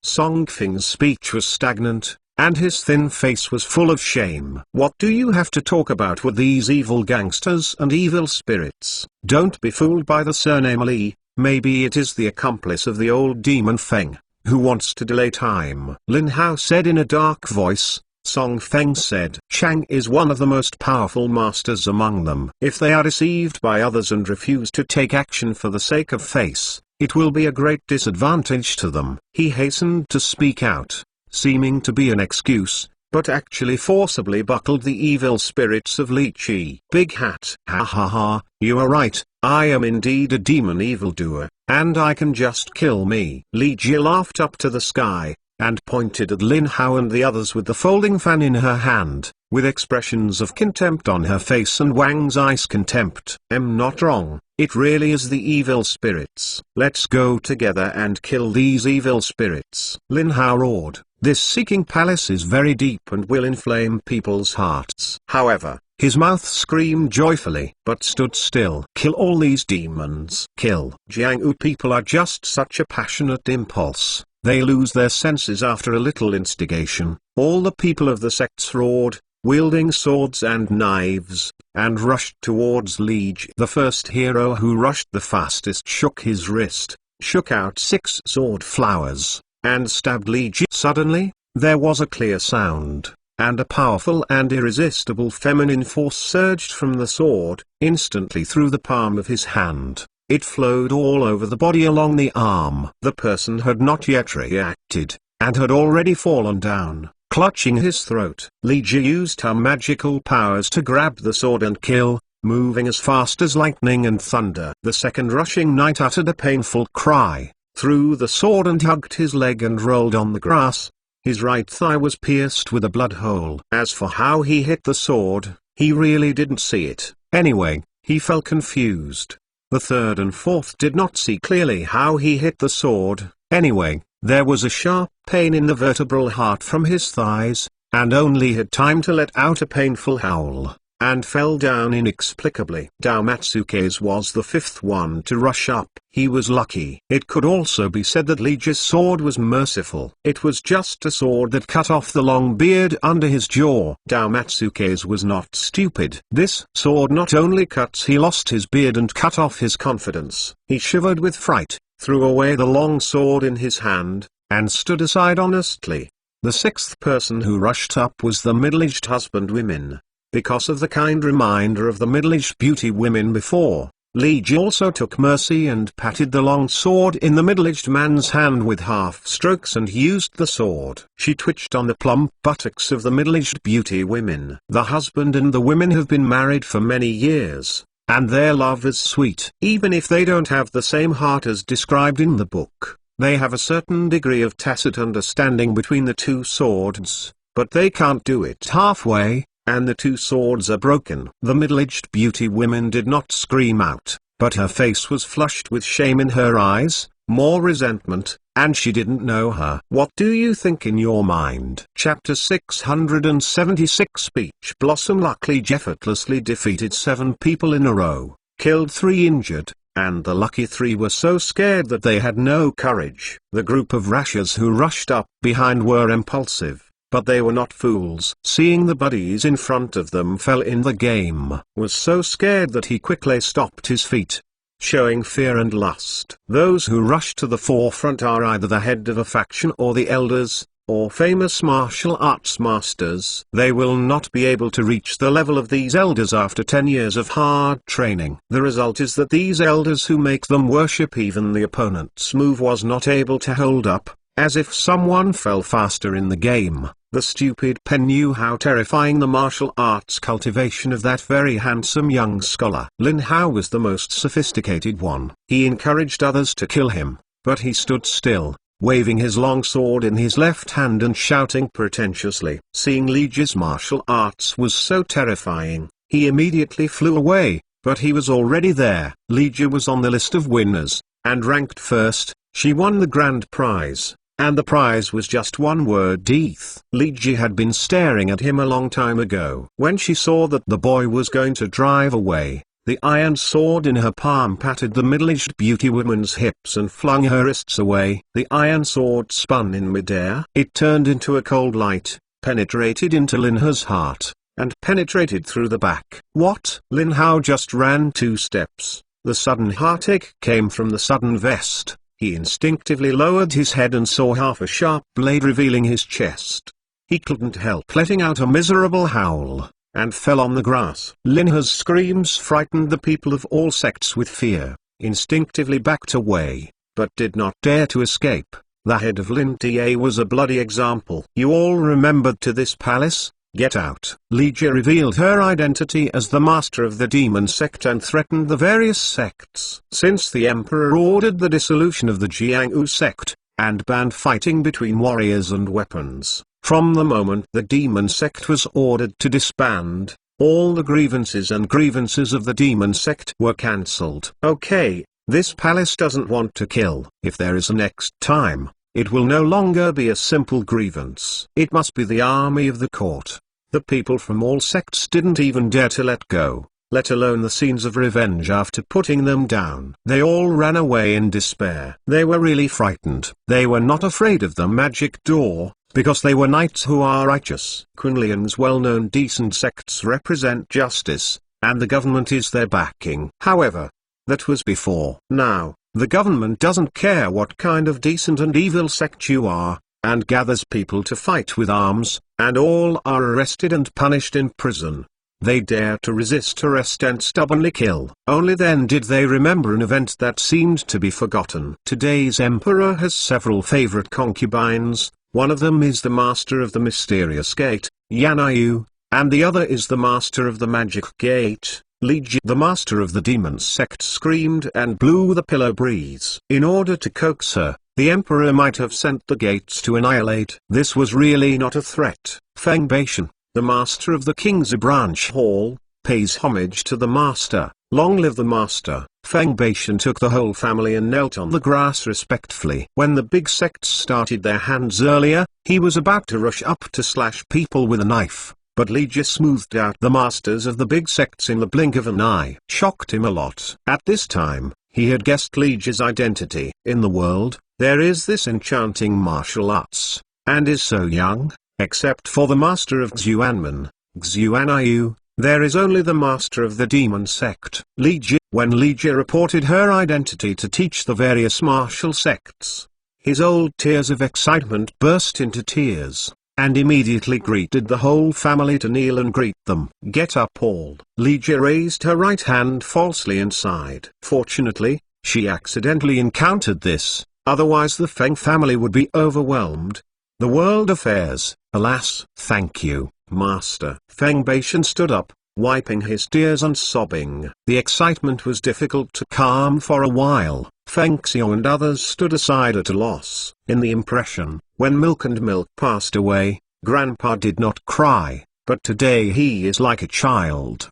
They usually cried so loudly, completely overturning the hard-man grandfather's impression in their hearts. Okay, there is still something to do in this palace, so we won't stay overnight. Together tomorrow, you and your family will set off. After Li Jie confessed, she left without a trace. She was too lazy to persuade Feng Beishan to move to live in the imperial capital, so she had to give him an order as the master of the door to force him to move to live in the imperial capital, which was regarded as her care and protection. There are many demon disciples living in the imperial capital. She gave Feng Beishan a few addresses, worried about what happened to them on the road, and also left the identity card of the Major General of the Imperial Security Bureau. The Feng family went to the imperial capital. Any accidents or troubles can be solved with this identity brand. Grandpa, is she really a woman? Feng Xiao took Grandpa's arm and asked in a low voice,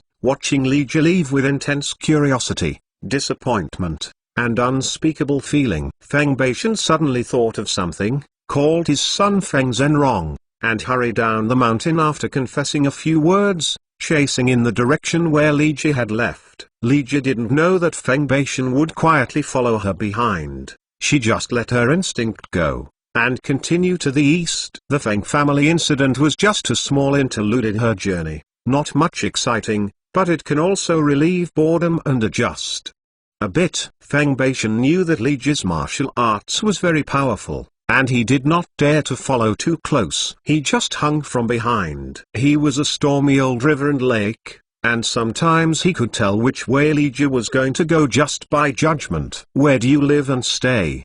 The reason why he followed it was driven by strong curiosity. The sect master lived in the deep palace and was pampered. He didn't know what made her go out of the palace and walk the rivers and lakes. As a disciple of the sect, naturally he wanted to do her best. not to mention the sect master just rescued his whole family as old and young. At noon on this day, Lygia walked into Lanjiaji. She planned to continue on the road after dinner, and stay in the store after arriving in Landong County. She casually found a cleaner restaurant for dinner, took a short rest, and then continued on the road. When she walked out of the restaurant, she passed by the two little ladies who hurried in. Coming in hastily are two young and beautiful little ladies, but looking at the costume and the sheath-long sword in his hand, they know that they are walking the rivers and lakes. The slightly taller internal strength training seems to be good. Seeing the curious gazes of the two women, Lygia smiled back and walked away with her hands. Before she left Lanjiaji,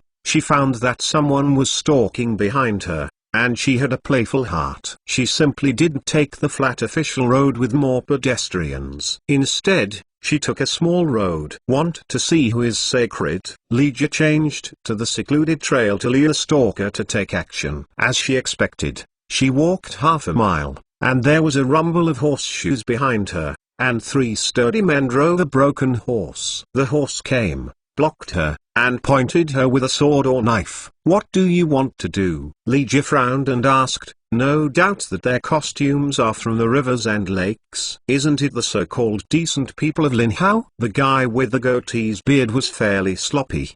Boy, if you're lucky, our boss is interested in you. Ha ha. The man with the goatee laughed and ordered the other two to start catching people. Peach Blossom. Lygia was startled slightly, thinking that she didn't take any action during the transfer. She pretended to be a weak scholar who had no power to tie her hands. She struggled and screamed helplessly. What are you doing? What do you want to do? Robbery. Chapter 677. It's so noisy. The man with the goat beard cursed, stretched out his hand to make Lygia's dumb hole, carried her into the carriage, and placed her on the side of the carriage. The other two sat on the side of the cowl and drove the car with the whip. Fifth brother, does the second master really like this little boy? It should be, I'm sleepy, close my eyes for a while. The fifth brother replied lazily, closed his eyes, and sat leaning on the carriage. He snored quickly, and he really fell asleep. Lygia thought he could hear some information from the conversations between several people. Who would think that the fifth brother with the highest status would go to bed as soon as he said he was asleep? He didn't have the opportunity to eavesdrop, and she simply closed her eyes and rested. But the broken wagon was not laid out, and it was so overwhelming. It makes her a little uncomfortable, but it can only be done. The carriage was driving on a secluded path, and Feng Beishan followed far behind, under the cover of the woods beside the road, and occasionally took out a knife to make a few marks on the tree. He was not worried about Lygia's security, just curious about the identity of the three quacks and the purpose of the kidnapping. On the official road outside the Lanjiaji, pedestrians were constantly coming and going. A middle-aged man carrying an empty load of sold-out goods was about to go home. His eyes swept over a big banyan tree at the entrance. His pupils shrank suddenly. There was a strange expression on his face. He walked up to the big banyan tree and carefully stared at the scratches on the tree. His expression on his face looked very solemn. Those scratches were just scratched, and it seemed like a boring person using spikes or sharp blades at will. Chaotic strokes, but he still understood the famous hall inside. The middle-aged man turned his head and looked at the market town, and then walked toward the first big tree on the right of the official road. There were also irregular patterns on the big tree. He did not hesitate, and walked towards the remote path on the side. Go. The carriage was driving on the uneven path. Lygia, who was lying in the carriage, was suffering from the bumps. The most uncomfortable thing was the snoring of the fifth brother. If she was not curious, she really wanted to kick this guy out of the car. About half an hour later, the carriage finally stopped. The fifth brother opened his eyes, relieved Lygia's restriction, and dragged her out of the carriage. Where is this place? Lygia frowned. The edge of a forest under her feet, or the end, was a big lake beyond the sight of the slope. Her heart moved slightly, and she guessed that it was most likely Panyang Lake, but still need to confirm. Panyang Lake. Brother Fifth grinned and gave her a hand. motioning her to go down. "What do you want to do?" Lygia pretended to be scared. Although she was yelling, she honestly walked down the slope, guessing that the fifth brother and others might be the water pirates of Panyang Lake. Panyang Lake was originally the largest lake in the Yan Empire. There were many islands and complex terrain. There were originally some pirates who occupied the island as kings. After the demise of the Yan Empire,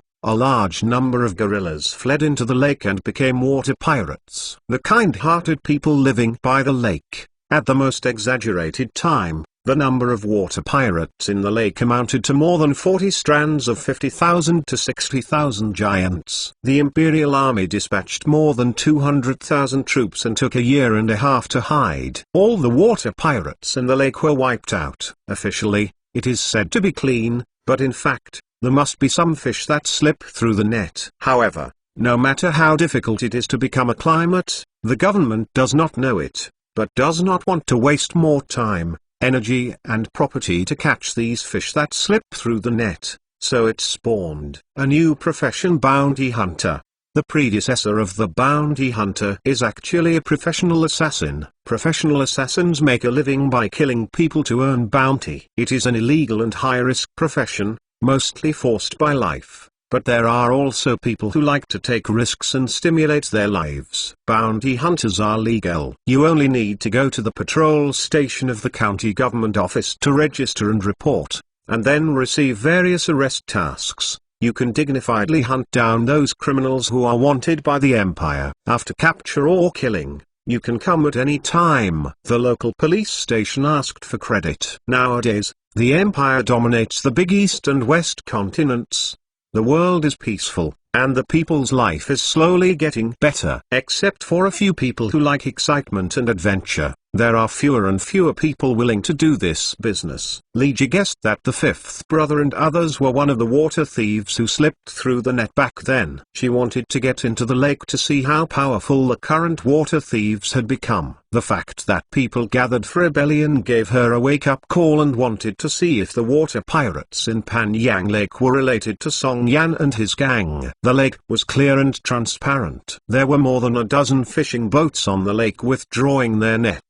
5 brothers and 3 people stood by the lake with Lygia. A pirate put his thumb and index finger into his mouth and whistled a few times. A medium-sized fishing boat turned its head and drove towards them. After docking, the 2 fishermen on the boat greeted the fifth brother happily, and at the same time looked curiously at Lygia, who was standing on the side shivering. "This little white face is the second master, so be optimistic." The fifth brother took Lygia into the boat, made her meridian acupuncture points, and locked it in the cabin. The boatman pumped the pedals and paddled into the lake. There are many hills and islands in the lake, and the water channels are complicated. Fishing boats traverse the waterways between the hills and islands. After turning a dozen or so times, they sail straight forward. It is estimated that it took about half an hour to sail before reaching a towering mountain. Moored before, 5 brothers led Lygia to land, and 2 fishing boats left the original road. 5 brothers led Lygia through the dense forest and climbed up a high mountain along the rugged and steep mountain road. After walking through dense forests,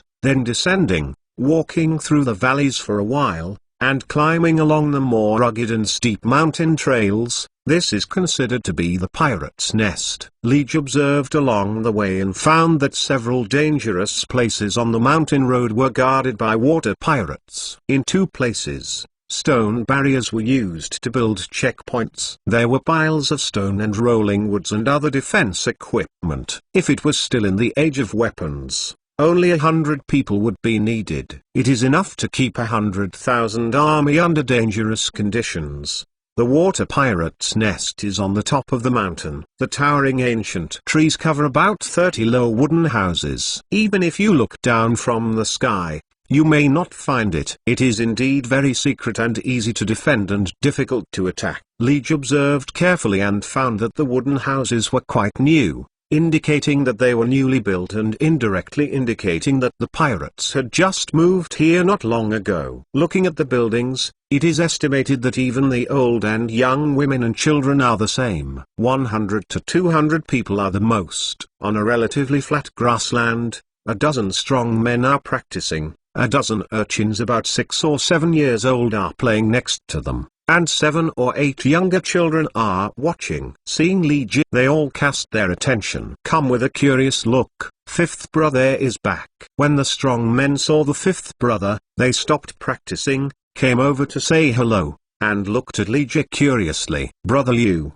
who is this little white face? Someone asked curiously. The man who the second master looks after. Chapter 678. Who is fooling who? The man that the second master looks after. Everyone had a strange expression on their faces. Maybe it was the power of the second master. No one dared to chew their tongues indiscriminately. Li Ji really wanted to hear some useful information from their conversation, but unfortunately no one dared to talk nonsensely. She was locked in a wooden room by Brother Liu. The room was simple, with a rough square table and several tables. Chair, there is a small bamboo bed in the corner, a long sword with sheath hanging on the wall, and a strong bow and quiver. Although there is a strong smell of rivers and lakes, she can still see that this is a woman living in the room. It seems that the life of these water pirates is not easy. The son is hungry. The door opened, and a middle-aged woman came in with a bowl of steaming noodles, and there was an egg on it,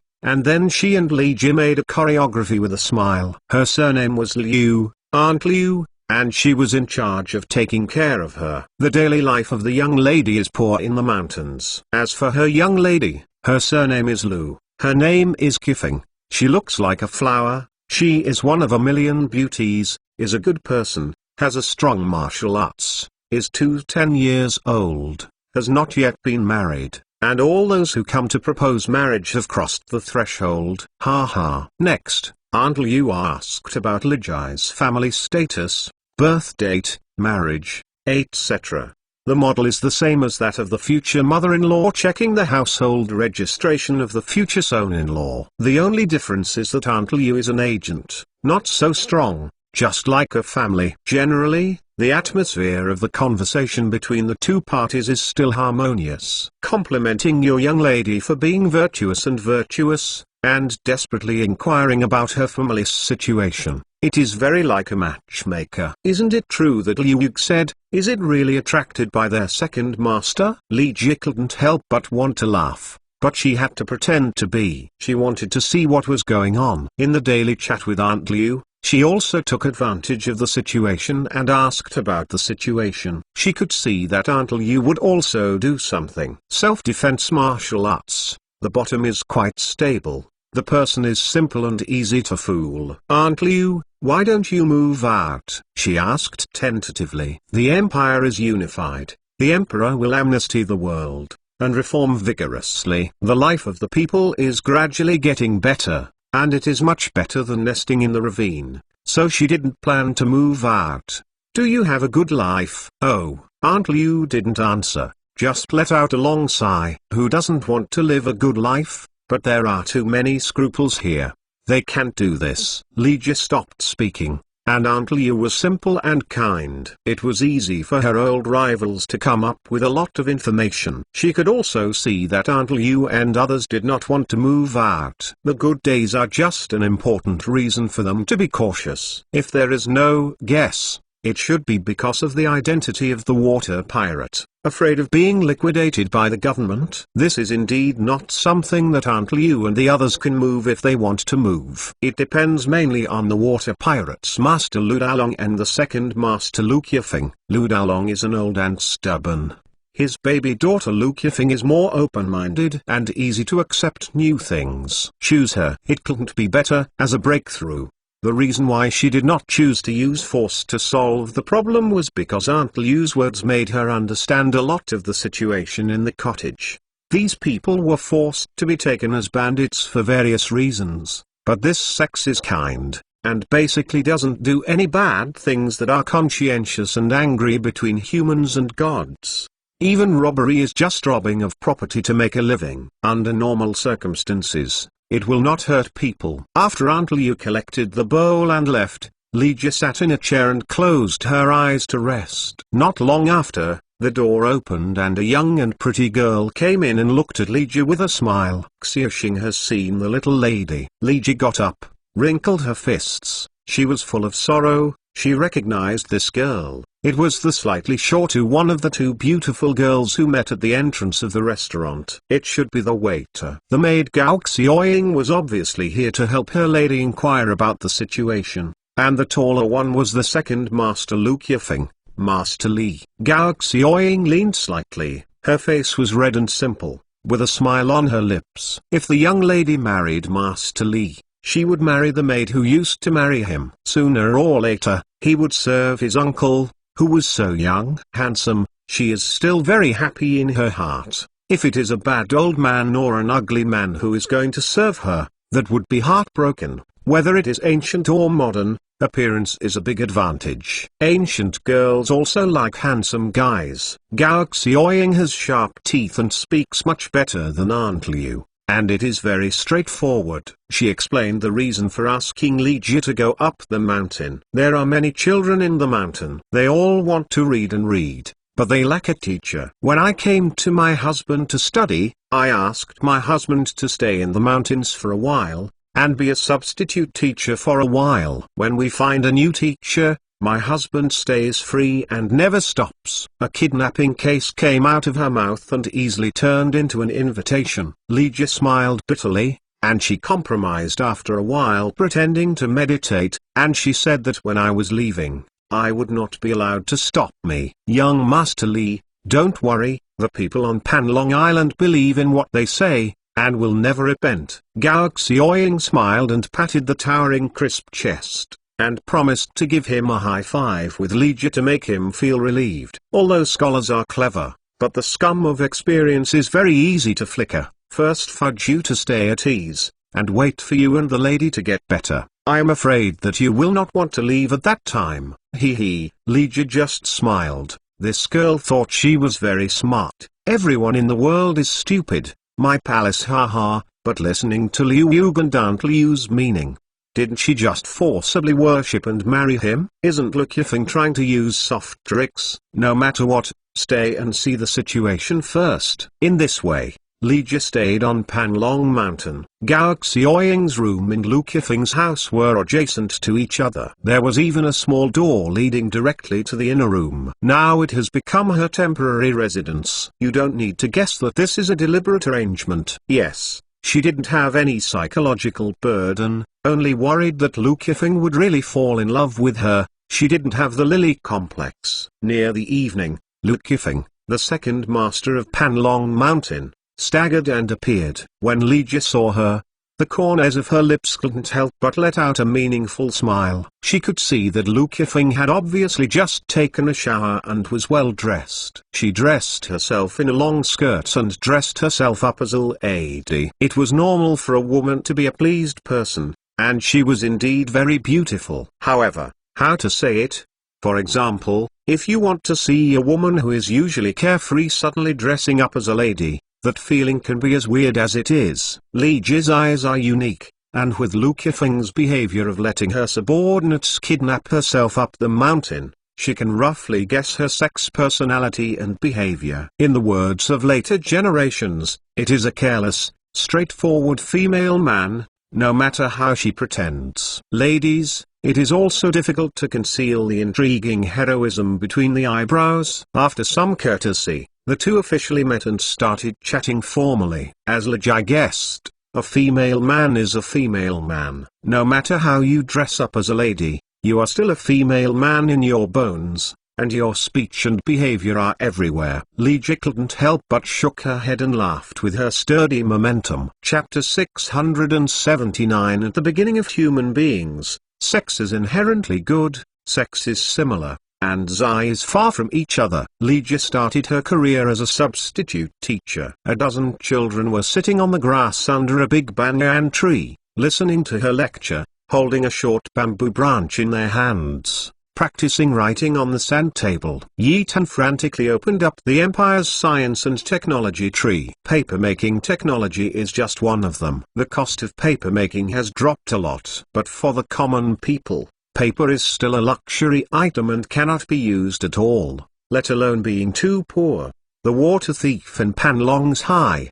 The children want to practice calligraphy, they can only use the most primitive sand table. Lu Qifeng and Gao Xiaoying were practicing swords on the grass not far away, and they looked at the young and handsome Li Jie from time to time. They said that serious men are the most attractive. This is not false. Looking at Li, who is serious about teaching children to read and read, the hearts of the two women were beating wildly and strangely, and their auras were a bit disordered. Li Jie seemed to feel something, turned her head and looked over, and then showed a faint smile that made the girl feel excited. She wanted to influence Lu Qifeng and persuade her to go out of the lake and live outside, so she could only use beauty. No, she is acting as a boy student now, so she is considered a beautiful boy. Li Jie taught a morning and a self-study lesson in the afternoon, so that the children should memorize the words they learned in the morning. If she teaches students to practice martial arts, she must do her part, but she is not competent to teach children to read and write. Lazy. The most important thing is that she doesn't want to waste time. She wants to create opportunities to get close to Lu Qifeng. As she was wondering how to approach Lu Qifeng without leaving a trace, Gao Xiaoying seemed to have a clear heart, and she quickly created a good opportunity for her. At lunch, Gao Xiaoying also wanted to read and revealed the message that Li Jie was cheating. She and the young lady were illiterate, so they also wanted to learn. Of course, if you think about the problem from another angle, this is also Gao Xiaoying's own home. The young lady creates the conditions. Of course Li Jie would not miss such a good opportunity, and she readily agreed. After dinner, Gao Xiaoying got 2 sand tables, sat at the wooden table with Lu Qifeng and listened to Li Jie's lectures, and then found an excuse to go around, leaving Lu Qifeng and Li Jie alone. Qifeng, this is how the word for autumn is written, Li Jie said softly. After Gao Xiaoying made an excuse to go away, Lu Qifeng blushed with an inexplicable heartbeat, and looked a little uneasy. When Li Jie said the word autumn phoenix, his brain banged, and he instantly became messy. He actually called me Qifeng. The correct address should be Miss Lu, or Miss Qifeng. The second master will do. Qifeng seems a little too intimate. Only relatives or very close people can use this name. Suddenly Li Jie uses this name, which seems a little bit what's the matter. It also made her a little messy, and her mind became a little dull. Lu Qifeng suddenly realized that Li Jie was standing behind her, almost touching her back, teaching her handwriting. This posture was very reminiscent of the scene of a certain Amai, which made her nervous and her heart rhythm accelerated and her breath disordered. Chaos. Young Master Li. She wanted to say that men and women can't accept each other. This posture is not good, but when the words reached her mouth, she swallowed abruptly. Isn't this what she hopes for? Lu Qifeng has a hearty sex, clear grudges and grievances, and dare to love and hate. At first sight, he saw Li Jie, who is a woman disguised as a man. Only then did Brother Liu take the person up the mountain forcibly,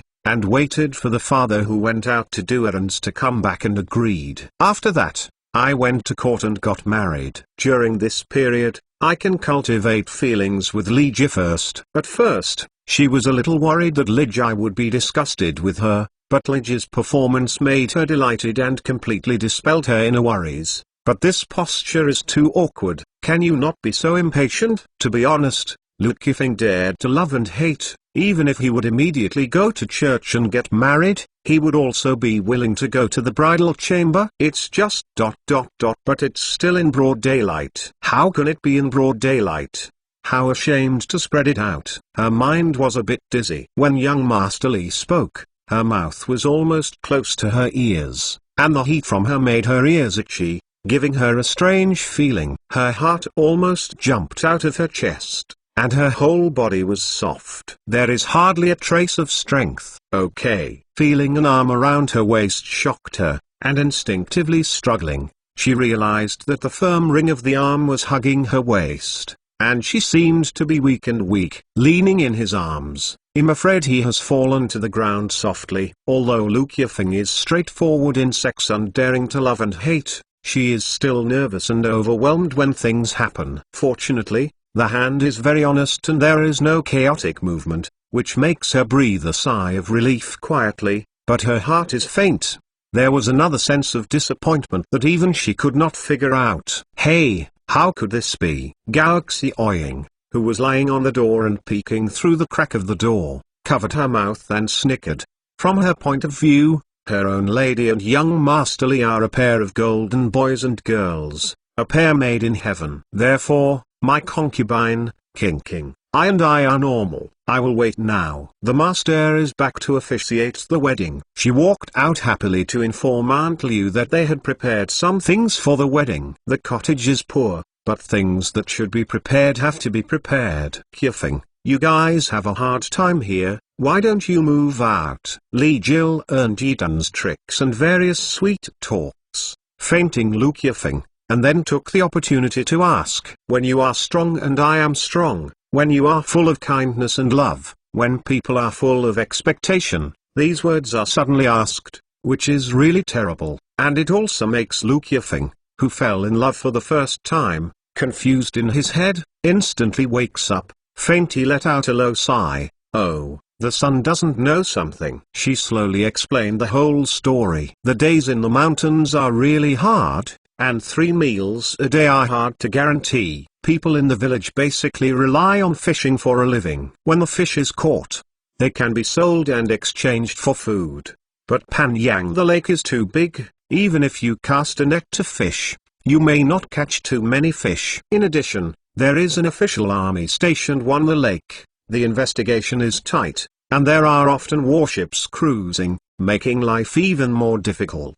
Some of the cottages tend to move out, but are afraid of being cleaned up by the government. They are all water pirates wanted by the government, and their predecessors are the defeated generals of the Yan Empire. They fought with the Zhou Empire and killed some soldiers of the Zhou Empire. Afraid of being liquidated after being remitted. My second master, these are all old calendars. The empire is unified, and the emperor will pardon the world. Except for some wicked and conscientious wicked people, no matter who they are, they will be forgiven. Doesn't he know that Liu Oyan, the general of Chu, the army ambushed and wiped out a battalion of the Zhou army? After he surrendered, the emperor not only pardoned him, but also entrusted him with a heavy responsibility. Yan General Li Tai. Li Jie laughed and put her arms around Lu Fengqia's slender waist to enlighten her. She wanted to dispel the worries in Lu Kifeng's heart. It was not enough. She had to cite some living examples. The reason she knew these things was that the emperor happened to be in her bedroom. After reviewing these memorials,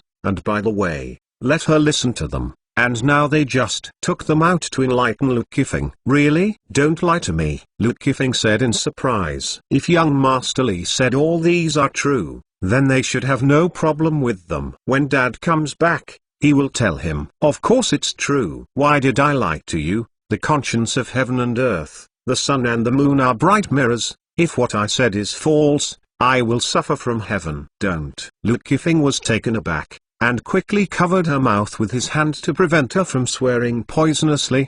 The ancients emphasized righteousness, believed in ghosts and gods, and raised their heads 3 feet to have gods, so he never dared to swear easily. Li the son dared to make such a poisonous oath. Of course she believed it, and sweetness surged in her heart. Chapter 680. Li Jie, a substitute teacher in elementary school, is very incompetent. In the morning, she teaches her little friends to learn 7 or 8 characters. In the afternoon, she lets them study by herself to consolidate the knowledge she learned in the morning. Then she hides in her room and talks about life ideals with Lu Kifeng, but she doesn't have the Lily complex, so she really just talks about the ideals of life. Sometimes for the sake of tricks to act more realistic, will hold Lu Kifeng's hand. Really don't have the slightest idea of eating tofu.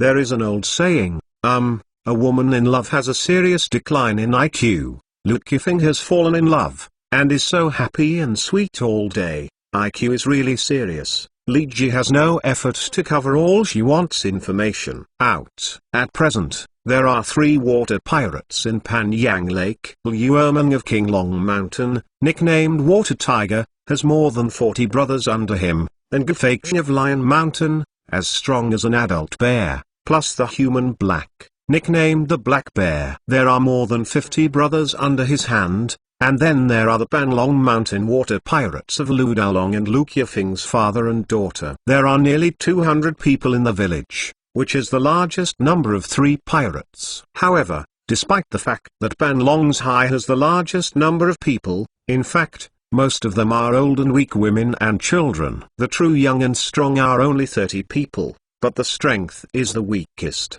The 3 water pirates each occupy a mountain and are in peace. But after meeting LV Kefing with Gafake and Liu Erman, the 2 of them are not calm. They have nothing to do, show courtesy, flatter, come to ask for a kiss, causing the Lu family's father and daughter to have a headache. You can only play the balanced technique first, flicker on both sides, hang first, and it can be delayed for a while. This kind of balance technique of flickering on both sides is actually the so-called Emperor's Heart technique. It is often used by the emperors of each dynasty to balance the power of courtiers and families. The technique is clever, and it is basically easy to use if it is played well. But Jianghu is not a court. The rivers and lakes are reckless, and Liu Erman and Gafake are desperados. This balancing technique is not very effective. They only believe in fists. Whoever has the big fist is the eldest brother, winning the beauties. You only need to move out, and your own officers and soldiers will clean them up. Li Ji comforted. The balance technique of these 2 flickers is really not suitable for Liu Erman and Gafake. The 2 guys coveted Lu Kefing's beauty color is just one of them, thinking combining Panlong's High, annexing the opponent is true, and finally slowly annexing Panlong's High. This abacus is crackling. Little hairy thieves like Liu Erman and Gafake. She was too lazy to deal with it. It was only because of the kindness of the Lu family's father and daughter and the Panlong cottage that they were kind-hearted. So she took a bit of tongue to fool them into moving out and returning to a normal life. Well, I try to persuade my dad, Lu Kefing replied softly. Perhaps because of the motivation of love, her whole person has changed a lot. Her mood is extremely good, and she has a little more confidence in persuading her dad. Li Ji smiled bitterly. This time, it seemed like she was over. I hope she doesn't get too deep, otherwise it will be troublesome. Alas, how can I encounter this kind of thing during this trip to the palace? Do women have good luck too? While chatting, Gao Xiaoying hurried over and said, Miss, that Liu Erman is here again. Lu Kefing snorted. This is what she's most annoying about. She was disturbed when she was with Li Gongcai King, when you were thick and I was thick, and now she can't wait to chop that bastard Liu Erman. I hate it. But I still have to bite the bullet and go to see Liu Erman. She doesn't dare to joke about the nearly 200 sex lives in Queen's High. I'll go too. Li Ji said. She wanted to see what kind of god Liu Erman was. So arrogant. No way. Lu Kefing and Gao Xiaoying were shocked. They shook their heads and refused. What a joke. This is to let Liu Erman, a bastard, know. It's strange if you don't fight. Fighting is a trivial matter. They are not afraid of Liu Erman at all when they join forces.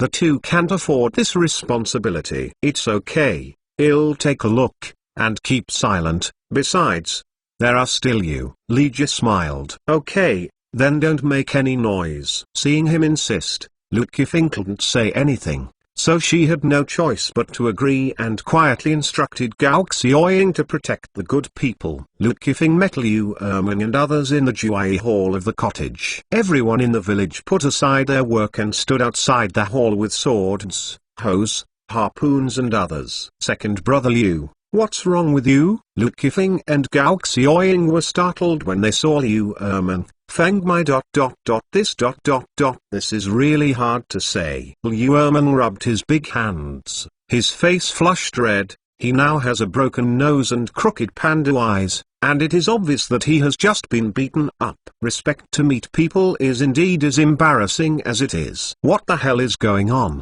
You tell me. Lu Kefing asked impatiently. If it was normal, she would be too lazy to pay attention to it. She was just curious. She was still quite aware of Liu Erman's martial arts cultivation skills, an external hard Qigong practiced horizontally. He is invulnerable, and can already be included in the ranks of first-class masters in the arena. His own father may not be able to get a bargain in his hands. If he can beat him into such a miserable situation, He must be a super first-class master. Who is it? Oh. A word is hard to say. Liu Erming scratched his head desperately, with an embarrassed expression, and he was entangled in his heart. He gritted his teeth and said that he was winning dignifiedly. He was convinced that he lost, and he was ashamed that he didn't support him under his hands. 10 strokes. Earlier, Gefeiction suddenly approached him and made a bet with him. Both sides sent 5 masters to compete, 5 games and 3 wins to determine the winner, and the losing party surrendered. He was extremely confident in his martial arts, and he was very confident in his own martial arts. Wukong is also quite confident, as long as he can win 3 games. I don't know that in the first match, Gefeiction personally ended up and defeated the 3rd child. In the second match, Gefeiction sent a new face to the end, defeating the 2nd child with 10 strokes. In the field, he personally played against a middle-aged man, and he conceded defeat before 10 moves. According to the gambling agreement, Gefeiction accepted his King Long's high, but it was not bad and gave him a position of the 5th head. Today, he was ordered by the head Gefeiction to bring a heavy gift to beg for him. Liu Erming likes Lu Qifeng, but he is also very moral. If he loses the gambling, he will naturally no longer have the power to pursue Lu Qifeng. The most important thing is that after seeing Gefeiction's terrible strength, he dare not live with unpleasant thoughts. He just doesn't want to die. Can pinch his tail to recognize counseling. What are you talking about? Lu Qifeng said in a daze, thinking that she had misheard. The amount of information Liu Erming said was too much, and she couldn't believe it. Standing behind Gao Xiaoying, Li Ji glanced at Liu Erming's body and turned to the thin and tall entourage standing beside him. She frowned. She could feel that Liu Erming's martial arts was still so-so, but beside him, the martial arts of that thin and tall entourage is more powerful. At least it has surpassed the realm of a first-class master, and is close to the level of a master. Hey, this guy is a bit familiar, as if I have seen it before. Chapter 681. This guy is a bit familiar, as if I have seen it somewhere. Come to think of it, on the top of Qingbai Mountain, a group of masters of the rivers and lakes are clustered by Song Yan. This thin and tall man is one of the masters. Although he didn't make a move, he plugged the 2 sticks around his waist. Li Ji couldn't help but look at the judge's pen a few more times. Among the 18 weapons of the martial arts, the judge pen is a short weapon. It was created by a famous acupoint who needed the essence of martial arts moves of various schools. It mainly uses acupoints to seal the veins. Ingenious and unique, he lost dozens of masters in a row, and once made a sensation in the arena, but for unknown reasons, the famous celebrity suddenly disappeared, and no martial arts master using the judge's pen was seen on the rivers and lakes. The master of Song Yan's side appeared here, which meant that she might also be in Panyang Lake, and she just took it away in one pot. Li Ji was secretly happy, but she could not confirm whether Song Yan was in Panyang Lake or not. Even if they were there, they might not be able to catch people if they sent out 100,000 troops to surround the entire Panyang Lake. The topography of the waterways of Panyang Lake, it was too complex. If Song Yan wanted to hide, she might not be able to catch her. This method didn't seem to work, so she had to find another way. The second master, don't refuse. The Master Lu is at the Lion Village as a guest. Liu Erming saw Lu Qifeng react. His eyebrows were upturned, and he was about to get angry, and he rushed to speak. He climbed the mountain today and proposed marriage is only one of his goals. The annexation of Panlong's highest power is the real goal. Lu Qifeng's father, Lu Dalong, has been placed under house arrest by them, and Lu Qifeng cannot give in. What? How dare I kidnap my dad? Lu Qifeng was so angry that he wanted to slash someone with his long sword. It's no wonder that dad hadn't come back from the lake for so long. It turned out that Gefeiction had kidnapped him to Lion Mountain. Qifeng, Li Ji stretched out her hand and grabbed Lu Qifeng's wrist. Let go of me. I chopped off these bastards, and went to the Lion Rock to save my father. Lu Qifeng shouted, very angry. Liu Erming stepped back a few steps. He was not afraid of Lu Qifeng, but he didn't want to provoke a tigress, let alone offend the future sister-in-law. The thin and tall man narrowed his eyes slightly and fixed his gaze on Li Ji. Lu Qifeng himself was a first-rate master with strong internal skills. He was so angry that he could not break free from the hand of this handsome scholar. This shows that this scholar is also a master. The cultivation base is never under Lu Qifeng. Gao Xiaoying, who was standing on the side, also had bright eyes. The so-called authorities were fascinated, and bystanders were clear. She was originally standing in front of young Master Li and was responsible for keeping him safe. Going up to help the young lady, he felt that young Master Li behind him was pulling her clothes. He was slightly startled and turned his head instinctively. He saw Li Ji flash out from behind her and grabbed the young lady's arm. She was also like a tall and thin man. She clearly saw that her lady could not break free of Li Ji's palm when she was furious. She was shocked and happy. What was shocked was that Li Ji could also martial arts, and her internal strength did not seem to be weak. Miss you. What is happy is that there is one more first-rate master in the side. Master Li can also martial arts. Young Master Li ... Lu Qifeng broke free from Li Ji's palm. Although she was furious and about to hack someone, she was still sane and worried about Li Ji's safety. She reached out and grabbed his arm, trying to drag him behind her, but Li Ji seemed to have taken root. In general, she couldn't even move, and she was shocked. She understood in an instant. The seemingly weak young Master Li not only possesses martial arts, but also his internal strength is not weaker than her. This ...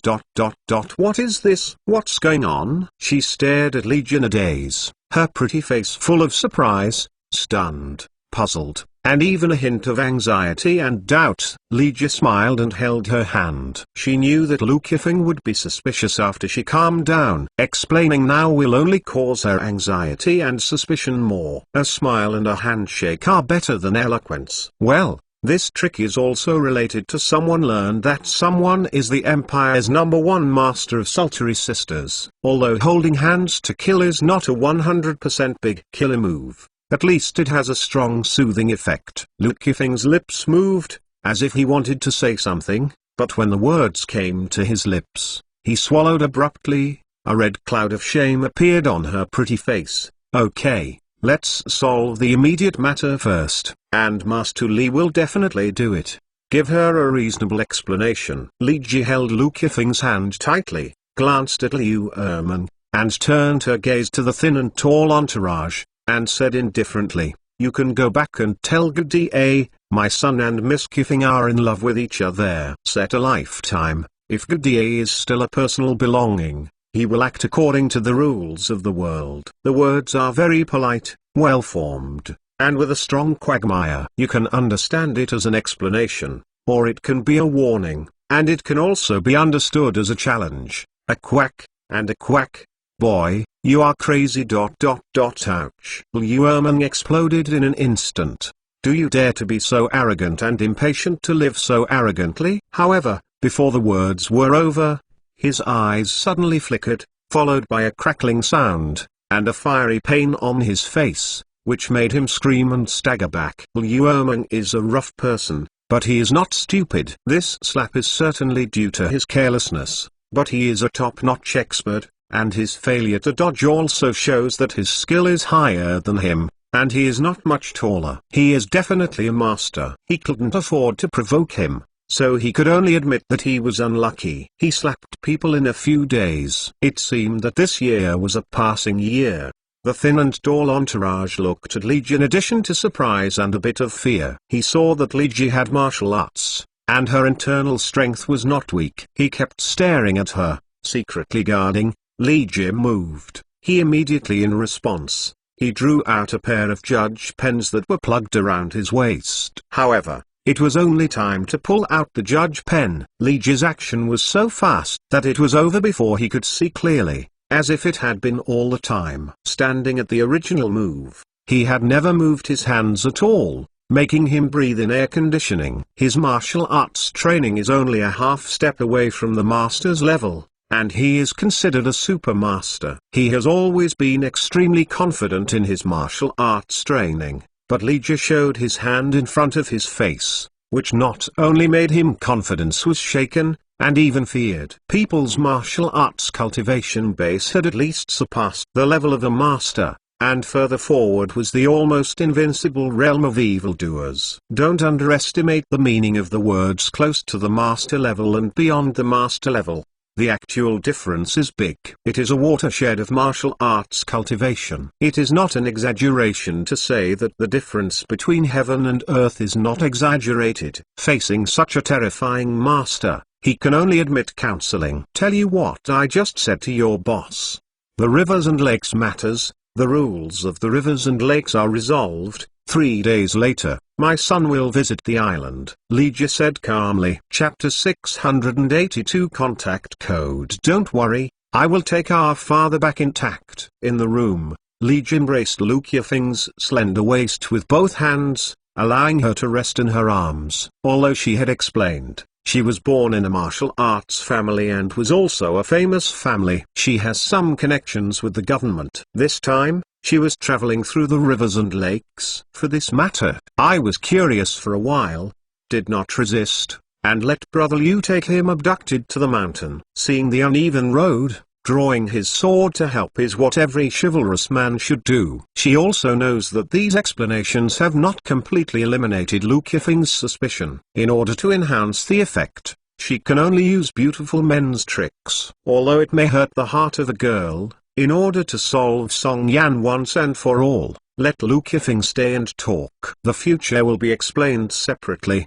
They didn't say that I want to marry you. Lu Kefeng, whose cheeks were full of shame and red clouds, said in shame, but her heart was sweet, as if she had drunk honey, like a docile kitten resting on young Master Li. In the warm embrace, she feels unspeakably safe, warm and sweet. No matter how strong a woman is, she will become tender when she meets a man she likes. The two of them talked a lot while being kind, loving, and loving. The most important thing was how to rescue Lu Dalong and return safely after 3 days. Another big issue was the future of Banlong's High. Li Jie took a lot of effort to convince Lu Kefeng, move all the people from the village out of the lake. In fact, most people in Lu Kefeng and the village wanted to relocate out of the lake, but they were worried. In addition, the old village owner Lu Dalong was stubborn and conservative. This thing dragged on. Li Jie's persuasion and guarantee made Lu Kefeng determined to move out of the lake. She knew in her heart that if she did not move out as soon as possible, Banlong village would be annexed by Gefeiction sooner or later, and the result of resistance could only be destruction of the village, life or death.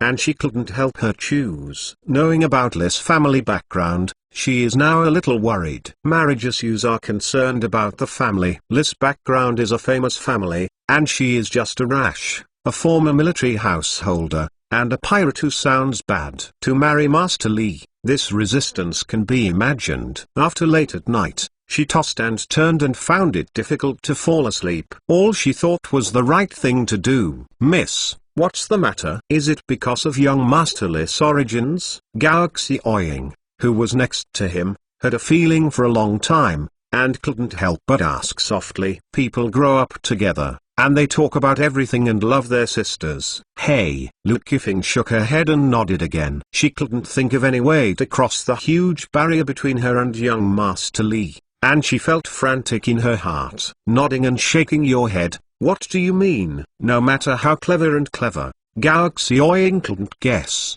She had to keep asking. Only then did she understand why her lady was so upset that she couldn't sleep. This matter is really a headache. Is there no way to solve it? Xiaoni's eye has always been quick-witted, and there was a flash of inspiration in her mind. She suddenly thought of a way. This is really impossible. She can only use this trick. Although it is a bit shameful, there is really no way. Raw ice to cook mature ice? Lu Kefeng was dumbfounded. Can this work? Although she has a straightforward sex personality and dare to love and hate, she is a big girl in the end. How can such shame be proactive? Besides, she was also afraid of being misunderstood by young Master Li and underestimating her. That would be fatal. For the master and servant, this night was a long century. Even if they tried to break their heads, they couldn't think of a solution. and fell asleep unknowingly in the bewilderment. The sky was still grey and did not light up.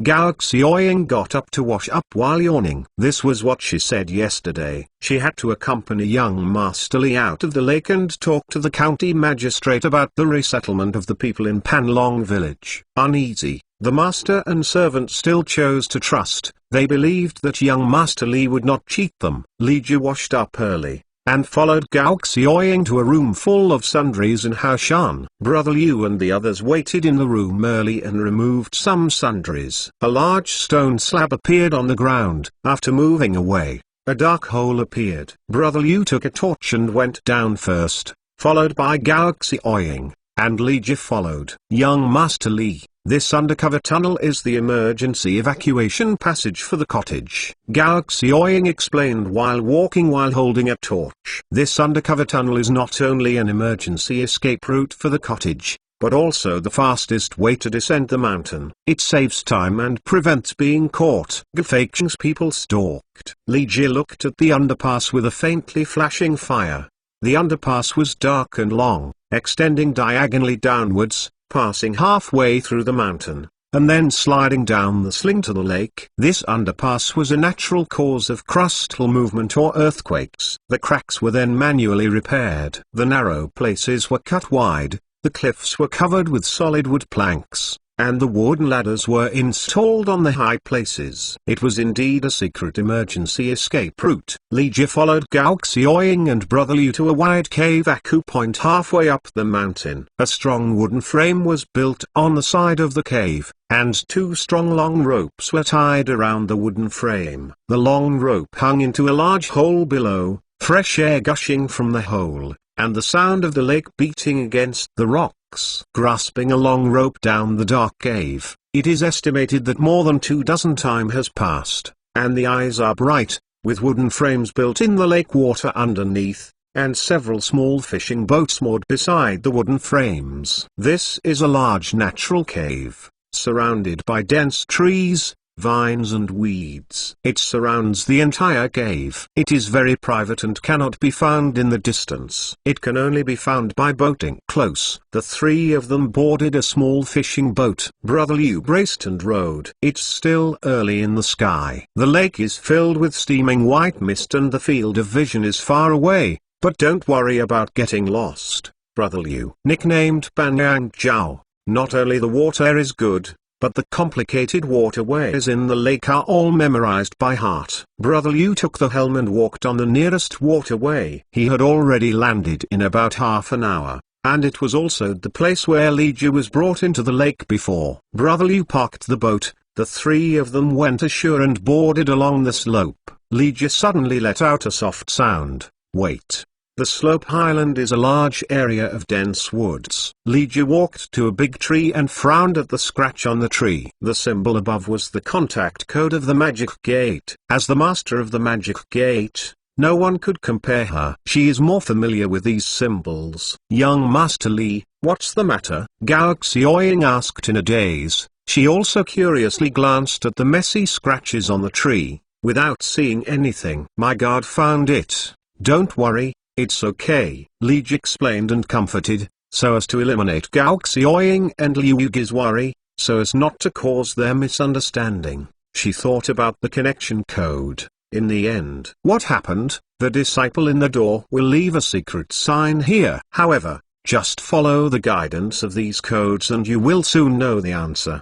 The three of them got into the woods next to the high ground and walked under the dense and dark woods. From time to time, they could see some conspicuous big trees in the forest with related codes carved on them. After walking for more than a mile, they finally saw a building in front of them. Temporary new wooden house. When approaching the wooden house, more than a dozen men and women wearing different clothes and holding swords and other weapons suddenly emerged from behind the tree and surrounded the three of them. Chapter 683 Subordinate Feng Baishan has seen the sun. Feng Baishan bowed and saluted respectfully, and the dozens of men and women in different costumes also saluted respectfully, and all of them were full of excited expressions. Li Ji, Gao Xiaoying, and Liu Yu entered the forest without hiding their tracks. The dead leaves under their feet were rustling, and the movement was quite loud, which could be heard from far away. Feng Beishan and others were in that building. Resting in the simple wooden house,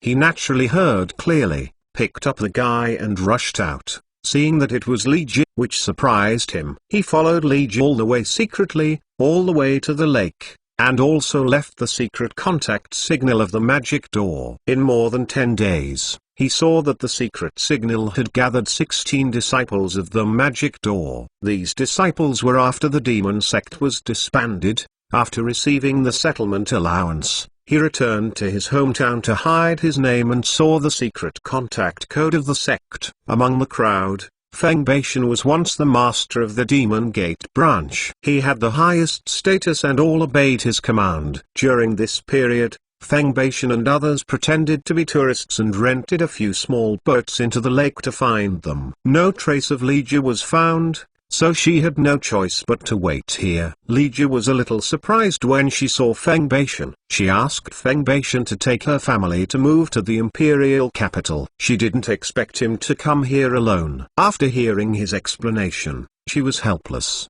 but fortunately, she was short of manpower. Just came in handy. Seeing that Feng Beishan and others treat Li Ji so respectfully, Gao Xiaoying is both happy and worried. It is happy that so many experts have helped me at once, so I no longer have to worry about being bullied by Gafei. What is worried about is the lifelong event of my own lady. Young Master Li travels the rivers and lakes. There are 16 martial arts high-powered bodyguards secretly accompanying them. This is a huge show. The average family can't play at all. At least they are the top family with a century-old brand. The gap is so desperate. What should the young lady do? Brother Liu was so embarrassed that he was looking for cracks in the ground. Not to mention that young Master Li is so strong that even his own young lady is inferior to herself. Just look at these 16 bodyguards with different looks, male and female bodyguards. All of them are spirited, introverted. They are all superclass masters. Anyone can press him on the ground and rub him on the ground.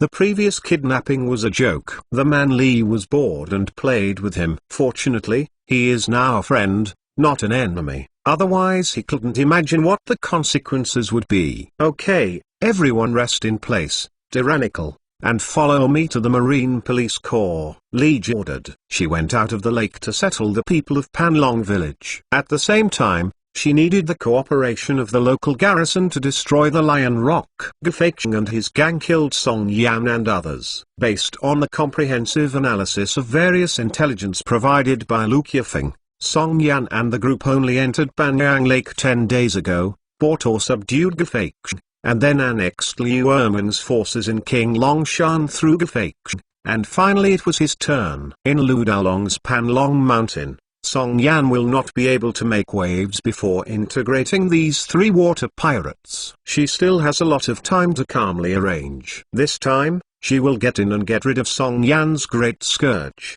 forever.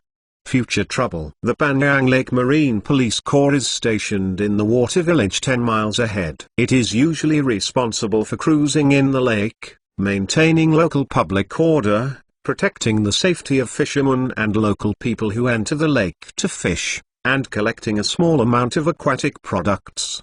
Tax. In order to eliminate the dozens of water pirates entrenched in the lake, the Imperial Court not only sent an elite army, but also built nearly 100 large, medium and small warships. After the water pirates were eliminated, the army evacuated, and most of the warships built and captured were sold. For the common people, only 20 large and medium-sized warships were retained. The Marine Police Regiment was organized at the regiment level, but in reality only one battalion of more than 500 people was retained. After the reign of the world, the Empire will have no foreign enemies. Naturally, there will be a lot of disarmament. Only the elite standing troops stationed in various places will be retained. The Marine Police Regiment can also retain a battalion. In fact, it is still a bit bloated, but all that can stay is experienced. In many fierce battles, the battle was brave and tenacious, and the troops and officers who won many military exploits. When Li Ji and others approached the station of the Marine Police Corps, they were stopped by the sentry on duty. She showed a piece of jade pendant. "My name is Li. I am looking for your head in an emergency." The sentry took a look, shivering with fright, and hurriedly entered the barracks to report. Fang Yuanqing, the head of the Marine Police Regiment, was playing with his 3-year-old son in the room. A guard hurried in and presented the jade pendant with a nervous expression. "What's so nervous?" Fang Yuanqing was startled, took a look at the jade pendant, shivered, and almost removed the jade pendant from his hand. The front of the jade pendant is carved with a lifelike 5-clawed flying dragon with teeth and dancing claws.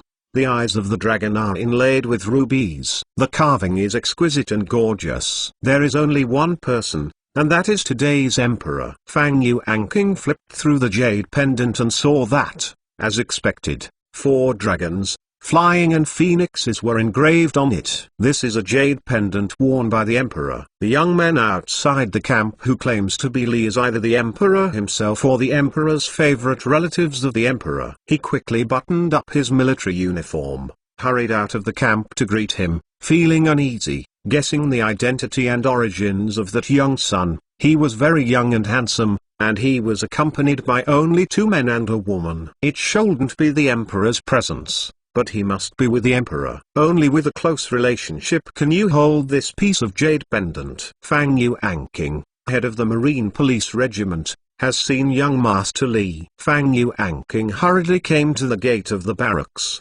saluted the military salute, and then respectfully praised Jade. Li Ji smiled and nodded, took the jade pendant and put it away, followed Fang Yuanqing, and brought Gao Xiaoying, Liu Yug and Feng Beishan into the camp. "We haven't eaten breakfast yet, so please ask the head of the party to get someone to get it. Just a few home-cooked dishes." "Good, good, right away." Fang Yuanqing nodded desperately. After he invited people into the office, he ordered the guards to inform his wife to cook some delicate and delicious home-cooked dishes. The food in the barracks could not be compared with the small stove at home, and his wife cooked good dishes. Of course, she has to cook and entertain the distinguished guests. Li Ji took advantage of the time when the food was not ready, and explained the situation in front of Gao Xiaoying and Liu Yug, making them both surprised at her identity and grateful at the same time. Master Li did not treat them as outsiders.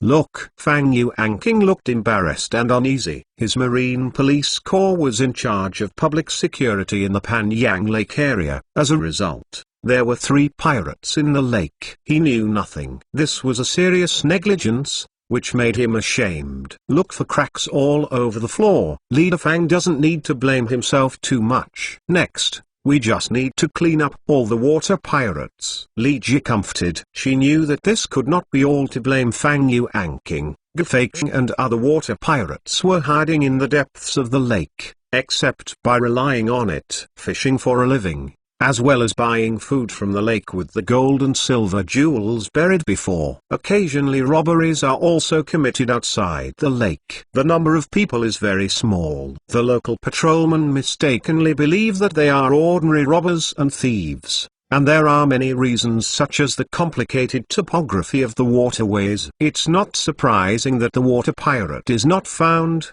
Just make up for it. "Thank you," Fang Yuanqing said gratefully. "This is another person, he can be convinced of this pot. It is still young Master Li, a good man." Chapter 684. Li Ji repeatedly confessed that after having breakfast and leaving the Emperor's jade pendant, she took Feng Beishan, Gao Xiaoying and Liu Yug to leave. The Marine Police Regiment has only 1 battalion and its strength is severely insufficient. The nearby garrison must be mobilized for assistance. Fang Yuanqing is only a colonel and has no right to mobilize the garrison. He must go to the commander of the garrison in the nearby state capital with the jade pendant of the emperor to discuss it. After returning to the wooden house in the dense forest, Li Ji called a dozen of her disciples, and gave orders in front of Gao Xiaoying and Liu Yug. Gao Xiaoying was both happy and admired, and Li Ji made a strategizing strategy and was handsome.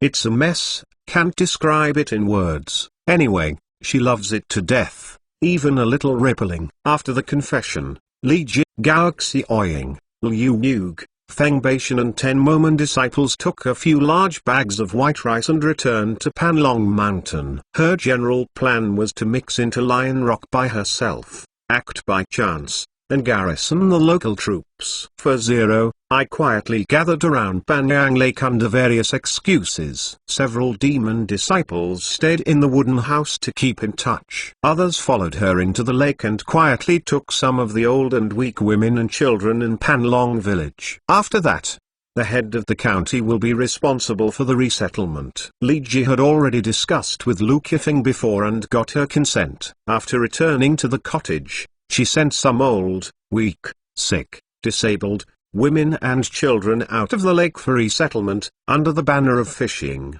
and quietly sent these people out. After the lake, Feng Baishan and others stayed in the cottage. Although the number of Banlong's high increased greatly, but the strength soared. I really wanted to rip him off with Gafeichen from Lion Mountain, and could kill him at any time. Lu Qifeng suddenly realized that she has almost become an outsider who is idle and doing nothing. However, she likes the current situation. Seeing the man who she likes is arrogant and heroic, her heart is full of sweet happiness. The man was originally he is the head of the family, but the worry in my heart is getting heavier. I have heard the description of the maid Gao Xiaoying, knowing that young Master Li's family is a great pen, and even the head of the Marine Police Corps nodded and bowed at him. They were very respectful. The gap is simply the difference between the sky and the earth. What should I do, miss? Or, Gao Xiaoying whispered again. Or else cook the uncooked rice first. Such an excellent man would be careful to be snatched away by another woman if he didn't start. Lu Qifeng glared at her. She didn't want to, it was just such an indescribable shame. How could a woman take the initiative? She was afraid of being underestimated by young Master Li. Then what should I do? Gao Xiaoying said startled. How do I know what to do? Lu Qifeng was so frantically pulling her hair. She had to find a way. Why is she so sad? Miss, or ill? Gao Xiaoying blushed, whispered, and hesitated to say his thoughts. This thunder, I have to go sooner or later, and it is good to go early. As for the maid, I will try to go first. After the trip, do you arrange for the young lady and Li Gongzai to make a good deed? Lu Qifeng's eyes lit up and he had a good idea, so just do it. The indescribable shame of letting personal servants try the gun first was normal in ancient times, especially among the aristocratic families, powerful people, princesses, etc. It is very popular. If there is a problem with the gun of the uncle in the future, it doesn't work. Wouldn't it be a pitfall?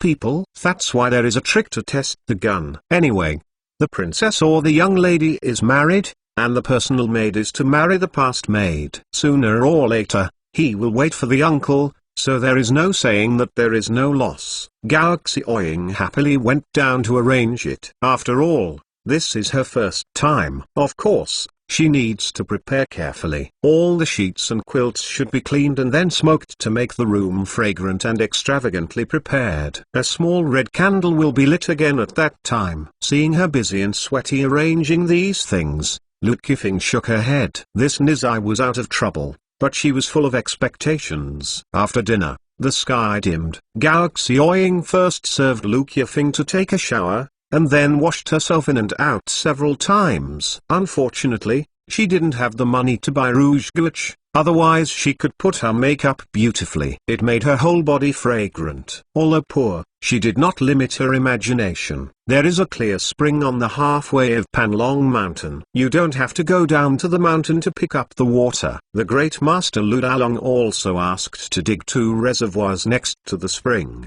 and build 2 separate small bathhouses, one for men and women. But there are more people in the village, so you have to line up. When Li Ji returned to the room after washing, it was already very late. Seeing Gao Xiaoying coming in, she asked casually, has Miss Qifeng slept? Sister Xiaoying, please invite Miss Qifeng over. Li Ji didn't notice the strange expression on Gao Xiaoying's face. She had something to discuss with Lu Qifeng. Since the person hasn't slept yet, please come and discuss it. Although Gao Xiaoying didn't show it on her face, her heart was full of depression. Everyone is ready. But you have something to do with you, son. Master Li told me to go over. Lu Qifeng was startled. Could it be? Did Master Li want to? Miss. Young Master Li seems to have something to do. Gao Xiaoying interrupted her fantasies very ignorantly. She could see that young Master Li was really something. Definitely not that kind of indescribable shame.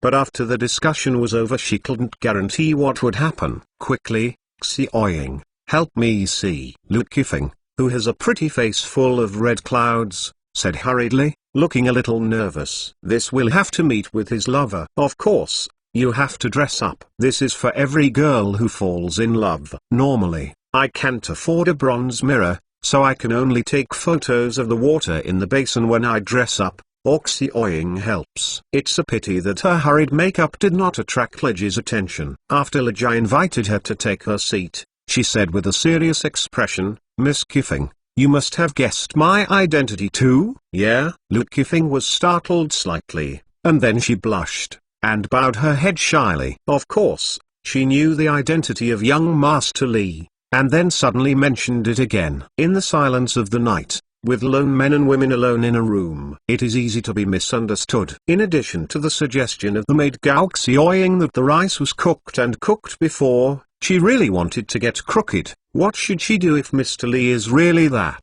Although she also had some psychological preparations, when things came to the head, there were still some tangled tensions and more shyness in her heart.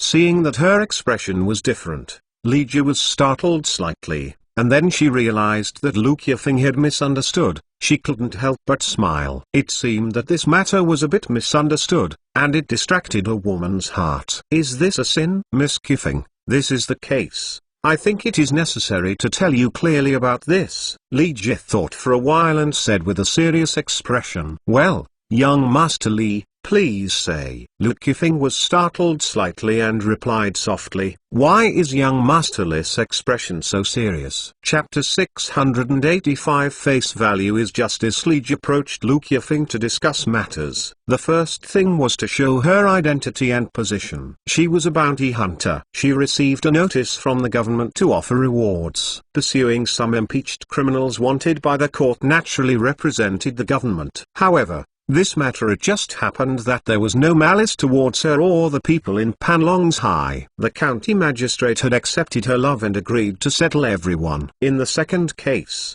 she has discovered the important entourage of the imperial prisoner, that is, following Liu Erming's mountain climbing, making a pair of tall and thin entourages of the judge's pen, planning to risk mixing in order to penetrate into the core and hunt the imperial prisoner. It is possible to use some such as strategies such as beautiful male tactics may irritate her, so let Lu Qifeng be a little psychologically prepared. If she can cooperate with the acting, it would be better to be jealous or angry.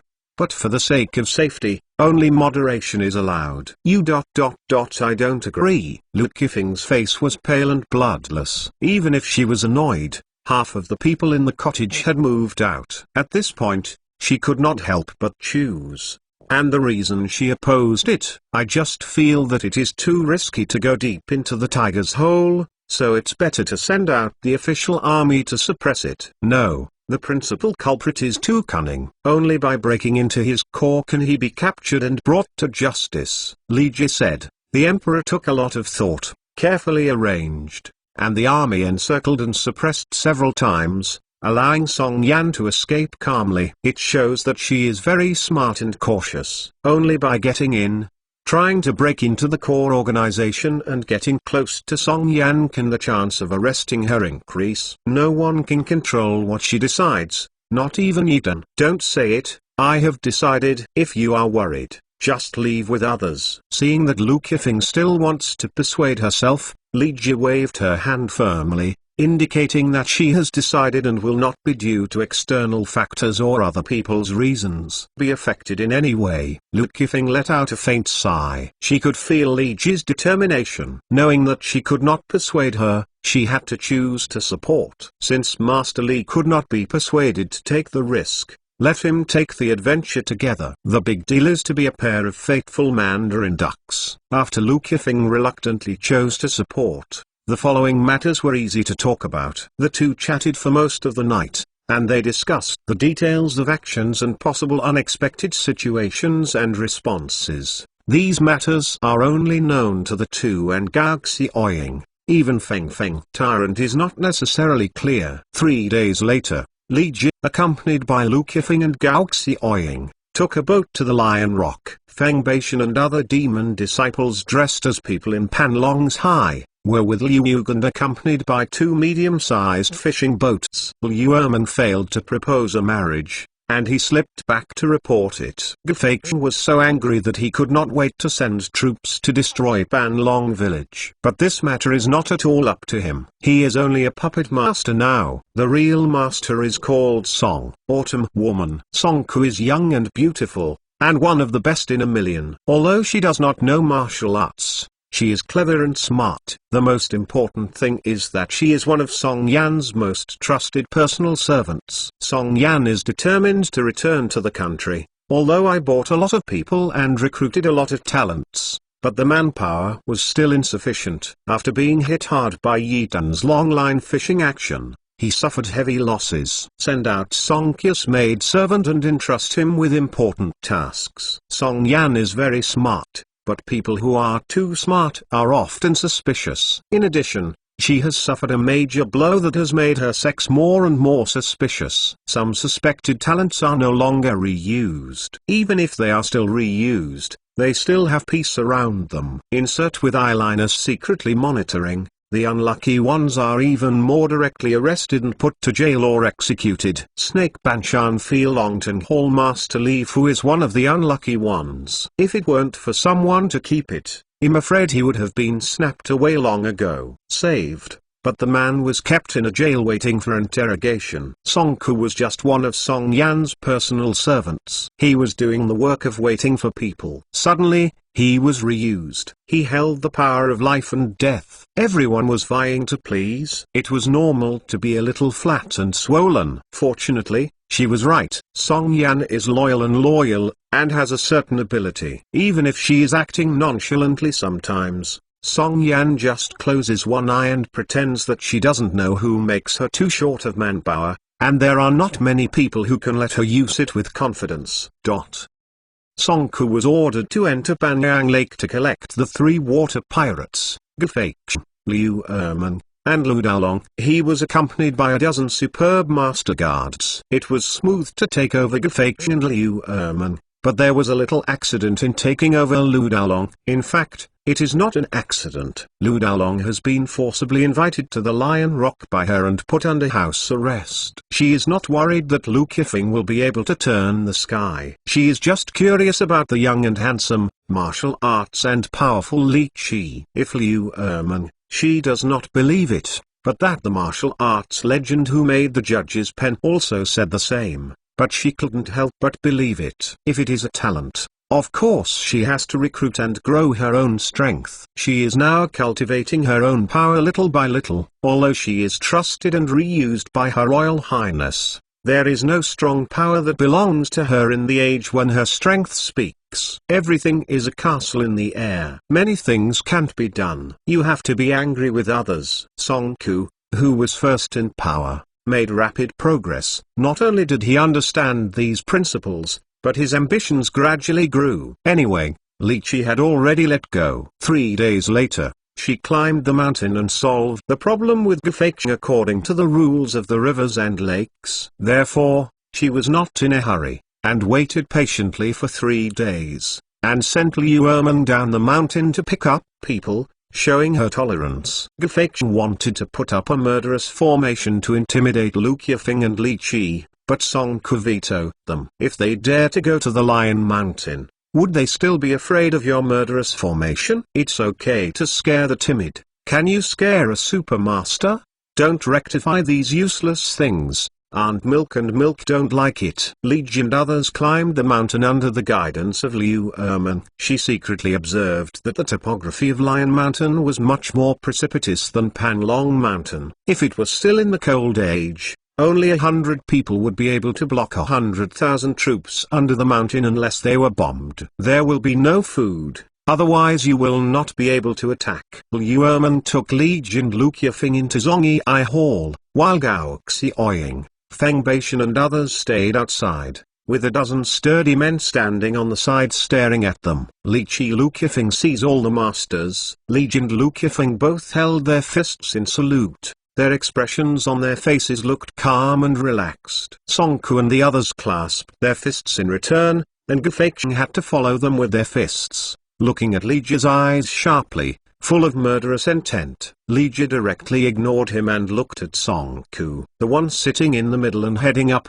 of course, was the older sister who had the right to speak. She was young, beautiful, and had a good temperament, but it was definitely not Song Yan, because Song Ku lacks the innate awe-inspiring power of a superior. Song Ku didn't speak, but looked at Li Ji curiously. When Li Ji walked into Zhongyi Hall, she had a sense of surprise in her eyes. As Liu Erman said, she was very young and handsome, with a sense of elegance. Somewhat sassy and heroic, there is also a unique temperament that is indescribable, and it is difficult to describe for a while. In short, it makes her heart like a ripple. Although she is Song Yan's maidservant, she is several years older than Song Yan. This year is a double decade. A woman of this age is a bit old in the ancient continent, and she won't be able to marry after another 2 or 3 years. Old woman. In the past, I didn't have much thoughts about serving carefully by Song Yan's side, but after being entrusted by Song Yan with important tasks, sent out to do things, grasped the power of life and death, and enjoyed the benefits of being in power, not only ambitions breed, but also important life events for herself. I also had ideas, but I often accompanied Song Yan to see all kinds of strange people and handsome men. Naturally, my vision was much higher. Even though I was a little anxious, there were very few men who could see her. It's not that she has never thought of marrying some powerful people with real power, but those people are either too old or too ugly, or all kinds of stinky faults that she doesn't like. Sometimes she likes them, but there are already several women. If it was before, she would have been willing to be a concubine, but now, her status is very different, and her thoughts are naturally different. Moreover,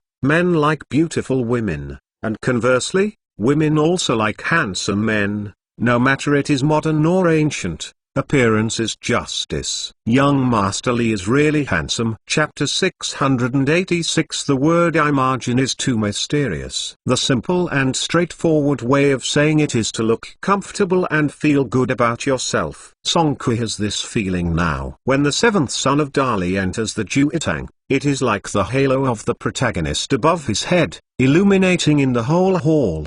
The masters of Gadazhai are all scum. Li Ji seemed to feel something. She turned her head and looked at her. The two eyes met in midair. She nodded gently and gave a free and confident smile. Well, she admitted that this trick was also learned from Yi Tan. One of the methods of slap-up girls, although I dare not say that I can hook up with girls 100%, but I can basically win the favor of girls. Yi Tan is not only tall and handsome, with the golden fingers of a traverser, but also the identity of the emperor. Sister-in-law is completely a super sister, and it is always unfavorable, but when it comes to her eyes, he and Li Ji are not in the same class. As the master of the magic door, Li Ji has practiced an extraordinary magical skill. The soul-containing method is only one of the magical skills. With the unfathomable internal skills, even the master of the mysterious door Yanayu is also jealous. 7 points. She deliberately wanted to provoke Song Ku, and secretly display the soul-concentrating technique. With her contemplative eyes and the smile of a fascinating person,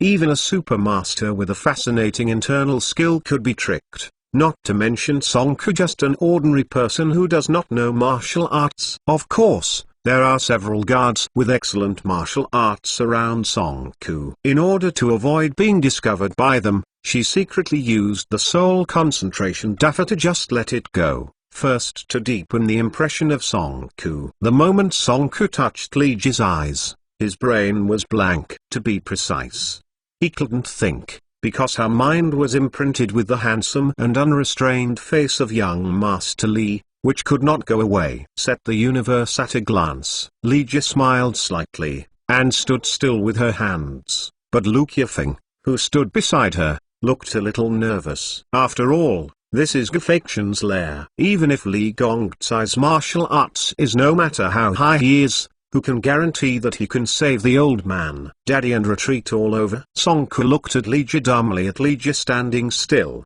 Her eyes seemed to be pulled by an invisible thin thread, and she was firmly locked on Li Jie until she heard a light cough from the guard next to her. Only then woke up, realized that he had lost his temper, and his pretty face became red, and he glanced at Li Jie with anxiety, fearing to leave a bad impression on him. I heard that Miss Song was hospitable and invited Laula to be a guest, so she came to thank you. She came in a hurry and couldn't prepare the gift. I asked Miss Song to laugh at it. Li Jie held a fist at Song Ku and said, Myron smiled, then stretched out his hand to touch out a small brocade box from his sleeve, and held it to Song Ku. Oh, Master Li is so polite, but the little girl is disrespectful. Song Ku smiled like a flower, bowed politely, and then happily took the little brocade box. The head of Pan Long's high, Lu Dalong, she sent someone to kidnap the mountain by force, but young Master Li said this too politely,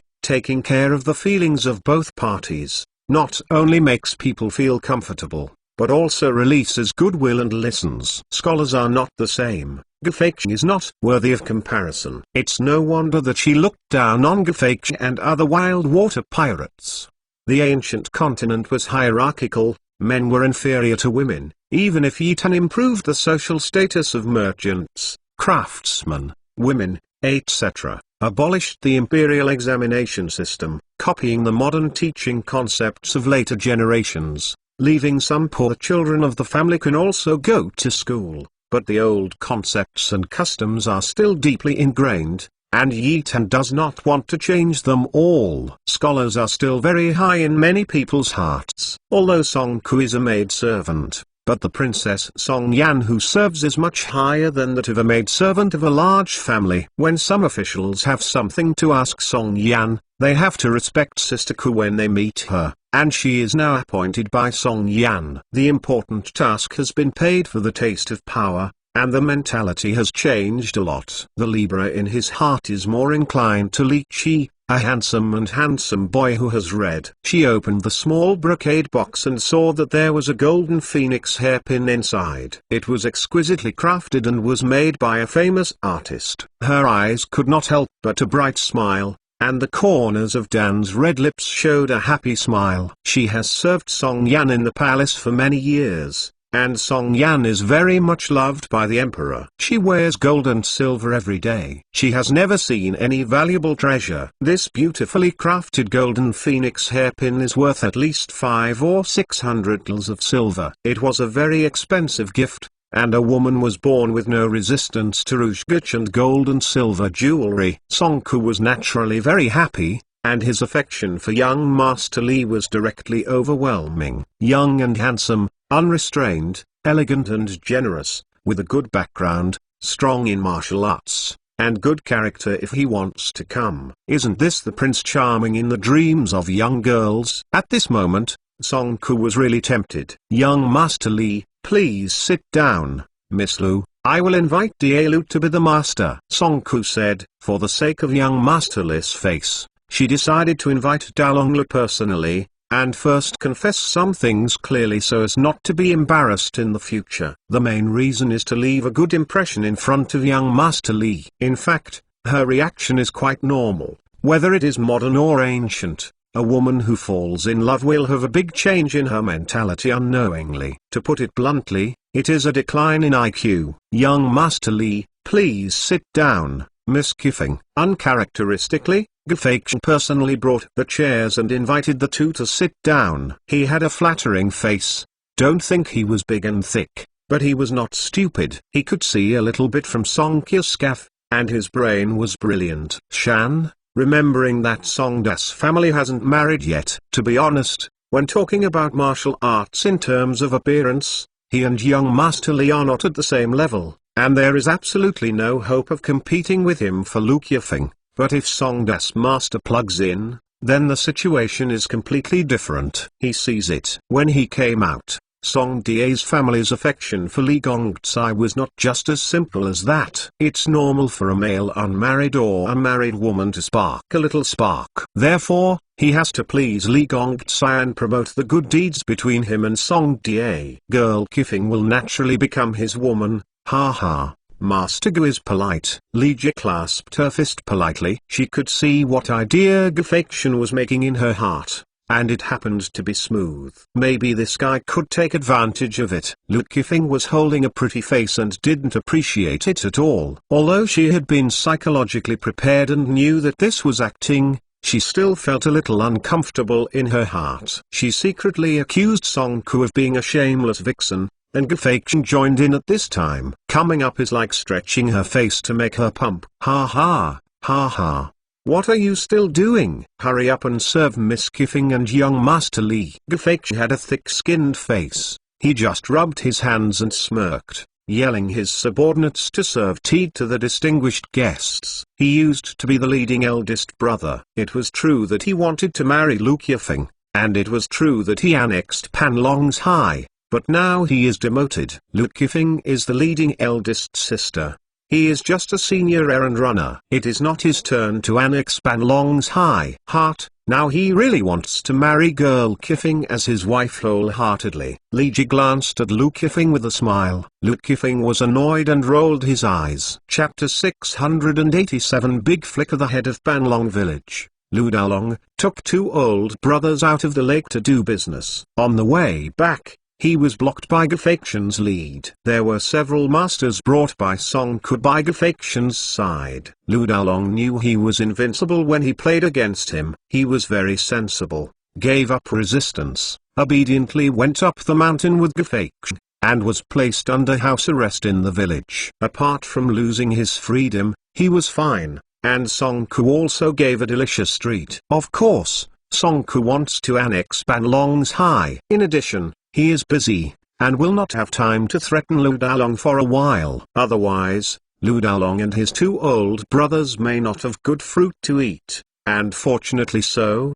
Song Ku personally ran to explain and release Lu Dalong. All this was done to make a good impression on Master Li Qi. Song Ku personally came to accompany him, and Lu Dalong was not arrogant either. He knew Gefection's ambitions, and he didn't know what the situation is now. Moreover, in Gefection's nest, he could not tear his face, so he could only pretend to be stupid vaguely. Song Ku quietly breathed a sigh of relief. What she wanted was the attitude of Lu Dalong. Anyway, all the faults were on Gefection. It didn't matter if Lu Dalong believed it or not. She only cared about the attitude of the seventh son. Both sides took care of their faces and did not tear apart. The kidnapping became an invitation and everyone was overjoyed. Song Ku hosted a banquet in the village. Father and daughter LV Dalong were full of thoughts. This banquet was not very comfortable, but Li Ji was free and easy, frequently telling Song Ku,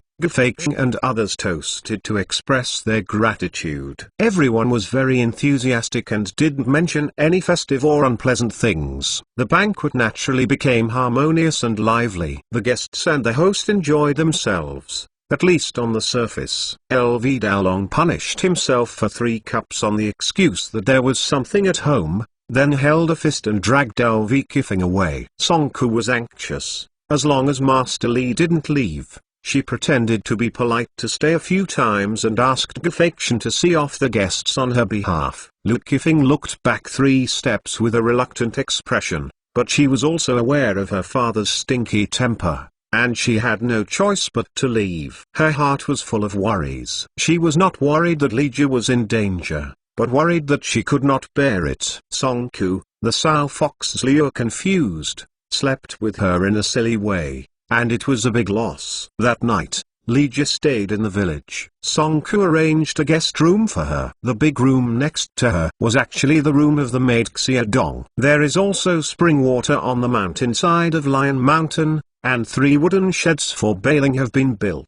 The conditions are much better than those of Panlong Mountain. Songku is an enjoyment type. She owns a room except for her personal servant Xiaodong. Besides, Li Ji can enjoy this treatment. The maid, Xiaodong, found her a set of clean clothes. The long gown was a white scholar's shirt. Li Ji wore it on her body, adding a touch of elegance and handsomeness. When she came back, Songku had a kind of surprise in front of her eyes. It feels that Kaoko's head jumps abruptly. Li Ji returned to the cottage and asked her maid Xiaodong to help find 3 tribute incenses. She walked to the open space to the north of the cottage. After lighting it with a fire fold, she held the incense to the north and worshipped for 3 times, then plugged into the ground, holding her hand. Stand still and look at the dark distance. Songku and Xiaodong, who was carrying a wind lantern, stood by and watched Li Ji's actions. Although they were so curious in their hearts, they didn't ask questions, for fear of disturbing others. My home is over there. Our brothers and sisters are very happy, until one day, Diezu's army comes. My parents, brothers and sisters are all dead. Only my servant's desperate cover escaped. Li Ji spoke in a low voice, as if mumbling to herself, and as if talking to Songku. Her slightly low voice was full of sadness of memories. She was telling Songku about her family history. Her parents, brothers and sisters died under the chaotic guns of the Diezu army. Only he escaped. He lived in pain and hatred all the time, for revenge. He can only steal his life. Well, Li Ji admitted that she was acting in a miserable drama. She made up her family and made up her deep hatred with Diezu.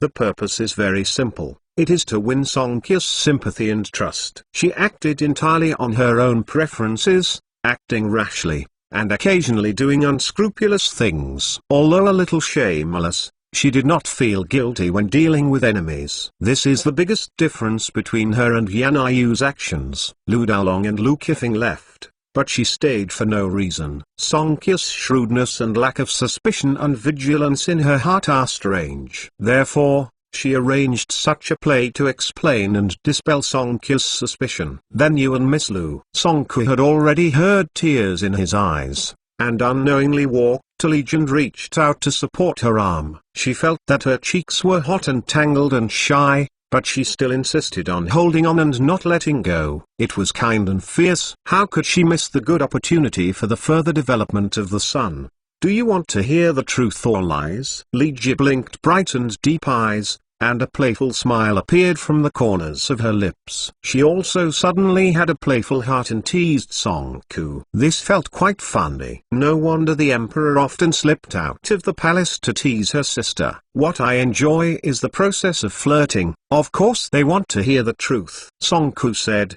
with a pretty face glowing red. Isn't this nonsense? Oh, that's not right. Master Li is teasing her. There is a weird feeling in my heart. Ha ha. Li Ji smiled. Then her face was stern, and she explained that, in fact, it was Hu Pin. She discussed the plot with Lu Qifeng, but it was almost all true. The highest level of cheating people is 9 half-truths. Only half. The sentence is false. From the moment she met with Lu Qifeng in a small restaurant, she was kidnapped by Brother Liu and went up to the mountain, working as a free teacher on the mountain. Until now, chatting with Songku is true, only the purpose is fake. What she does not say, even Lu Qifeng was fooled over. She helped Lu Qifeng because Feelong's High is a pirate wanted by the government.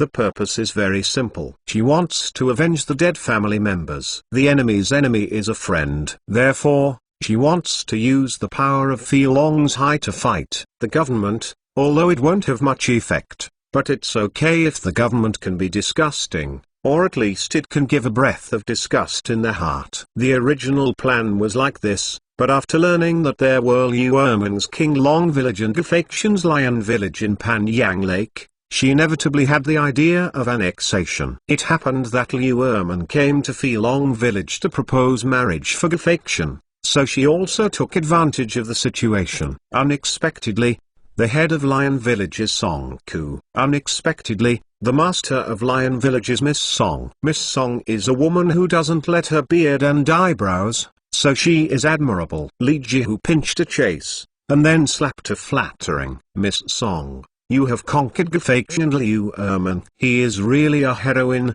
and I admire him from the bottom of my heart. I can help you," Song Ku blurted out. As soon as he uttered the words, his pretty face became red. Chapter 688, In Love I Can Help You. After listening to Li Ji's account, Song Ku quietly let out a big sigh of relief while pleasantly surprised. She originally thought that young Master Li and Lu Qifeng were closely related, but she did not expect it to be such a process of acquaintance. It can be said that Overlord Lu Qifeng insisted, "Bow, rob others Li Gongzai and pawn the Xiangong. This shameless gangster, if you dare to fight against this young lady, you will surely destroy you and the entire Filong village." She also blurted out this impulsively. The meaning was too obvious. After all, she was still the eldest daughter of Huang Wu who was about to marry in her boudoir, and she was quite shy to express it like this. "Thank you. Let's look at Miss Song's good conversation and elegant temperament. She must be from a family,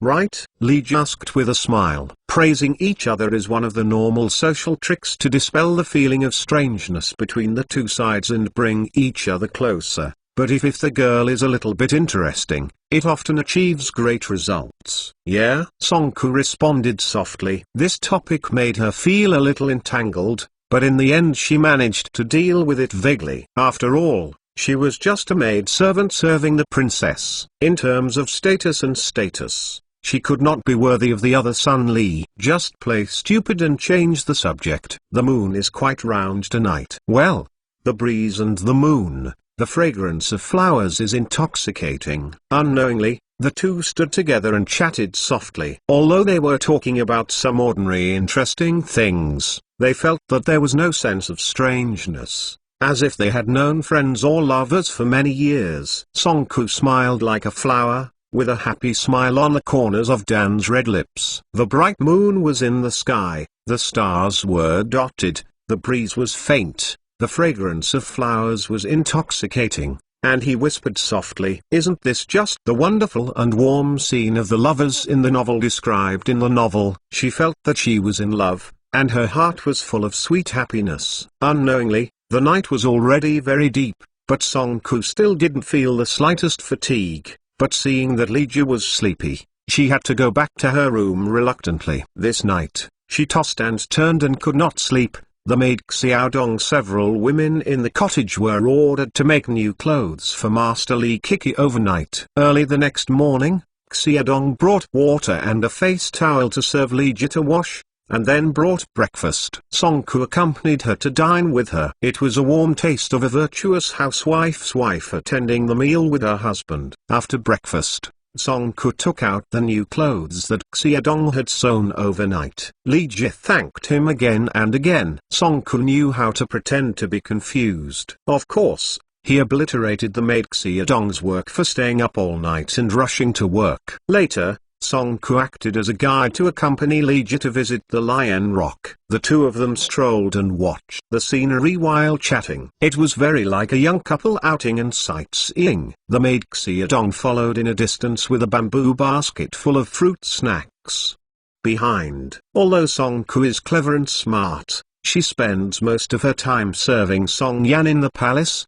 and fled to the world after her subjugation. Although she has made great progress in experience and knowledge, she is completely scumbag in front of Li Ji, and she has covered up all the secrets in a few words. Of course, there are a lot of secrets that Song Ku has not concealed. In her heart, she already thinks she is a young man, a family member, and there is nothing to hide. You still need to know what you should know, and some things you shouldn't know. She didn't say it, but she still missed her mouth accidentally. Ouch! While strolling and chatting, Song Ku stumbled on something, lost her weight suddenly, and fell forward as she exclaimed. Li Ji's eyes were sharp and she reached out her hand to embrace. "Thank you, son." Song Ku thanked him shyly. After a symbolic struggle, Li Ji was allowed to embrace her slender waist. She felt her cheeks hot and her heart was jumping fiercely, but the heart is filled with sweetness. Li Ji tangled for a moment. Instead of letting go, she hugged her into her arms. She didn't have a lily complex.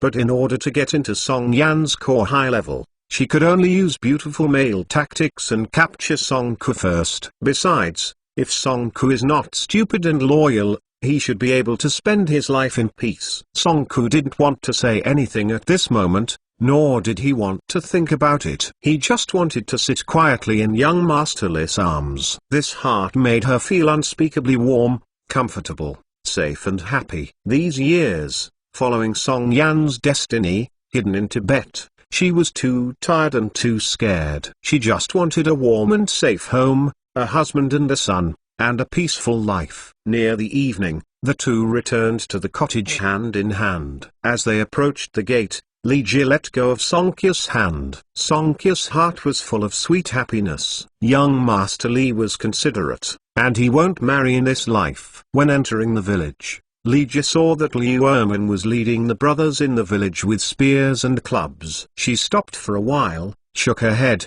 and let out a light sigh. Why did the son sigh? Song Ku asked softly. The weapon is too backward. Li Ji sighed. No way, the imperial ban is too strict. Song Ku followed with a sigh, but then comforted Li Ji. The son did not have to be discouraged. His Royal Highness had recruited a group of craftsmen to build firearms in Zhoushan, but the output was extremely low and he needed to wait patiently. When he accumulated enough strength, he would act. Song Yan didn't ask her to evade when dealing with these things, and even taught her to let her handle some things alone, which means to cultivate, and now she is more open to let her be in power. She naturally knows a lot. Can you really make a good gun with a standard like the Dazu army? Li Ji's eyes lit up. Song Ku's remarks revealed a lot of information, but where is Zhoushan? Why haven't you heard of it? No, I heard those old craftsmen say that they don't have that level of technology, and they lack high-end machinery and equipment,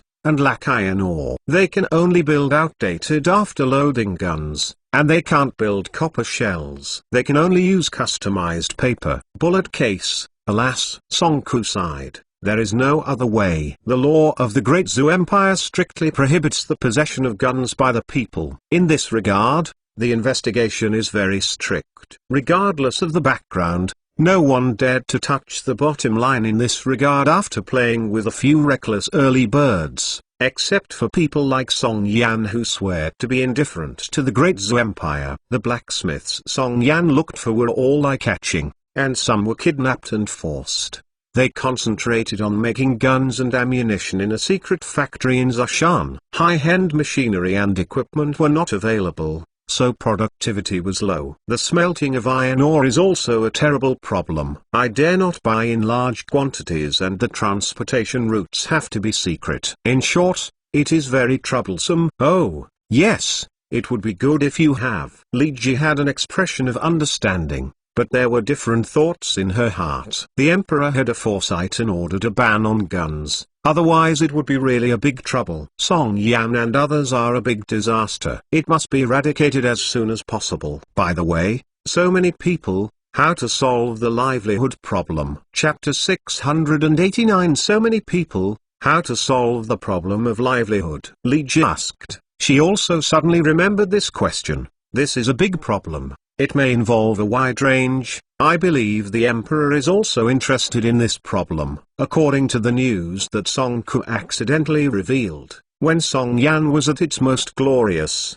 the number of rejuvenating righteous teachers under him amounted to almost 50,000. However, due to many reasons such as betrayal by traitors, arrest by the army, internal divisions, and many other reasons, his strength was severely affected. Damage. Now there are less than 10,000 people, just over 7 or 8,000. 7 to 8,000 people are not too many, but the daily consumption of 7 to 8,000 people a day is quite a lot. What kind of concept is the consumption over a few years? What is the daily consumption of tens of thousands of people? Although Li Ji doesn't know how much the army's daily consumption is, she is the master of the demon door, with thousands of disciples in the door. She doesn't care about the accounts, but she also reads the account book. The daily consumption in 1 year is a scary astronomy. Numbers. Sometimes she admires the accountant who manages the accounts. How much skill can make so many people eat and dress well? Magic Gate has business shops everywhere,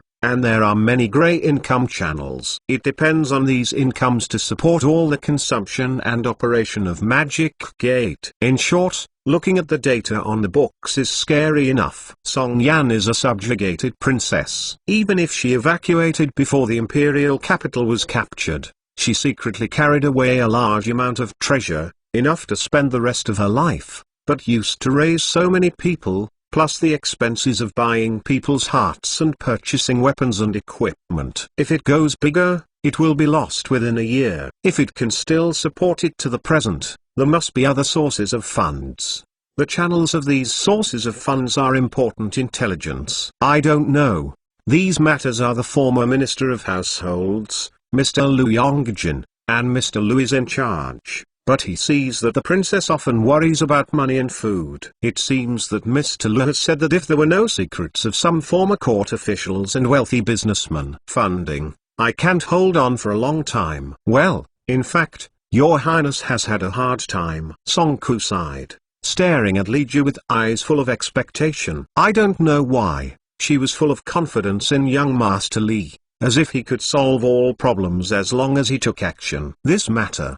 Let me think twice. Li Ju smiled bitterly. She could see the enthusiasm in Song Ku's eyes, and she could only sigh in her heart. Song Ku smiled very happily. Although young Master Li said to think twice, there must be a way. The man she liked was such a good and perfect man. After dinner, bathing and changing clothes, the two of them strolled and chatted in the small courtyard. Li Ji looked at her and apologized. Kai-ua, I can't help much with funding. I can make up $1 million at most.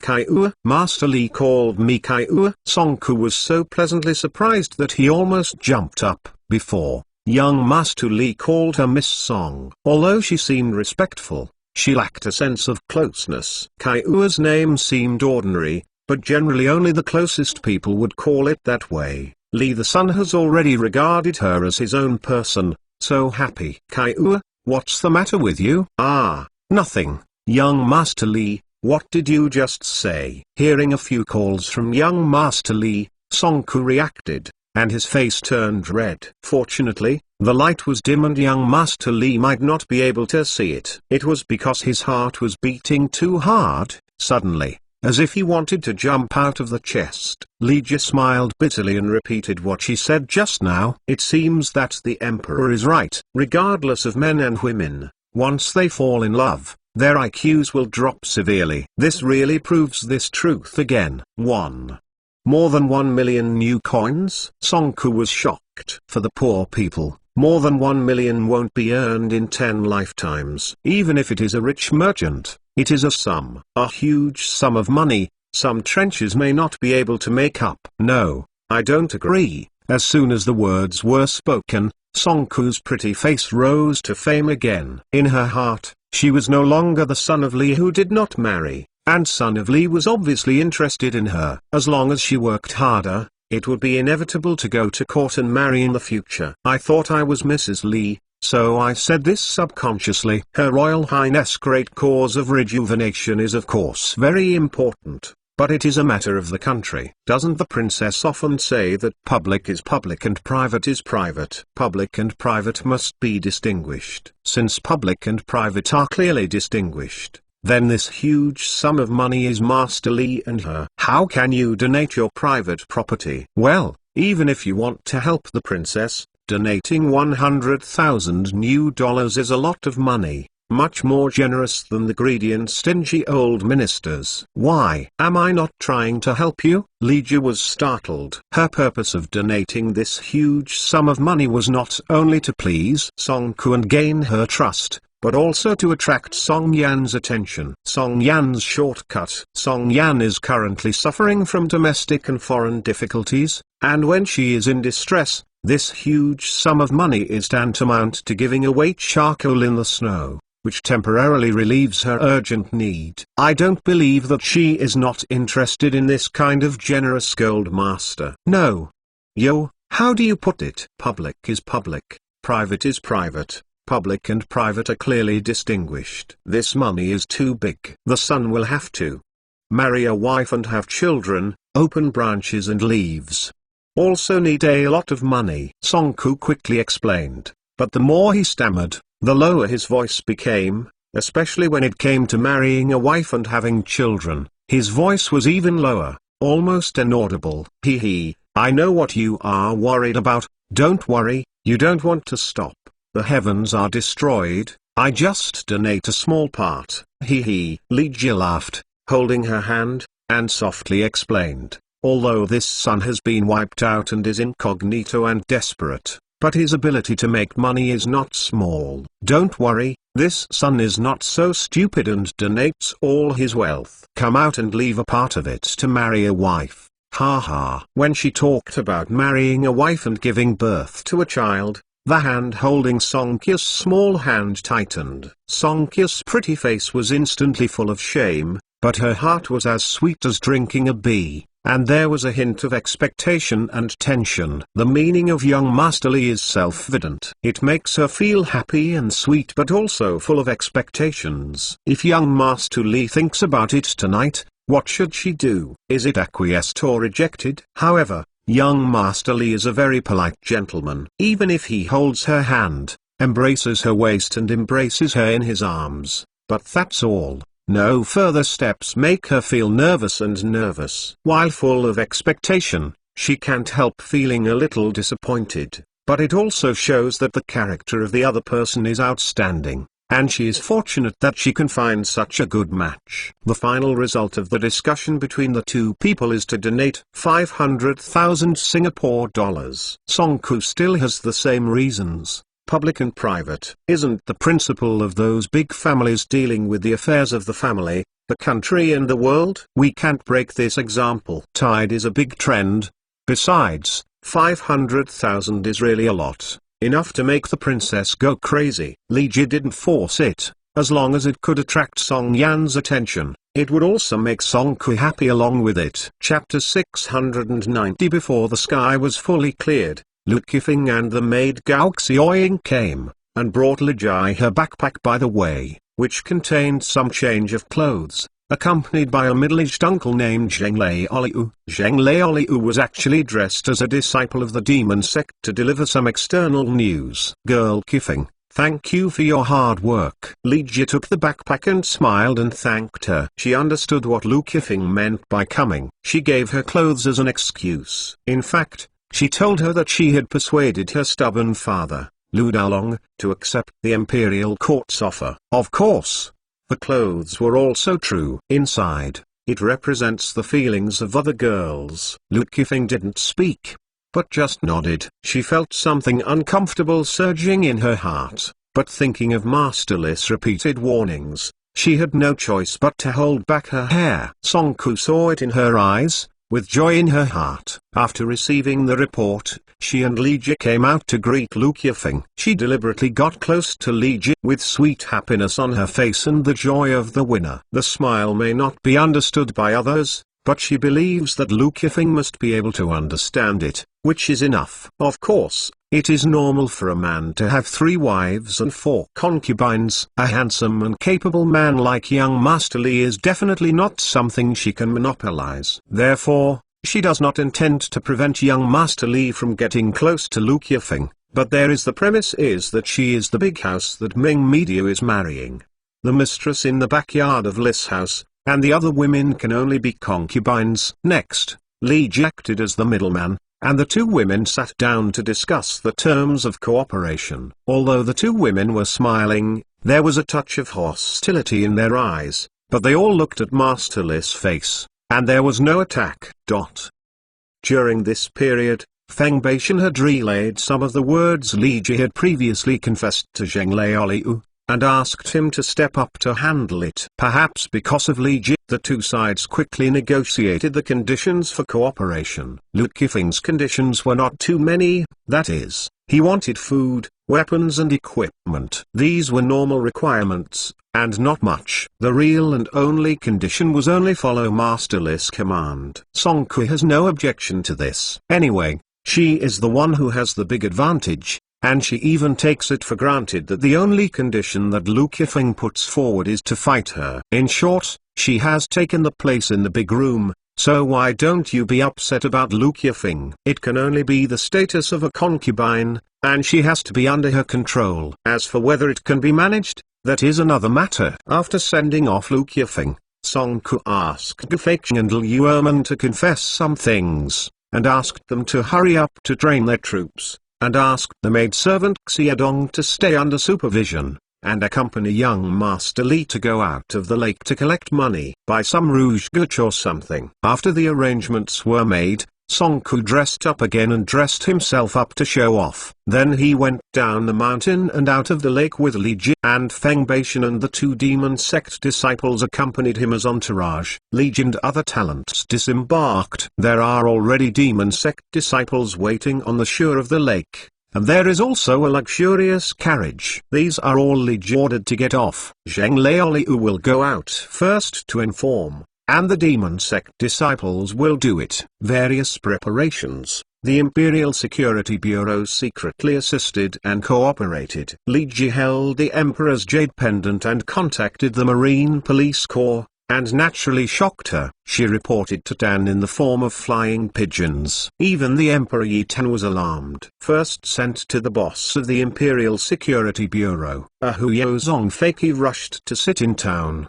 secretly cooperated with Li Ji's action, and used the microservice private visit to understand the people's feelings as an excuse, and once again moved home. The Queen can only smile bitterly. Someone left the country's affairs aside. It is commonplace to go out of the house and go out of the house, and she was also forced to drive the ducks to the shelves. With the help of the Imperial military officer Wai Wuxiu, she was able to deal with some simple things. The country's major events, coupled with the empire's vigorous reforms, the successful transformation of various departments of the court, the decentralization of power, and many things no longer need to be reported to the emperor for approval, and only need to be done in accordance with the agreed upon. Li Ji lifted the curtain of the car with one hand and helped Song Ku board the car with the other. She then sat in, the coachman drove the car with a whip, and Feng Baishan and others followed behind. Song Qiu Yao sat next to Li Ji. Her pretty face was full of shame and red clouds, her heart was sweet, and she was full of happiness, and she imagined the grand scene when the two got married. However, seeing Li Ji just talking with her, without any intimacy gestures, made her feel a little disappointed, but at the same time she was full of joy. Young Master Li was indeed a gentleman, and she didn't look at the wrong person. But to be honest, she hopes that young Master Li will not be too honest and gentle at this time, and can be a little bit bad to her. Mao hands and hairy feet are all within the range of acquiescence, if you want to. She didn't allow it, but she had to change the place and decorate it more emotionally. After all, it was her first time, and she had to be more romantic and more solemn. However, it didn't take long for her to think about it. The carriage drove into the backyard of Tongfu in Jiangxian County, and then stopped. Li Ji helped Song Ku get out of the car, and the innkeeper Su Yukai respectfully saluted. The old servant Su Yukai has met the son, Miss Song Kai-ua. This is Uncle Su. Li Ji introduced to Song Ku that Su Yukai was one of the loyal servants of his Li family. He always regarded Su Yukai as his uncle. He was regarded as one of the few remaining elders in the Li family, so he entrusted him with an important task. In charge of this inn, Kai-ua has seen Uncle Su. Song Ku's polite blessing. She couldn't bear the excitement, happiness and tension in her heart, and the corners of Dan's red lips showed a smile. Li Gongcai told Uncle Su in advance and brought her to see the elders, which shows that the two of them the matter is almost settled. The only thing missing is the formal prerequisite kiss. She suddenly remembered that her parents were no longer alive, and the few remaining uncles and aunts were missing because of the chaos of the war, and they might even be dead. If young Master Li sends a matchmaker to propose a marriage, what should she do? Alas, it seems that I can only ask the princess. Su Yukai led the two into the room, and a table of sumptuous food and wine was prepared in the room. The two were hungry early and sat down to enjoy the food. Due to many restrictions, The food in the village is not very good. Such a delicious meal is a rare experience, so naturally I have to enjoy it. It was early evening when the two entered the county seat of Jiangxian County. When they finished their meal, the sky was completely dark. Suyukai not only let his servants boil hot water, but also prepared new clothes for washing, and they were all embroidered. The exquisite workmanship and the good quality silk surprised Song-ku. He secretly praised Suyu for his talent and thoughtfulness. It is no wonder that young Master Li was entrusted with the important task of taking charge of this prosperous inn. During Song-ku's bailing period, Suyukai had already reported to Li Ji, who was a second lieutenant of the Imperial Security Bureau and the person in charge of the Jiangxian County Bureau. His usual identity was the owner of Tongfu Inn. The case of the Panyanglei quarter thief alarmed the emperor. One of the leaders of the Imperial Security Bureau, Lieutenant General Hu Yozong, was ordered to leave Beijing and rushed to take command and set the stage for the emperor. Suyukai was ordered by Hu Yozong to cooperate and assist Li Ji acting. Did this alarm the emperor? Li Ji was startled. Chapter 691 The Legendary Thing and Two Palace Empresses. My son, here is the 500,000 transfer ticket you want. After breakfast, Suyukai respectfully presented a colorful ticket number and presented it to Li Ji. This is a special transfer ticket number of the Imperial Bank. Whoever holds the ticket will use it. It will be used by both the East and the West. It will last 3 months. But you cannot withdraw cash. You have to transfer to your personal account before you can withdraw cash. Yeah, Li Ji replied, and after receiving the transfer ticket, she handed it to Song-ku, who was sitting next to her without even looking at it. The movements were very natural, as if she was the owner of the transfer ticket. Song-ku happily accepted the transfer and carefully took it into his arms. Young Master Li's actions really regarded her as the closest person to her, making her happy. Suyukai did not immediately retreat, and held out a large stack of red color bills, all of which were large bills of 1,000 denominations, which amounted to 60 to 70,000. And the discounted silver was 60 to 70,000. These are all for the daily expenses of young Master Li. Let's go shopping. Li Ji took the ticket into her arms and smiled at Song-ku. Okay. Song-ku cheered with joy. Whether she is a modern or ancient girl, she naturally likes shopping and loves cosmetics and jewelry. Jiangxian County is just a small county town.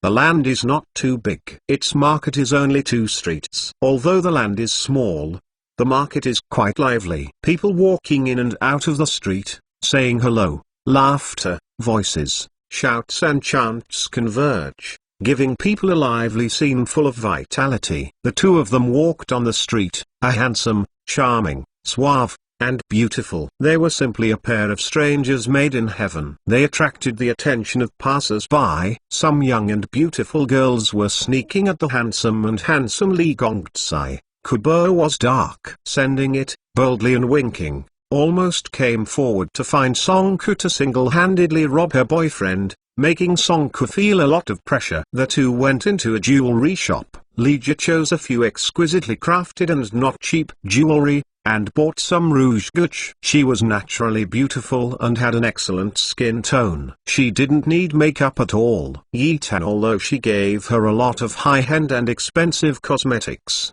she rarely used it, so she didn't know which rouge gush is good. Based on the principle of buying more expensive, she bought a few of the highest rouge gush, and even the jewelry, and give it to Song-ku. Song-ku's eyes narrowed into small slits, and she regarded all these valuable things as beloved items, and happily collected them. The two of them walked around the entire Jiangxian town, and didn't go back until they were tired. When they walked back, when they saw a pair of fashionable young men and women passing by hand in hand, Song-ku's heart jumped. I wish young Master Li would hold her hand, but she seemed a little nervous. What should she do if young Master Li really did? It's no wonder that Song-ku's heart is so contradictory. The empire has vigorously promoted various new policies and the social atmosphere has gradually opened up. Dress is just one of them. Now it is in the initial stage of the transition between the old and the new. Some people like to wear simple, convenient and practical new generation clothes, and most people still wear them. Toggles and old clothes, as you like. Those who wear new clothes are mostly young people who are curious about new things. They are more likely to accept all kinds of advanced new knowledge and new things. In some metropolises such as the imperial capital, it is not a scary thing for young couples to go shopping hand in hand.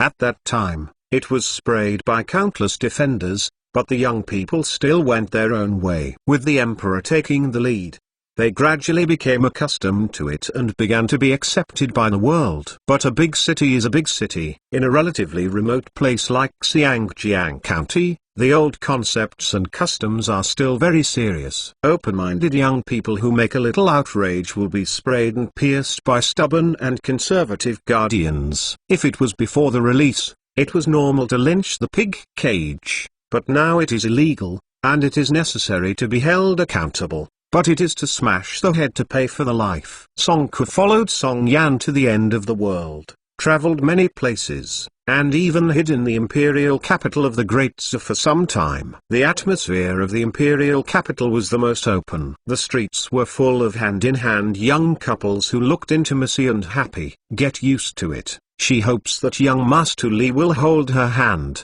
which will make her feel happy, sweet and happy, and at the same time swear sovereignty. This handsome cow brother is already this lady's food. Don't think of any crooked thoughts.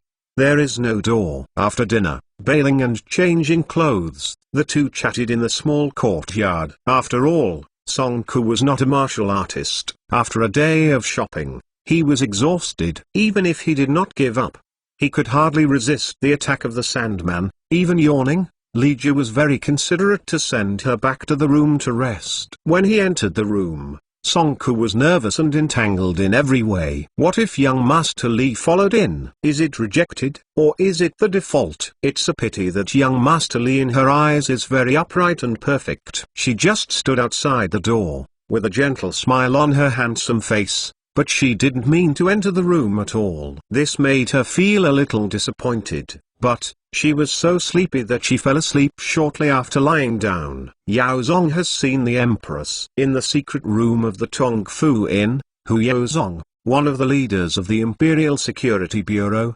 respectfully saluted Li Ji. He was already in command in Jiangxian town, but he left yesterday when something happened. He just rushed back to Li Ji. Mother, please peace. Regarding the two empresses of the Eastern and Western palaces, apart from worshipping, he was left with emotion. The appearances of the two empresses were both disaster-stricken to the country and the people. Well, the emperor described them as such, but their temperaments were completely different. As holy as an angel, the former is the head of the evil spirits of the rivers and lakes, and the latter is the respect of the righteous way. The martial arts cultivation is also unfathomable. The natural opponents are all dealt with by the emperor, and the harem is collected. The emperor is wise and martial, and the universe is invincible. He was able to take these two empresses into the harem, and the palace was not demolished by them.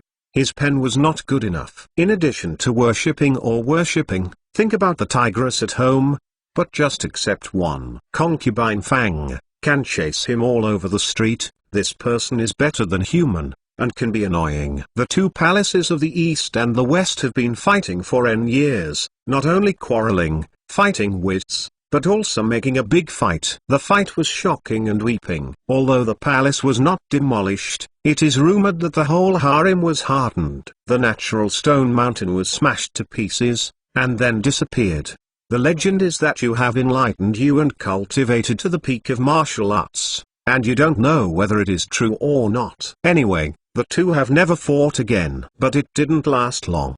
The two empresses suddenly went out of the palace by appointment to travel the rivers and lakes, rushing up and down the Imperial Security Bureau and the Military Intelligence Bureau. Unexpectedly, Empress Lejai would appear in Panyang Lake, get into the water pirates, and discover the whereabouts of Song Yan, the Empire's #1 enemy. How embarrassing. The two major intelligence agencies of the Empire. The big guys of the two major intelligence agencies felt their cheeks hot from the slaps, but Hu Yaozong had a thick skin, and it didn't feel much if he took 100 more times. He worshipped the empresses of the 2 palaces with 5 bodies, of course.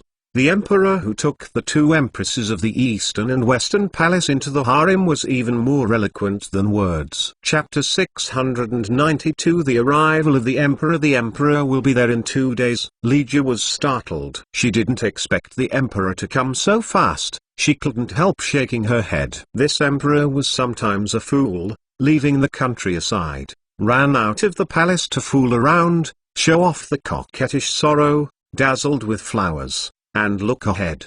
The history of emperors in the entire continent seems to be the only one who can toss the most out of the ordinary. However, having said that, everything has 2 sides. Sex, and it is because of Sumion's uniqueness that it touches her heart. Committing to marry, no one is perfect, understanding each other is enough. After enlightenment, she sees it's very open. The emperor left the country's major affairs aside, and ran all the way to join in the fun. It was purely a pain in idleness, a pain in idleness. Thinking of this alternative phrase from the emperor's mouth, her pretty face became red in a strange way. Thinking of the emperor's virtues, she ran all the way here to toss. It is estimated that she must be the first to be tossed. She was already an old husband and wife, but the emperor's tricks really made her blush. I don't know what to say. It really makes people love and fear. Well, it's been a while since I ran out to play, and I really missed home a bit,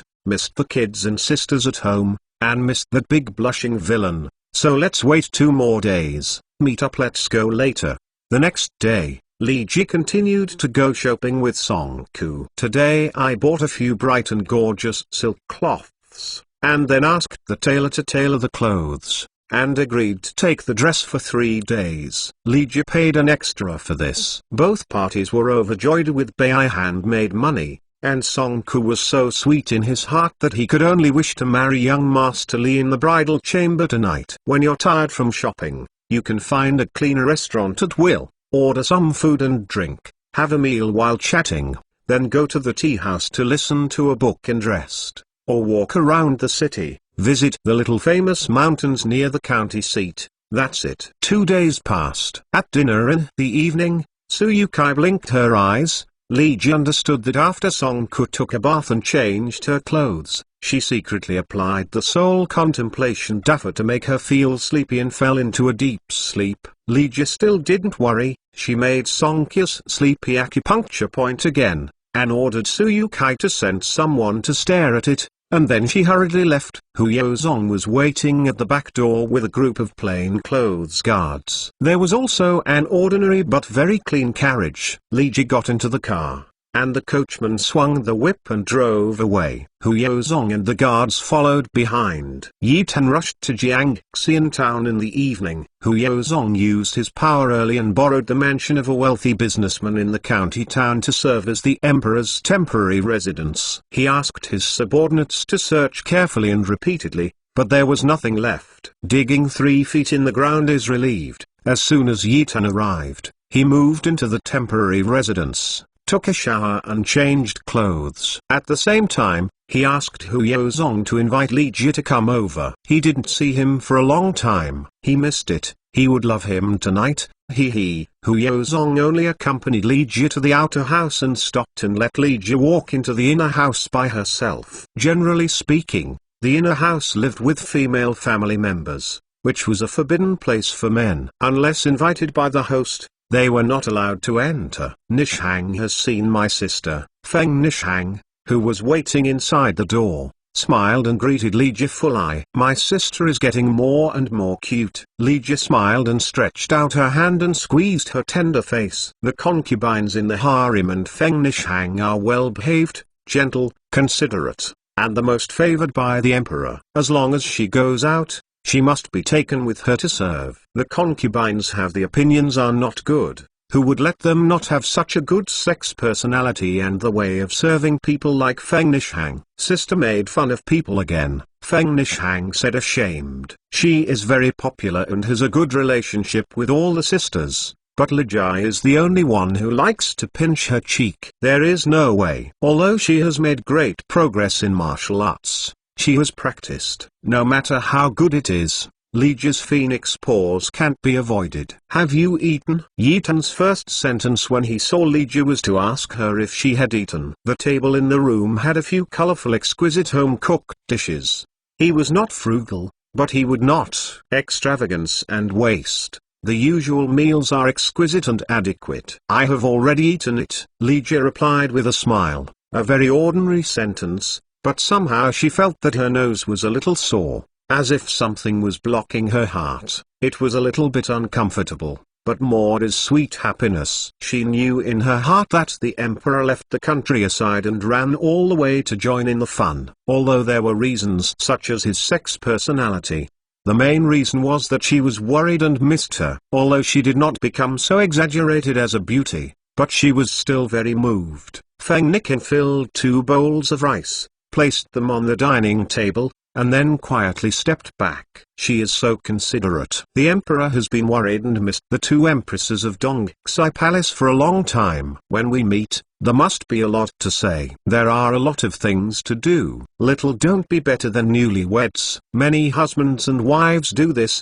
and the emperor and empress are no exception. Yi Tan and Li Ji really have a lot to say, and there are a lot of things to do. To save time, you can say it when doing errands. By the way, some nasty words that make people blush and heartbeat may be better. Xiao Bisheng was newly married. The couple said a night of long love talk. When the sky was still grey and not bright, Li Ji boarded the car back to Tongfu Inn after bathing and went back to her bedroom to meditate and rest. In the early morning of the next day, Li Ji was packing her things and preparing to enter the lake after eating breakfast with Song Ku. When she was about to go out, Song Ku said, "You are not busy. Let's go to Zhoushan to meet your Royal Highness." Go to Zhoushan to meet her Royal Highness? Why? Li Ji had a stunned expression, but her heart jumped wildly. She waited too long for Song Ku's words. To paralyze Song Ku, she never mentions Zhoushan, Song Yan and other sensitive words. Just worried, aroused Song Ku's suspicion. It's not that she has never thought of controlling Song Ku with sole concentration Daffer and let her lead the way to Zhoushan, but this may not be able to catch Song Yan 100%. Song Yan has worked hard in Zhoushan for several years, which can be said to be her base. The cunning rabbit still has 3 caves, let alone the shrewd and powerful Song Yan. Moreover, Song Ku had inadvertently leaked his mouth. Song Yan rarely shows her true colors and has several substitutes. People like her who are very close to Song Yan may not be able to tell the difference. In case the wrong person is caught, let him again. Song Yan slipped away. It was a big trouble again. She didn't want to run around playing peekaboo with Song Yan anymore. She wanted to get it all done once and for all, so she could bear not applying the magic to Song Ku. Song Ku has a lot of reasons for Li Ji's reason. She actually woke up early, but she was lazy in bed and didn't get up. She thought of a lot of things in her mind. She just wanted to find an official position for her husband. I even thought about it and gave her current position to young Master Li. She acts as a deputy and a good internal helper. She can take care of both public and private affairs, and she is accompanied day and night. Of course, such a good thing must be fought for, otherwise, how can you let the family work for you? In the future, she doesn't know whether the princess will be able to restore the country. She only knows that if young Master Li and her hold a man and horse, not only will they have more power to speak, but also ensure peace, and all she wants is peace. Of course, this was only one of her purposes for begging to see the princess, and the main purpose of course was to ask the princess to allow her to marry young Master Li. Chapter 693 Song Ku's main purpose is to beg Song Yan to agree to marry young Master Li. Although Song Yan treats her well, trusts her, and entrusts her with important tasks, she is still a slave and has no personal freedom. Death is also Song Yan's ghost. If Song Yan disagrees, she will be helpless. Of course, she firmly believes that Song Yan will agree, so that she can win over her, and can win over and tie up the outstanding and rich young Master Li, and let young Master Li help her wholeheartedly assist her in the restoration of the country. It can be said that there are multiple benefits in one fell swoop. only the benefits are not harmful. Song Yan has no reason to disagree. Li Ji couldn't ask for it in her heart, but she was still hypocritical, and only agreed to go to Zhoushan to see Song Yan after Song Qiu's various persuasion. The two set off in a carriage. The driver, Lao Huang, who was driving with the whip, was replaced by a middle-aged man named He Leoliu. He was the deputy chief of the inner court. He was extremely skilled in martial arts and had good marksmanship. He was ordered by Yi Tan to pretend to be a coachman, not only as Li Ji's deputy, but also responsible for the guard. Feng Baishan accompanied a middle-aged man named Cheng Yuan. Cheng Yuan was also a lieutenant officer of the inner court guard. He was also a high-powered martial artist with good marksmanship. He was also ordered by Yi Tan to dress up as a follower to follow the guard. Although Li Ji's martial arts is unpredictable, she has gone deep into Longtan Tiger's pit after all, and now it is the era of hot martial arts. No matter how high martial arts, a shot will still fall down. How can Yi Tan not worry, if it is not for the guards sent by Master too many, causing Song Qiu's suspicion? He still wants to send more masters over. The carriage moved slowly all the way. Feng Baishan and Cheng Yuan each led a tall horse to follow behind. This way, I don't know how many eyeliners and masters secretly followed.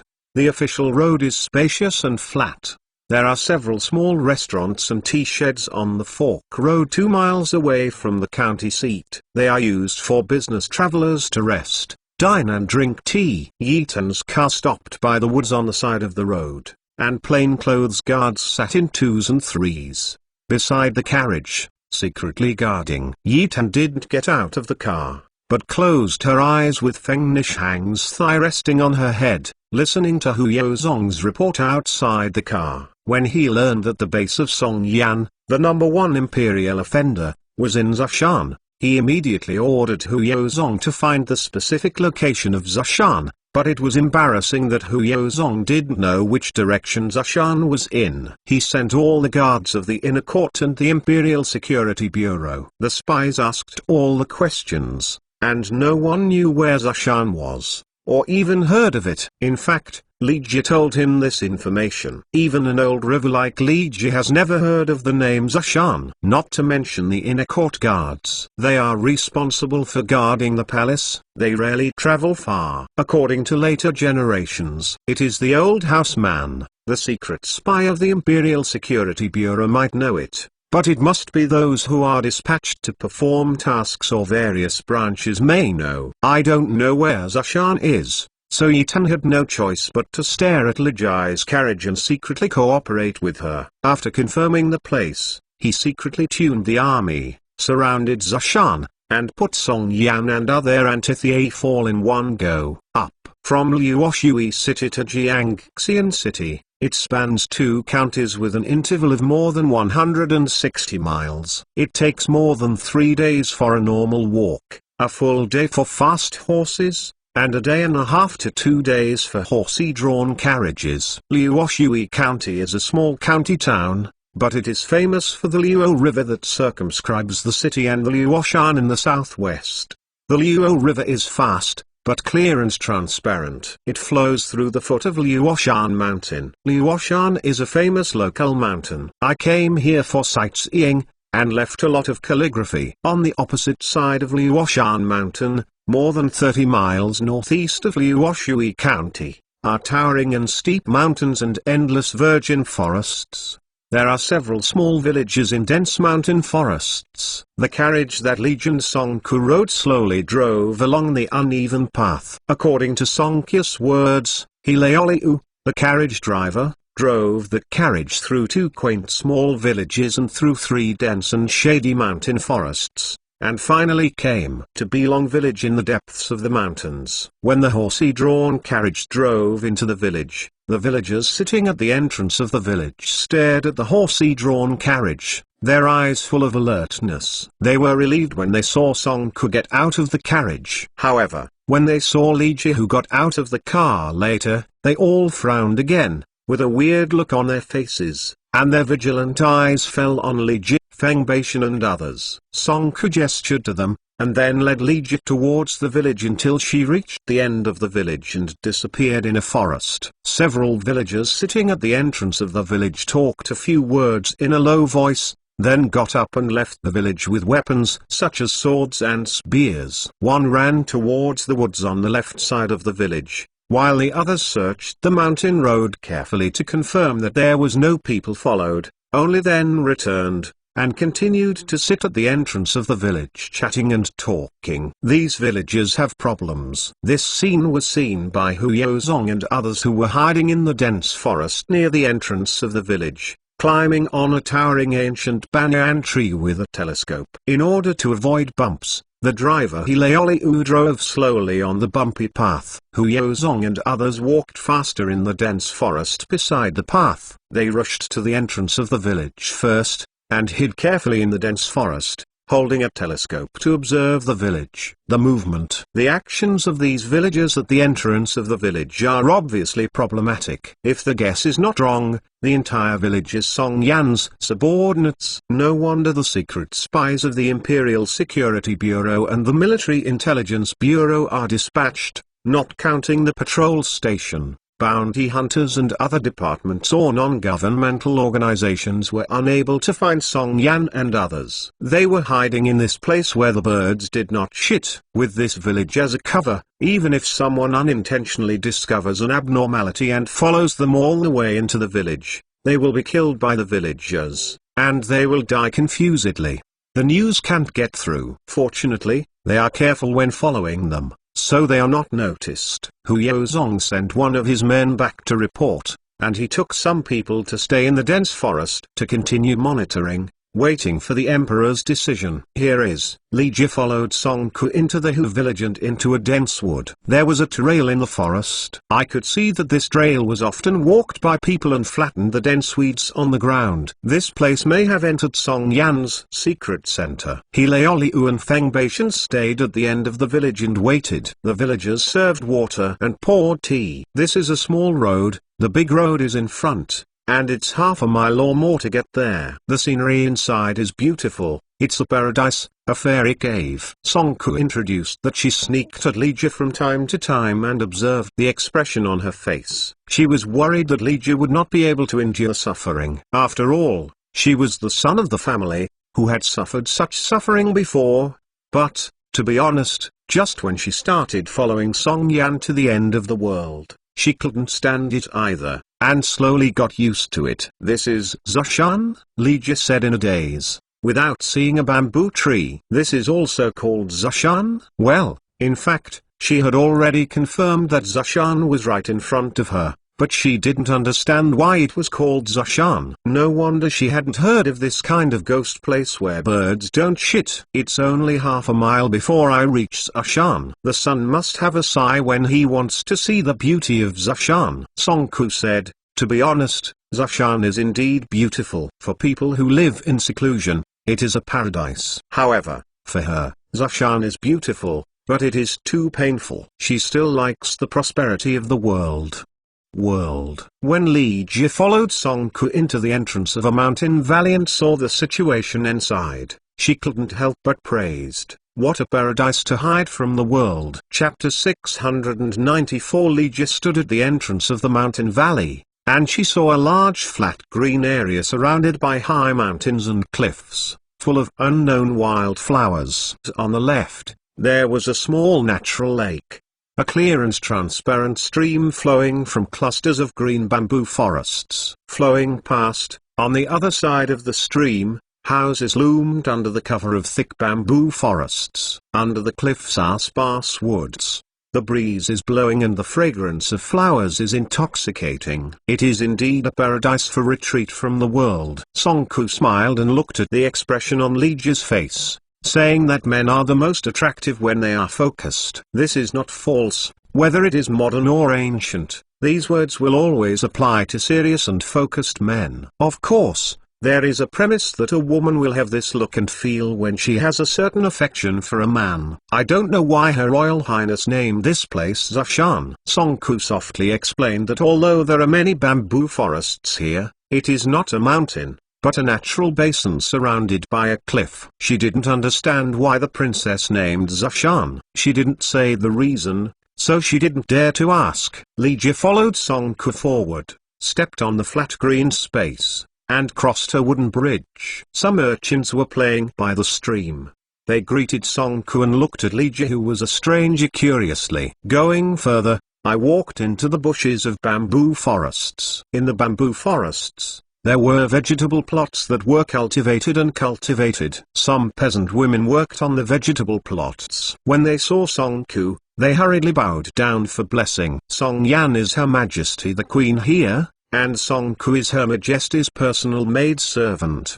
Her status is unusual. Now she has been entrusted by Her Majesty with important tasks. She is also a female general with real power, and her status is even higher. After crossing the bamboo forest, finally came to the center of the dense building complex. You can see girls, young people, old people, working or sitting and chatting, children playing and playing. They all respectfully salute Song Ku when they see Song Ku. Looked at Li Jie curiously. Li Jie has listened to Song Ku's introduction that this area is a neighborhood where the poor live, and it is wider inside, with palaces, government offices, mansions, barracks, industrial and agricultural workshops, etc. It is completely hidden and uncontested. The independent small empire in China is also an old empire with strict hierarchies. Listening to Song Ku's introduction all the way, Li Jie's admiration for Queen Song Yan has greatly diminished. Song Yan is very smart and has good abilities, but after all, there are still too many limitations. This limitation does not refer to the geographical environment and national strength. Some thoughts and actions in her mind are far worse than the emperor's ability to govern the country, and it is simply the difference between the sky and the earth. This should be because the old ideas and concepts are too deep-rooted, limiting or constraining her imagination. In vain. She has been desperate for several years. She should be able to see the rapid changes in the Great Zhou Empire. I won't talk about science, technology, agriculture or anything. It only refers to the issue of status. Although the Great Zhou Empire still has levels and is extremely strict, there have been great changes or improvements in many areas. There are no more slaves in the world, all for the people of the Great Zhou, and so on. There have been so many changes that hundreds of people cheer for joy. Although these reforms have also encountered considerable resistance, they are all pressed down by the emperor, because behind the emperor is the full support of the people in the world. The king is a boat, the people are water, and water can carry and overturn the boat. Many people understand this principle, but they can't do it because they are unwilling to give up the various benefits in their hands. At the end of the basin, there is a natural big rock cave under the cliff. At the entrance of the cave is a team of armored officers and soldiers guarding them. They hurriedly salute when they saw Song Ku. Song Ku nodded, and led Li Jie into the cave with a swagger. The cave was not too deep. There were a few torches in the cave as lighting. After 20 steps, he saw the sunshine at the entrance of the cave. When Li Jie walked out of the cave, she couldn't help but be in a daze. In front of her was an extremely wide basin, also with small lakes and streams, clusters of verdant bamboo forests, and rows of buildings in a neat and orderly manner. A wide avenue in the middle leads straight ahead, and the road extends in all directions, just like a city in the mountains. The tallest and largest building is Song Yan's palace. The city wall was built with stone blocks. It occupies a large area and occupies an fifth of the area of the basin. Although the scale is not comparable to the general imperial palace, it will also consume a lot of manpower, material resources and money. Given Song Yan's difficult situation, it would be a huge waste to spend so many resources to build this palace. I don't know what she thinks. Li Jie couldn't help but shook her head with a wry smile, and she looked down on Song Yan by 2 points. What's the matter with the sun? Song Ku had been carefully observing her expression. Seeing her wry smile and shaking her head, her heart jumped suddenly, and she quickly asked why. The so-called care is chaos. She cares too much about Li Jie's feelings, and she is afraid that she will be dissatisfied at all. But this is also the normal reaction of many women who fall in love. Do you want to hear the truth or lies? Hee. Lee just stretched out her hand, holding her gentle little hand, and asked with a smile. Of course I want to hear the truth, Songku replied in a low voice.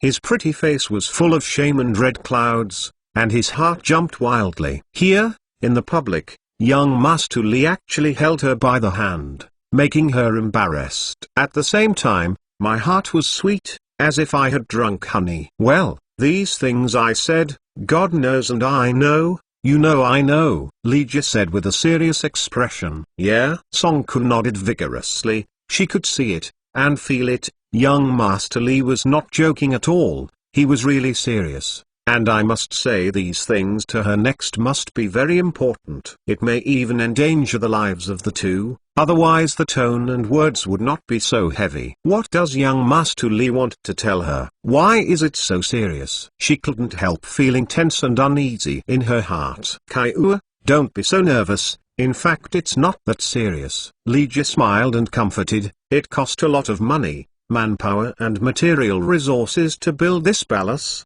Songku nodded subconsciously, but he was confused in his heart. Why did he get involved in the palace? Although the palace is small and not grand enough, it did cost a lot of money, manpower and material resources, and it took nearly 2 years to build. She remembered that the princess was very happy at the time, and it was the first time since Destiny. Happy smile. That night, the princess drank a lot of wine, laughed and cried, sang and danced on the piano, acting like crazy, making their personal servants so nervous that they didn't know what to do. I thought that Her Royal Highness was a strange woman with great ambitions, but it turned out to be nothing more than that. Lee Ji sighed, and whispered what she had just thought. Her tone was rather rude, obviously a taste of criticism. If you want to restore the country, you must have a certain degree of strength, and the funds will be tight. It is too extravagant to build such a palace. Now, if the money for building the palace is invested in the development of power, how many times stronger it will be than it is now. Chapter 695 Her Majesty the Queen. Songku opened her red lips slightly, almost wanting to say something, or habitually trying to refute, but when the words came to her lips, she swallowed abruptly. If in the past, to be precise, before meeting young Master Lee, anyone who dared to speak ill of Her Royal Highness would refute, curse, or even kill people. But now, she has put her whole heart on young Master Lee. Caring about his feelings, she didn't know that her mentality had quietly changed unconsciously. If she had to make a choice between the princess and young Master Lee, she would be very entangled, but she would definitely choose young Master Lee in the end. Fortunately, someone greeted her, let her breathe a sigh of relief quietly, and finally didn't have to make this difficult choice. Miss Song is back. What greeted him was a young officer in battle armor, tall and handsome, with a smile on his face, and greeted politely, but his stern eyes were fixed on Lee Ji. Just come back. This is the 7th son of Lee. General Wu is on duty today. Songku politely returned. Wu Chenqing is one of the commanders of the 8 major city guards in the palace. Song Yan's confidant and beloved general is no more important in Song Yan's heart. She is low. General Wu. Li touched her hands, not arrogant or humble. She could see a trace of hostility in Wu Chenqing's cold eyes. Shouldn't this guy have a crush on Songku and treat her as a love rival, right? General Wu, can your majesty be here? Songku asked, staring at Li and blinking her eyes. Of course she knew that Wu Chenqing liked herself, but she was too arrogant, and her sex personality was also a bit extreme. She didn't like it, so she had to pretend. I don't know, avoid him as much as possible. She is just worried that young Master Lee has any unhappy thoughts. Lee just smiled back, and Songku was secretly overjoyed. Young Master Lee actually understood what she meant. Isn't this the intimacy between lovers? Sure enough, she and young Master Lee were destined by heaven. Your Majesty has always been in the palace. When will Miss Song come back this time? Wu Chenqing smiled, looking at Songku's eyes with a little more expectation and enthusiasm. You have to leave after finishing the work. There is no way. Songku sighed, but did not stop. Half a step under his feet, and walked side by side with Li Ji towards the palace. "Where is young Master Li from?" Wu Qingqing gritted his teeth, followed quickly, and asked Li Ji. "Songzu Yi County." Li Ji answered with a smile. She didn't fool Wu Qingqing, but told the truth. "She is indeed from Yi County, Songzu, not afraid to investigate. Besides, this place is 1,000 miles away from Yi County, Songzu. It takes a few months to go back and forth. When you find out, the day Lily will be cold." Young Master Li is the righteous man I recruited. "Why, what advice does General Wu have?" Seeing Wu Qingqing's intention to interrogate, Song Ku was dissatisfied and explained first, and also meant to warn him. "Young Master Li is my person. You doubt him, just doubt me." "Songzu." "So far," Wu Qingqing said, "he doesn't know what the hell is Songzu, let alone Yixian." He just responded casually. He really wants to keep asking. This is also an order from Her Majesty, but he doesn't want to provoke Song Ku. Unhappy. "Haven't you seen that she has a pretty face stretched out?" "Forget it. Just flicker a few words later when you return to life." There were people greeted all the way into the palace. He didn't have time even if he wanted to ask any more questions. The places where he slaps his head are all acquaintances, friends, relatives and elders, and it is too late to respond. With Song Ku and Wu Qingqing leading the way, Li Ji followed into the palace, but was blocked by the guardian. "My son, wait a minute." Song Gushing was afraid of Li Ji's dissatisfaction,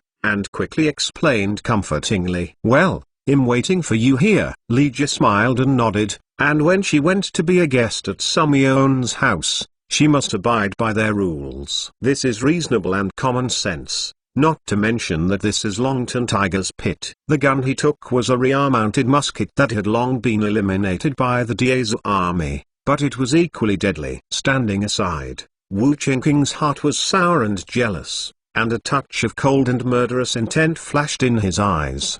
His IQ is quite high. Wouldn't it be possible to fail to see Song Ku's affection for Li Qi? Li Qi, the rival in love, must die. Song Ku and Wu Qingqing both entered the palace. At this time, it was almost evening, early morning, and they left early. Baiguan was at work and drinking tea and chatting in their own government office, or they took time off and went on their own personal affairs. Song Yan was in the palace reviewing memorials. At this time, Song Yan was standing in front of the window lattice with her hands in her hands. Her face looked a little gloomy. She knew the news that Song Ku had come to Zhoushan with Li Qi and had entered the palace, and she knew Song Ku clearly. In Panyang Lake, Jiang County, and other activities, she can allow Song Ku to mess around, but she is very annoyed at bringing Li Qi to Zhoushan. If it is not for the lack of trustworthy staff, if Song Ku has not served her for many years, the personal maidservant,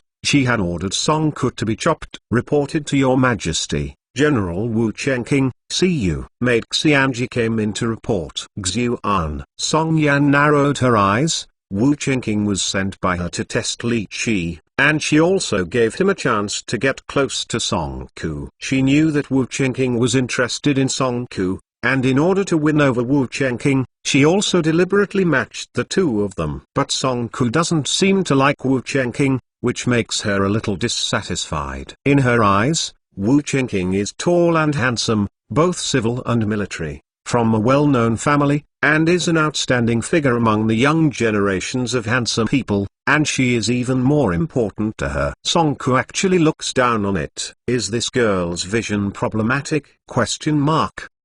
If this were the case before, she would definitely be fascinated by Wu Qingqing, but now she is the queen of the 9-5 Supreme, with completely different status and status. The queen cannot marry, but can only be favored by men. If Wu Qingqing is willing to be her guest, she is happy. Wu Qingqing entered the hall and reported it in a low voice after the salute. He was still conscientious and didn't say anything bad about Song Ku, but the meaning between his words was full of doubts about Li Qi, and he needed to continue to monitor and test, and would rather kill by mistake. "And I can't let Zhoushan's secrets leak out." Song Yan nodded. She also meant the same. Later, she will test Li Chi personally. Now she has to beat Song Ku well to let her understand her identity and do things for herself honestly. Kaiua pays homage to Her Majesty the Queen. Song Ku respectfully saluted her as soon as she entered the hall. She did not see Wu Chengqing,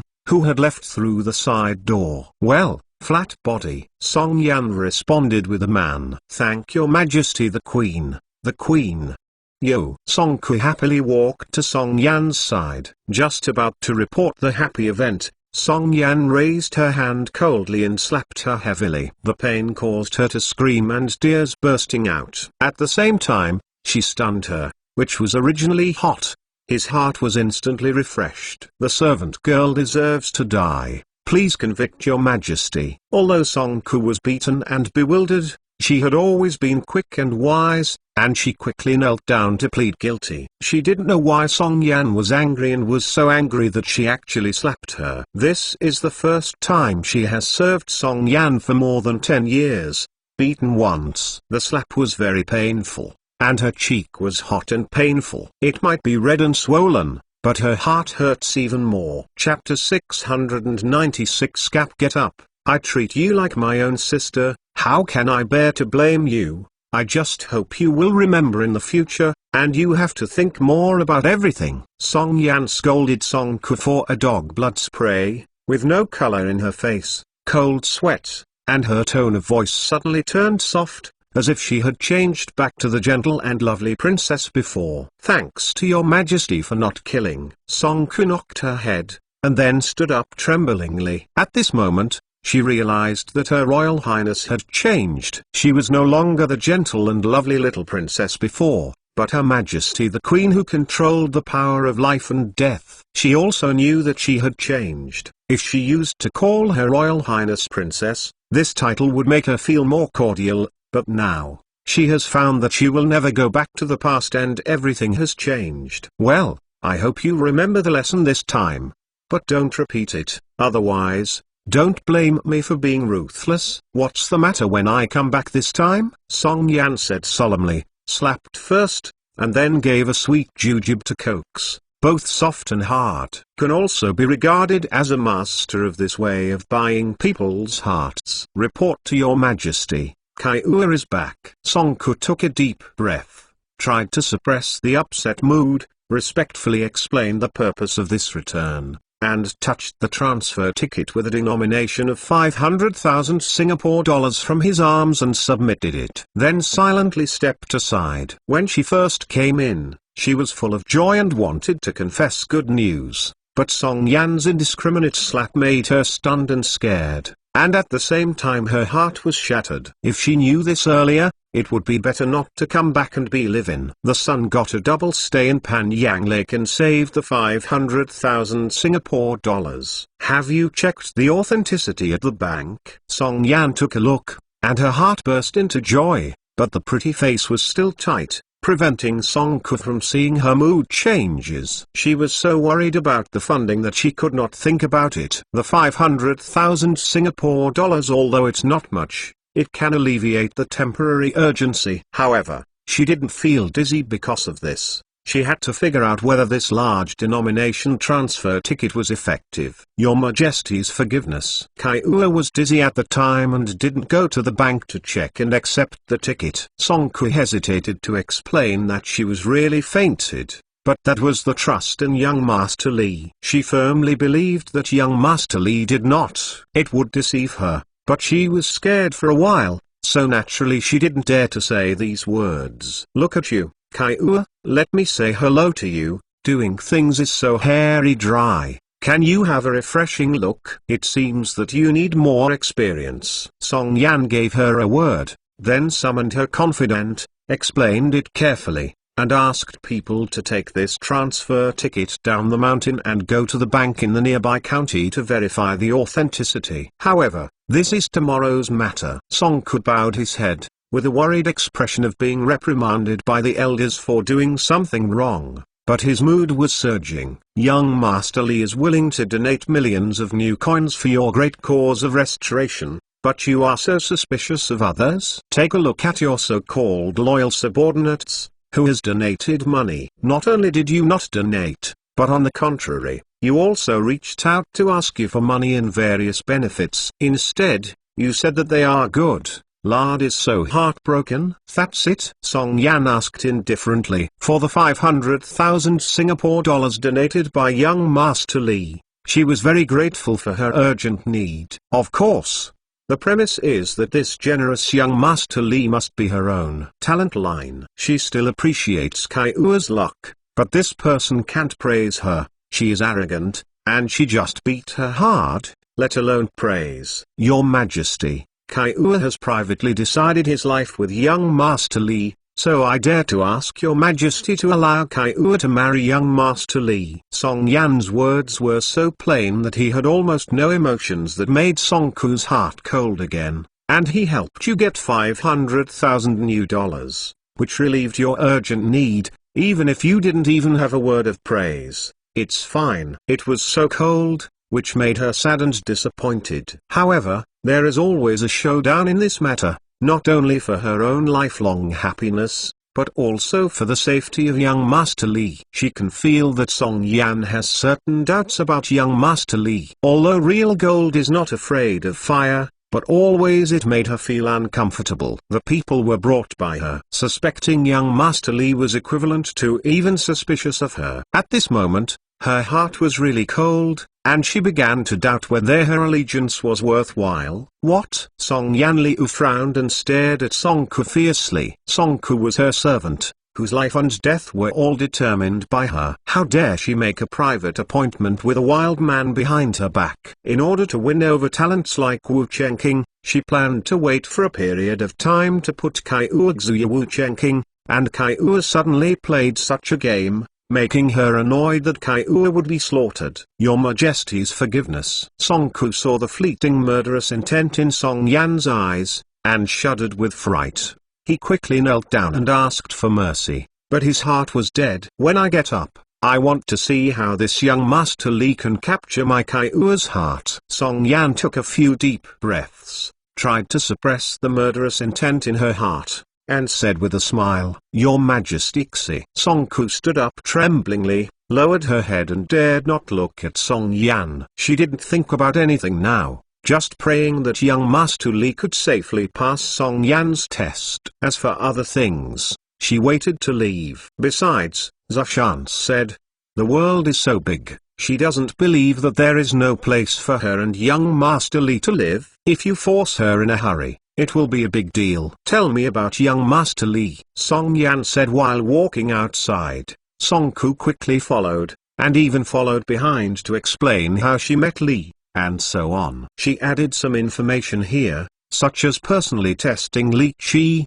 etc. She knew Song Yan put some eyeliner beside her, so she said she tested it herself. Li Ji stood outside the palace gate for a long while. Wu Chengqing came out of the palace. His mouth was slammed, and the soldier guarding outside the palace slammed Li Ji round and round. General Wu, is this your way of hospitality? Li Ji narrowed her eyes and asked coldly. The surname is Li. Song Ku has already confessed. If you don't want to suffer from the flesh and blood, you can honestly confess, otherwise, you will have a hard time, you thin skin and tender flesh. Wu Chengqing grinned and threatened. Ha ha ha, General Wu. Are you a 3-year-old child as your own son? Li Ji laughed loudly. Facing a dozen spears and steel knives, she was unafraid. She saw so many scenes, she didn't dare. It is said that martial arts is invincible, but she dared to deliberately leave. How many can stop her in this world? Even Yan Yu, who has the same inscrutable martial arts skills, can't do it, let alone she is confident. When you die, you still dare to be hard-headed? Come and take it for me. Wu Chengqing suddenly changed his face and shouted loudly to order the Jayasana. Chapter 697. Stop. Song Yan, who was standing inside the palace gate, yelled. In fact, she had come early and was hiding behind the layers of armor to observe Li Ji secretly. When she saw Li Ji's face, she was stunned. With such a handsome and outstanding man, it is no wonder that Song Ku is fascinated. even if it is her, the lake of heart will inevitably give birth to a ripple. Song Ku was very nervous at the beginning of the time. He glanced at Song Yan from time to time and observed the expression on her face. Seeing her tight face slack off, she could not help but take a deep breath. What about the queen? The queen is also a human, and it is equally difficult to resist young Master Li. Powerful charm. The group of soldiers standing in front of him suddenly retreated to the sides, giving way to the passage, and Song Yan stood on the steps with his hands under his shoulders. Song Zili, she has seen Her Majesty the Queen. Li Ji bowed and saluted, her face calmly, not humble or humble. Mr. Li exempts the ceremony, Song Yan said softly, holding her right hand empty, and then subconsciously stroked her hair. Song Kya's heart sinks slightly. This stroke of hair is a habit of a woman inadvertently, but it is a subconscious reaction when she sees a special person in some special scenes. She has served Song Yan for more than 10 years. Knowing her sex pattern, Song Yan may just subconsciously pay attention to her appearance, but she knows that young Master Li has left a pretty good impression in Song Yan's heart. This was nothing at all, but she suddenly remembered that Song Yan was also unmarried. If she became interested in young Master Li, the trouble would be great. A trace of tension and even a touch of hostility would naturally develop in her heart. Your life is good, you are born with golden branches and leaves. Whatever you want. I have a hard life. I only have to be a servant, be beaten, scolded and bullied by all kinds of bullies. I bear it. I have nothing, but you even want my man. Robbing, it is tolerable. The school is unbearable. Song Yan, if you really dare to snatch the aunt's milk or milk, the aunt's milk and milk are not at odds with you. Kai Ua has already told me a little bit about young Master Li. On behalf of the people under my rule, I thank young Master Li for his righteous deeds. He is always a guest from afar. Young Master Li will invite me to stay in the palace for a few days and allow me to host a banquet. Song Yan smiled and said, perhaps because young Master Li left her quite a good impression. Unknowingly, she seemed to have let go of the queen's power, and her voice became a little softer. In the final analysis,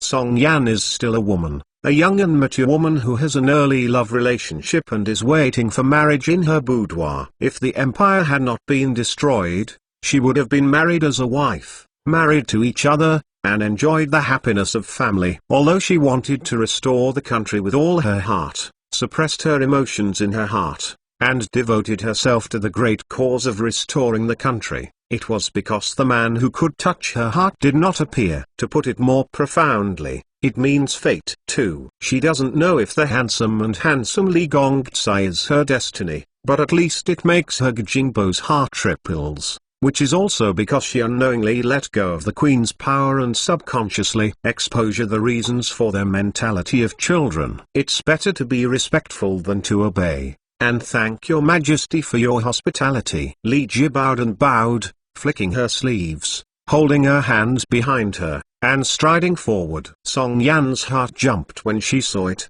Young Master Li's movement of throwing his sleeves turned out to be such a chic fan. God knows how many young girls who are fan will die. That night, Song Yan hosted a banquet in the palace with hundreds of officials to accompany her. It seemed quite grand and lively. As long as she was not stupid, she could tell that Her Majesty the Queen was in a very good mood and was a little enthusiastic towards Master Li. The development of Zhoushan is quite good, but not comparable to a country's imperial palace. The dishes are just ordinary home-cooked dishes, but they are also quite rich. The so-called civil and military officials actually include more than 20 civil servants and military generals including Wu Chengqing. It stands to reason that Song Qian is Song Yan's personal maidservant. After being entrusted with important duties, he is sent to power. In addition, he is young Master Li's referee, so he should be eligible to attend. But I don't know if Song Yan has forgotten, still deliberately did it, but did not attend the banquet. At this meeting, Song Ku was busy directing a group of court ladies and eunuchs in the back kitchen. Song Yan was very careful not to let Song Ku and Li Ji have too much contact, and found an excuse to let her be responsible for all the affairs of the back kitchen. There is resentment, but I can only swallow. Sister Xianja, what's the matter with your hand? The Imperial Palace chef, Songku, accidentally found the bruise on Xianja's wrist and pulled her aside and asked. Both of them were Song Yan's personal servants. They had a very good relationship, and they loved sisters. Once, Xianja made a mistake and was almost killed by a stick. It was Songku who knelt down and cried, and Xianja was able to save his life. Sister Kaiua, Xianja's eyes reddened, and she couldn't help but rush into Songku's arms and sobbed softly, intermittently speaking out the grievance she had suffered. Lu Jinzhong,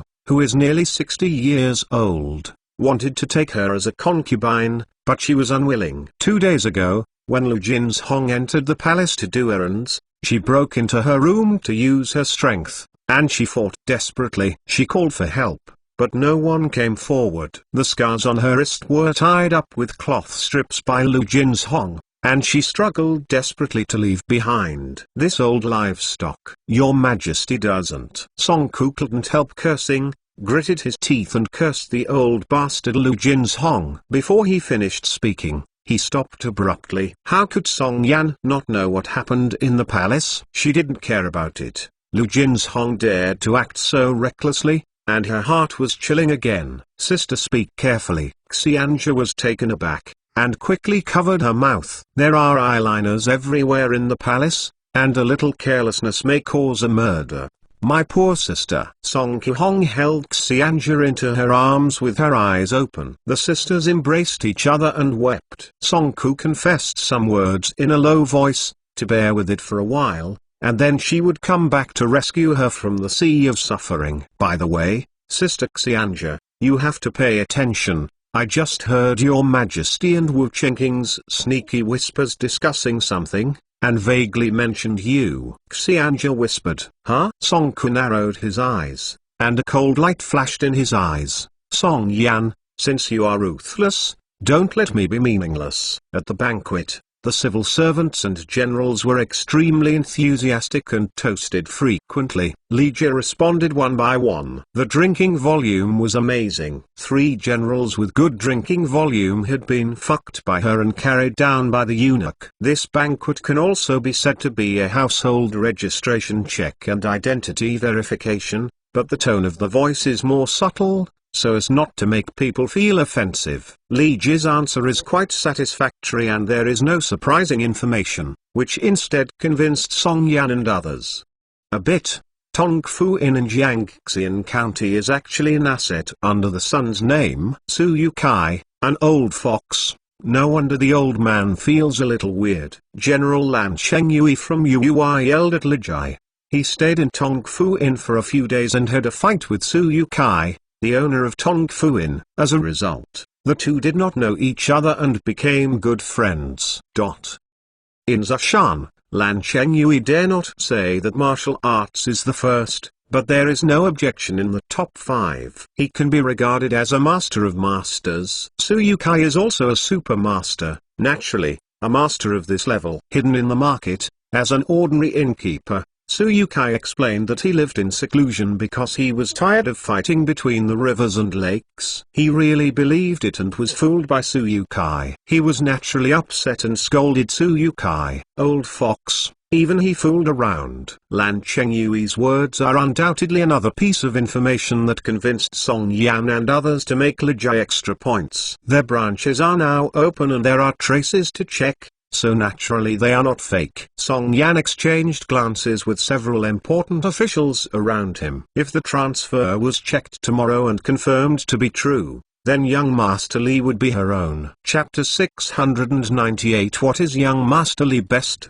Don't blame young Master Li. We lack all kinds of talents now, and we must make the best use of them. Ma Danhing, the official secretary, stroked his long beard under his jaw and asked with a smile. He really did not fool people, but there is really a shortage of all kinds of talents, and people must make the best use of them and arrange them in the most suitable positions to perform maximum capacity. Of course, he is the old fritters in the officialdom. How can you not see that Her Majesty seems to be very interested in this young man? If you don't guess wrong, as long as you confirm that the 500,000 transfer ticket is true, you will win the queen. Your Majesty reuses it, so there is this question. It is not only to please Her Majesty, but also to win over young Master Li. It will kill two birds with one stone. This question is, Li Jie still pretended to lower her head and thought about it. Female celebrities are not counted, except for astronomy, military, metallurgy, medical skills, state governance, etc. These tall things are not dabbled, but she is proficient in chess, calligraphy, painting, singing, dancing, arena affairs, and martial arts. At the beginning, she got into the palace in order to complete the great cause of the magic door, but she worked hard to learn a lot of things, such as piano, chess, calligraphy, song and dance, etc. May not lose the line of those brothel, but it is rarely used, and occasionally when she is in a good mood. Let Yi Tan enjoy it. Just fight and do business to make money, Li Jie said indifferently, and explained it vaguely. This son is accustomed to being unfettered, free and easy, and not interested in being an official. Therefore, he is better at these two things, which makes Master Mao laugh. Up, ha! Wu Qingqing laughed out loud. Good at fighting? A big pen, so not afraid of breaking it? Lu Yongjin, the right servant of the Ministry of Households, frowned. Nima wanted to grab the old man's seat. Among the 6 departments, such as the Ministry of Households and the Ministry of Industry, there are no official books for the time being. The purpose is to inspire the ministers to forge ahead and make outstanding achievements, so that they can be promoted in a fair way. The highest official position in the Ministry of Households is Yu Shilang, Lu Yongjin. This right servant is actually the #1 leader. Among the 6 departments, the official department is the first, the household department is the second, and the industrial department is the last.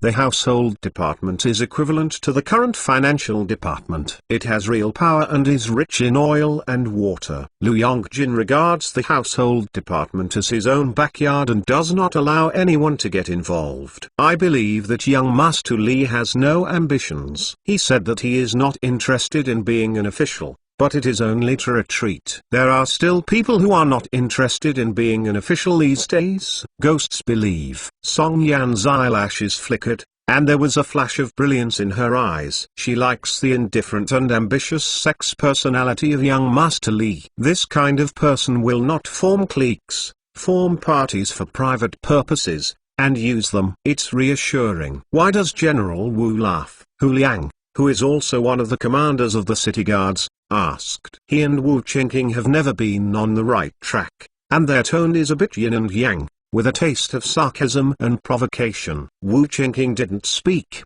but sneered. He was unhappy with Li Qi, and even more unhappy with Hu Liang's ridicule and provocation. However, there were some things that didn't require him to speak out, so someone would naturally teach him how to behave in arrogant Li Qi. My life, Du Wai Shan, has been a warrior, crawling and rolling in the sea of blood in Shishan Mountain. I still don't dare to say that I am good at martial arts. Now that Mr. Li has said it, I want to ask Mr. Li for some tips.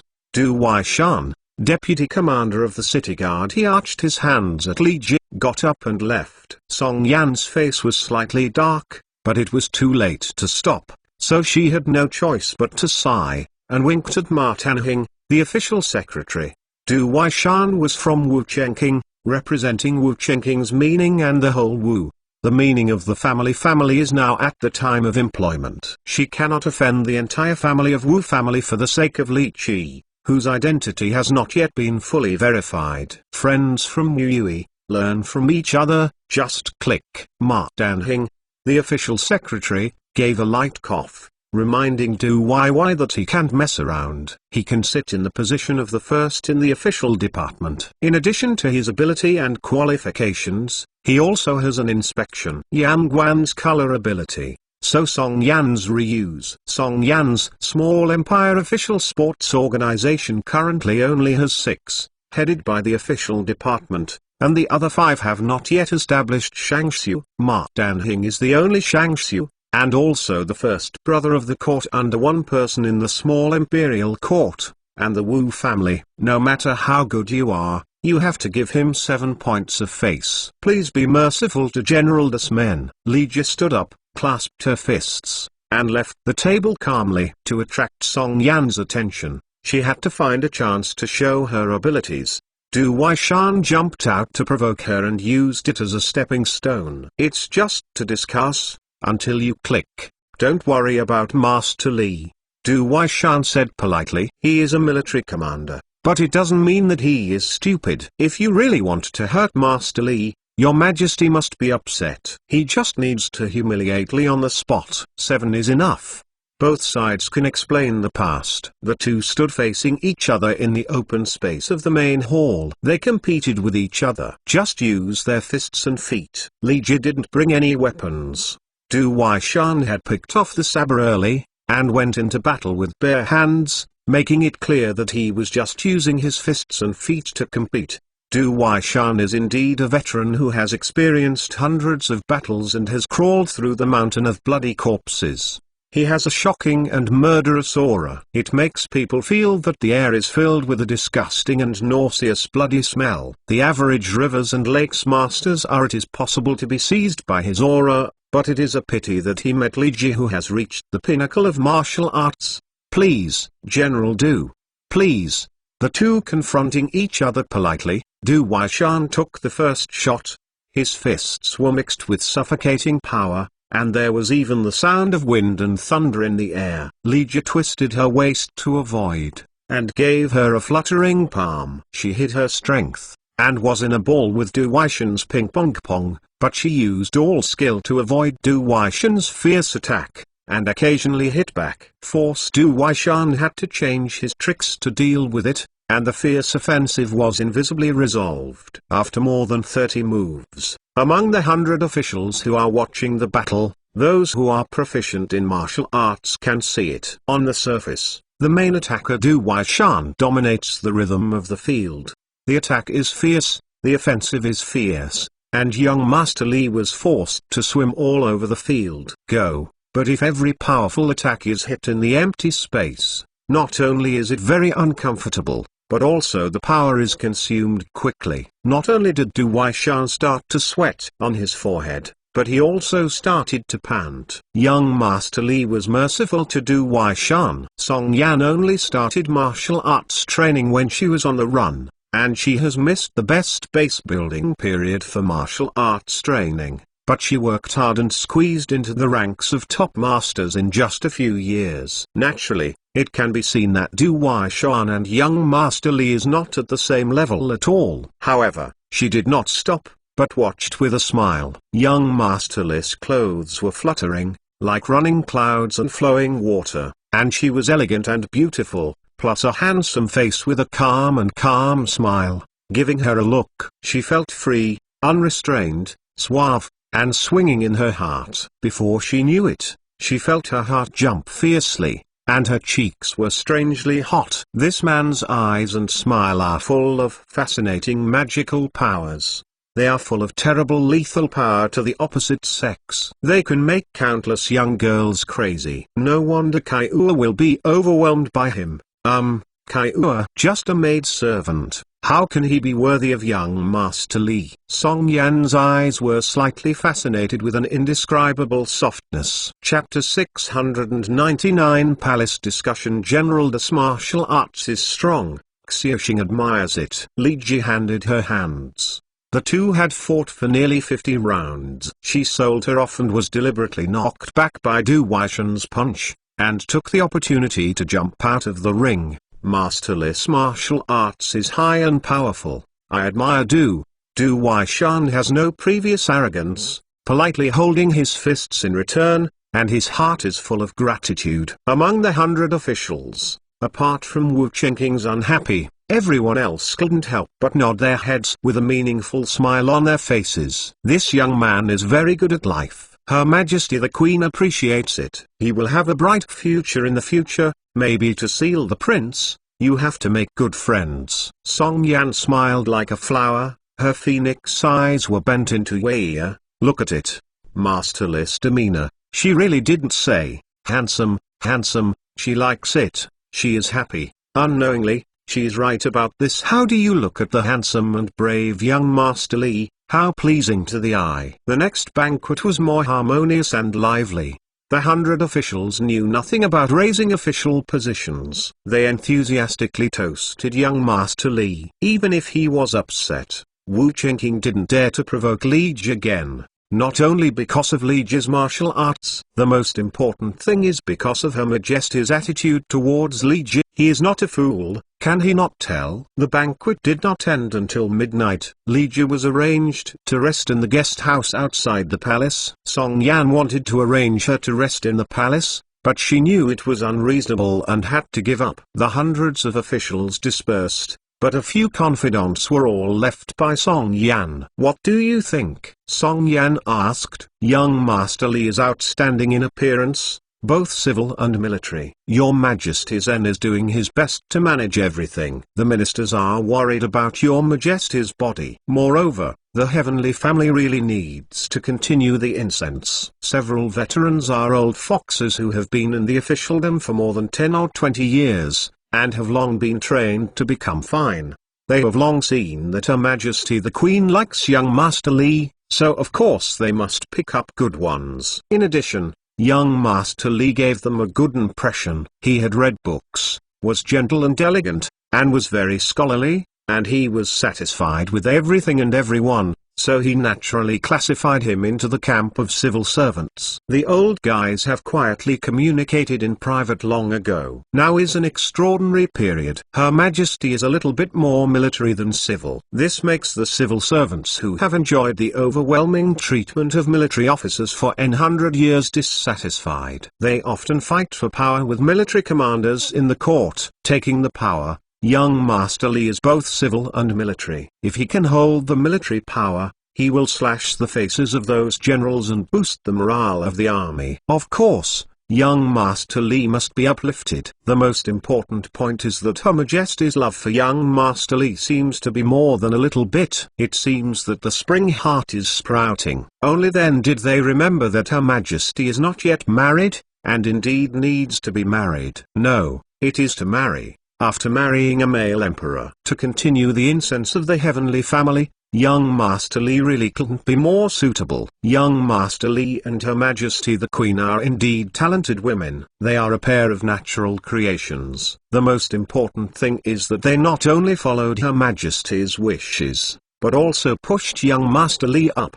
They will definitely benefit a lot in the future, and they can suppress the military in one fell swoop. Therefore, desperately trying to make this good thing happen. So, I will ask all the A-kings. But Song Yan was a little shy, but she was more happy in her heart. These old guys usually make her a headache and annoying, but it still makes her feel comfortable. She is not hypocritical. She is the queen. Choosing the prince's husband and continuing the incense of the heavenly family is a matter of national importance. However, Song Ku is a big trouble. She threw this headache to the ministers to solve. Although Song Ku was a maidservant, she had served her for many years, and she did not regard Song Ku as an outsider. She told her about everything she had in mind. She is a good sister with brotherhood, but since she went through all kinds of hardships and became a queen, her mentality has changed unconsciously. She still trusts Song Ku. Otherwise she would not let Song Ku take power and send her abroad. It's just that trust is trust, but sisterhood no longer exists. Everything is just a tool for her to consolidate the throne and complete the great cause of restoring the country. Song Ku knew young Master Li first, and booked it for life, and there was still a little friendship in her heart. Therefore, she was embarrassed to be too outrageous. So she could only pass this headache to a few confidants. The veteran will deal with it, and I believe Song Ku will not embarrass her. Of course, as compensation, she would give Song Ku more power. If she didn't want to marry Wu Chengqing, she would still have young and beautiful maidservants like Xianja to replace her. Your Majesty, rest assured, the ministers will do everything well. Several old ministers slapped their chests, confidently ensuring that things will be done perfectly. This kind of thing is as simple as usual for them. Drinking water is generally easy. The ministers dispersed, Xianja waited for her maidservant to serve Her Majesty the Queen to bathe and change clothes. She could rest after lying down and rest. Several servants took turns to serve, and Xianja returned to her room to rest. That night, Song Yan slept exceptionally sweetly, and even had a dream that made her blush and heart beat. When she woke up, she was wet. Although she was embarrassed, the cold water could not suppress Mo Mingxi, who was surging inside her body. Kuo had to let Xiaofeng, the maidservant who served close to him, help decompress. Xiaofeng and other maidservants often help Her Majesty relieve the pressure. They are already familiar with driving. In modern internet terms, they are already old drivers, and Her Majesty quickly relieved the pressure. However, although Song Yan's pressure was released, the thoughts and feelings in her heart became more and more enthusiastic. She just wished to marry the handsome and unrestrained young Master Li into the palace immediately. Sister Kaiua, what should I do? Xianja didn't fall asleep, but sneaked into Song Q's room. She had been serving in the main hall. In addition to overhearing, she would naturally hear Song Yan and all the veterans clearly. If Wu Qingqing was ordered to be his wife, she admitted. But what about Sister Kaiua? She and Master Li privately booked it for life. Xianja, stay there, don't make any changes, he'll find another way. Song Ku reminded her with a serious expression. What Xianja said had already broken her heart and even gave birth to hatred. I just don't know how to do it for a while. This night, Song Ku was lying on the bed with her eyes wide open. Her heart was completely broken, and people were desperate. But her mind was not chaotic or confused, but very calm. She was thinking about herself. The back road. As long as she can leave Zishan, she must retaliate and sell Zishan's secrets to Diezu. The only thing she cares about is the attitude of young Master Li. At least she still has a glimmer of help in her heart. If young Master Li falls into Song Yan's arms,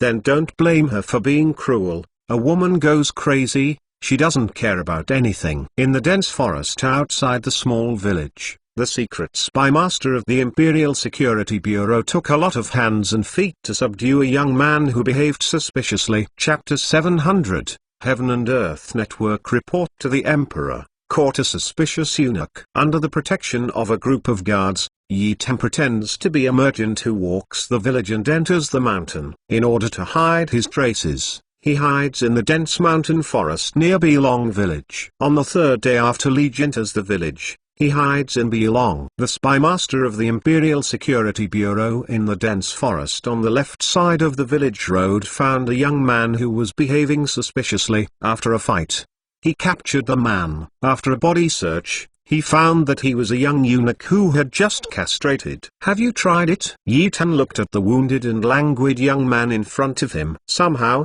he felt that this young man was a bit familiar, as if he had seen it somewhere, but he couldn't remember it for a while. Not yet, General Hu will send it over as soon as he catches someone. The guard replied. Leave it to the people of the Security Bureau for trial. Yi Tan waved his hand. It's better to leave the interrogation to an insider. He didn't bother to pay attention to it. He was always worried about Liji's safety and Yanayu, who had always been concerned about it. The two daughters-in-law women are too troublesome, and they always worry him. Not long after dragging the person down, the guard rushed in happily to report, Mani Yanayu is here. What? Yanayu is here? Yi Tan jumped up from the simple camp bed with joy, opened the curtain and rushed out. Just thinking about Yanayu, Yanayu appeared. This time, he was grateful from the heart. God. Not far away, Hu Yozong and a few guards walked carefully guarding Yanayu, bowed and saluted, and stepped aside wisely. Him back, yo, a little thinner. Yi Tan looked at Yurong's a little thin Yanayu, feeling a little excited for a while. Let your majesty miss it, Yanayu said softly. She was also a little excited, but people slipped into the tent. She knew Her Majesty's sex too well and would definitely give her a wolf hug. Although she also liked it, she was in front of a group of guards. Face, I always feel a little awkward. How can this kind of intimate matter between husband and wife be seen by outsiders? Yi Tan laughed and raised the curtain to enter the curtain. He reached out and hugged her into his arms. After a vicious wolf hug, He looked around curiously. Yanai was afraid of itching, and chuckled slightly, got out of his arms, hid to the side, and said, "Your Majesty, I'm just curious, why are your clothes spotless when you walk around the rivers and lakes? Why is your body still so fragrant?" Yi Tan scratched his head. He was telling the truth. Although there was a clear spring in the woods for drinking and bathing, his body was tasteless, but his clothes couldn't be so clean anymore. He was accidentally torn by some branches. Yanai has been out for so many days, and the clothes on her body are still spotless, and the whole person is still so fragrant, making him a little bit ready to move. Yanai didn't answer, she just gave him a pretty eye, and then briefly recounted her journey through the rivers and lakes. After solving the scourge of Chuko, he originally wanted to return to Beijing to teach her newly harvested apprentice Fenglinga martial arts. But on the road met Li Jingzhong, who was injured again and had to stop to save others. In order to save his father, Li Jingzhong confessed his identity to Yanai and cried to Yanai to save her father. He and his younger brother escorted two craftsmen who knew how to make firearms to the Mand Empire in the west to help prepare secrets there. The rebels in the matter made firearms, but they were robbed and killed by Chuko. His younger brother and a craftsman were killed, and another craftsman was looted. He was fortunate enough for Yanai to rescue him, but he was also seriously injured and unable to save others, so he had to go back to rescue the soldiers. But he knew that his father Li Fu was arrested by Queen Song Yan and sent to prison for interrogation. The masters chased and killed them. Fortunately, they ran fast and jumped into the river to escape the catastrophe, but they were wounded again. What was fatal was that the lower body was chopped to blood and blood by the enemy and became a useless person. Yanai didn't notify the government immediately. She needed to confirm before making a decision, so she took Li Jingzhong along and walked towards Zushan while healed her injuries. She kept hiding in the dense forest on the left side of the road in Bilong village. She wanted to sneak into Zushan, but the guards were too strict and feared that they would startle the snakes,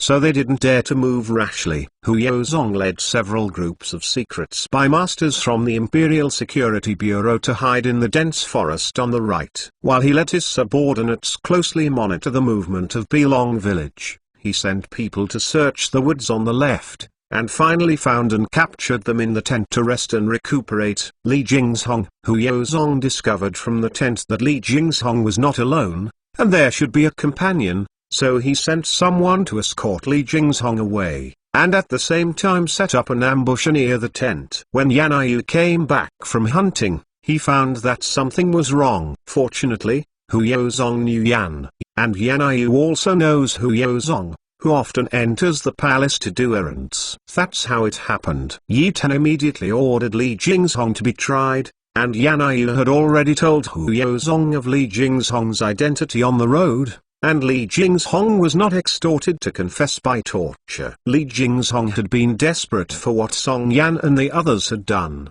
and even hated him. In order to save his father, he chose to surrender, but he did not expect that the young man in front of him was the Emperor of the unified East and West continents, and he did not expect to admire him. The goddess is the Xuanwen master who represents the chivalry of the rivers and lakes, the beloved concubine of the Emperor. All kinds of huge information surged in, shocking him. Li Jingzhong dumped everything he knew. In fact, he didn't have as much information as Li Jiz. Song Ku was Song Yan's personal servant, and many secrets that other people didn't know. Song Ku knew that the information provided by Li Jingzhong was only let Yi Tan and Hu Yaozong confirm again, and urge Yi Tan to order the launch of a cleanup operation. Yi Tan gave a series of orders in the dense forest next to Bilong village. Hu Yaozong took the Emperor's secret order to go down the mountain and dispatch an army. Yi Tan originally wanted to send Li Jingzhong down the mountain to heal his injuries, but Li Jingzhong insisted on staying and accompanied the officers and soldiers to rescue the imprisonment father in the jail. When Yi Tan came to Luo County, the 3 elite army divisions had already been ordered to deploy, using military exercises and other excuses to be stationed near several county towns in Luo County. It was only half a day away from Luo County. Two of the elite regiments were hidden in the dense forest near Luo County. After receiving the Emperor's secret order, the two elite regiments blocked several roads to Long Village, and no one was allowed to pass. The three elite regiments hurried overnight and arrived at the fastest speed. They were stationed in Xiaolong Village and Long Village, respectively. The road to Belong Village was completely blocked. During this period, Song Yan's confidant took the transfer and went down the mountain to the Imperial Bank in Luo County, transferred 500,000 Singapore dollars to a private account, and withdrew 50,000, returned to Zushan. After Yi Tan ordered the network, the Imperial Bank, the account was frozen, and the army and patrolmen cooperated with the Imperial Security Bureau to wipe out all Song Yan forces in Luo County and nearby. Although some were lucky enough to slip through the net, when they ran up the mountain to report to the police, they crashed into the sky and earth nets laid by the army. No one could escape. There were also some people who came down from the mountain, whether it was the innocent poor people or Song Yan's men. The officers and soldiers were arrested and imprisoned, and they would be interrogated and screened after the net collection operation was over. Belong Village is still 10 miles away from Long Village by mountain roads. Long Village and the nearby mountain forests have been stationed with densely packed soldiers. The villagers of Belong Village did not know it. Occasionally, those who descended from the mountain were ordered by the military or the Security Bureau. The secret spy was captured and could not be warned. The villagers in Belong Village did not know that the Imperial Army was about to launch a cleanup operation, and they were only waiting for Li Ji's signal. In the suffocating and uneasy waiting, He Liu drove out of Zushan in a horsey-drawn carriage, accompanied by more than a dozen big men. Hu Yozong had been waiting for the horsey-drawn carriage to be far away from Belong Village before giving orders. Song Kui had already obeyed Li Ji's instructions. Arrangement: return to Dieza happily, and tell all the information that she knows. Li Ji's arrangements and plans. After the night on the third day, the tired villagers fell asleep long ago. A black shadow emerged from the dense forest outside Belong Village like a ghost, and then another, the second and the third. The dense shadows were like ghosts. Generally, sneak into the village quietly.